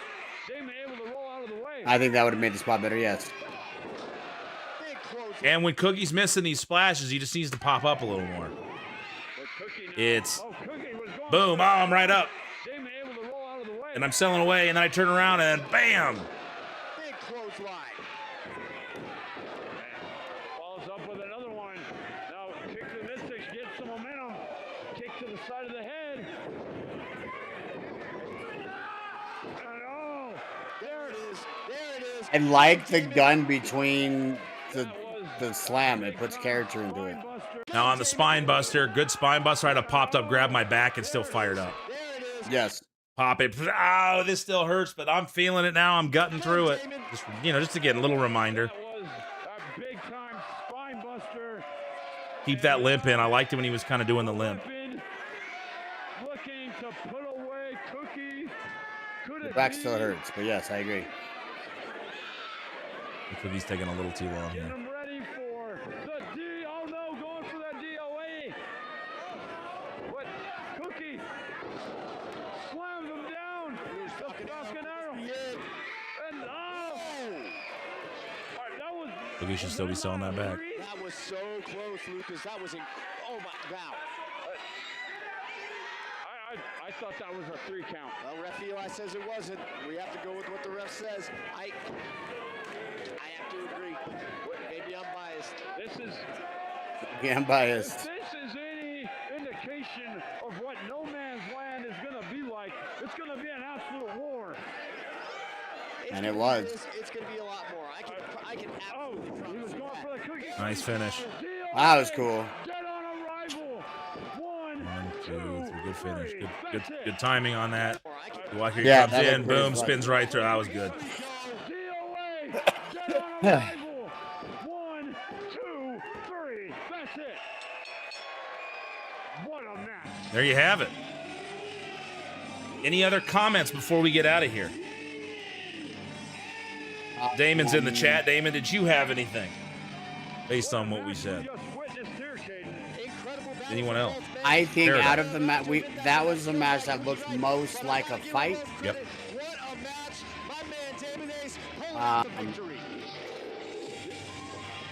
Ultra competitive. There wasn't any deer in the headlight spots in there. Can go toe to toe with Damon Ace. You can see each of them had a very specific personality about He's them. gonna someday be a champion. He's gonna be something special. Today's not that day. It's almost like they go to a really good school. Make sure that will never happen. I want to. I prop for these guys. I love. That was a great match. Don't you go anywhere. Obviously, everything can be fixed and tweaked and enhanced and whatever, but there were some great matches today. At Ray's Chiropractic. It's D'Lo. Going to get Look his- at D'Lo. I think you guys saw a lot of the same little things I noticed. I wish I'd have sold more of that spine buster. I didn't see that the first. Yeah. Dude, but we do that again. You know that all the time. There's so many things that I watch when I do stuff. I'm like, why didn't I do that there? Why did I do that there? Why didn't it happens to all That's of us. why I like watching my matches back still, so I can be like, what was Yeah, I what thinking? the I f- was I know thinking? better. A lot for Cookie. I wish Cookie was in here. We could cover a lot of stuff for him too, but he can go back and watch it. Never broken his win. April 2nd. April 2nd? Probably. Heather, yes, I'll probably be at I Never hope Broken, so. yes. Then yes, I'll probably be there. Better be. Better be, or we're no longer friends. No longer friends. You want to be friends? I mean, that'd be cool. Kind of, I thought we were, but are you down to clown? I'm not sure what that means. I like clowning around. Different people have different versions of clowning around. I see, as far as wrestling people that are on,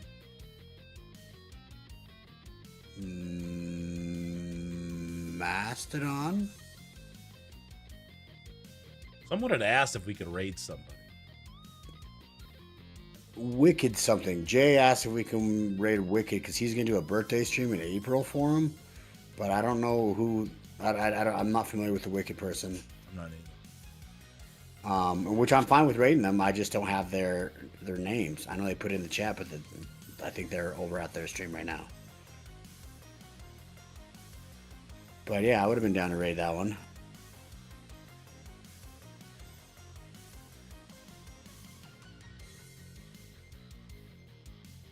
Actually, Scooter, Damon, anyone that had matches today. Is there anyone in the community that you guys would like to see rated? Yeah. Marty booked at Never Broken. Marty forgets he goes on an adventure. Sounds like Marty, but also takes business seriously, so he wouldn't miss a day. I do take my serious business. I like to have fun. That's how I've designed my life, is to have fun and love to do everything that I do. But yeah, so I already got it in my calendar, so I decided I didn't check my calendar before I looked. That Yaden RMP guy is streaming right here. That's not very good. Oh, well, he's the one that's going to be rated. I got Tangent, and then I know there's TNA That's Wrestling. why everybody's over on your channel and not Triathlon. mine, because you're way better. I know this. I'm bringing you the audience. You're welcome. I appreciate you both for. I'm going to have to put all these and have. Yeah, I would. Guys, I feel like it'd be really fun if Two Dame would help us to give us some weather reports. Yeah. So if Two Dames comes in here and he hasn't sent us a weather report yet, we have to give him shit.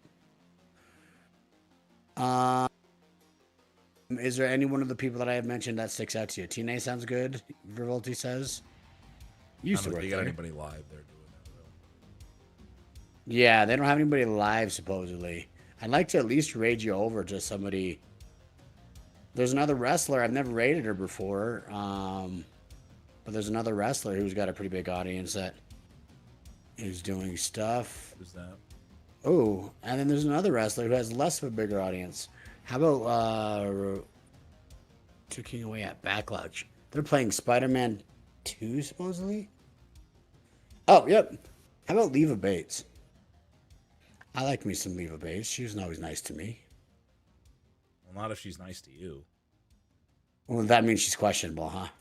Yeah, I don't know if I'd raid Leva. If she's nice to you, then I don't think. Very sus. You need to find people Very- mean to you. Well, just go to my chat. You found them all. They're all right here in my chat. Yeah. I just put Wrestling Leva in the chat. So I think I'm going to rate her. There's other wrestlers on here. They have bigger audiences, and I'd rather support the smaller wrestling streamers. And so I think I'm going to do Wrestling Leva. All right, cool. I started my raid too.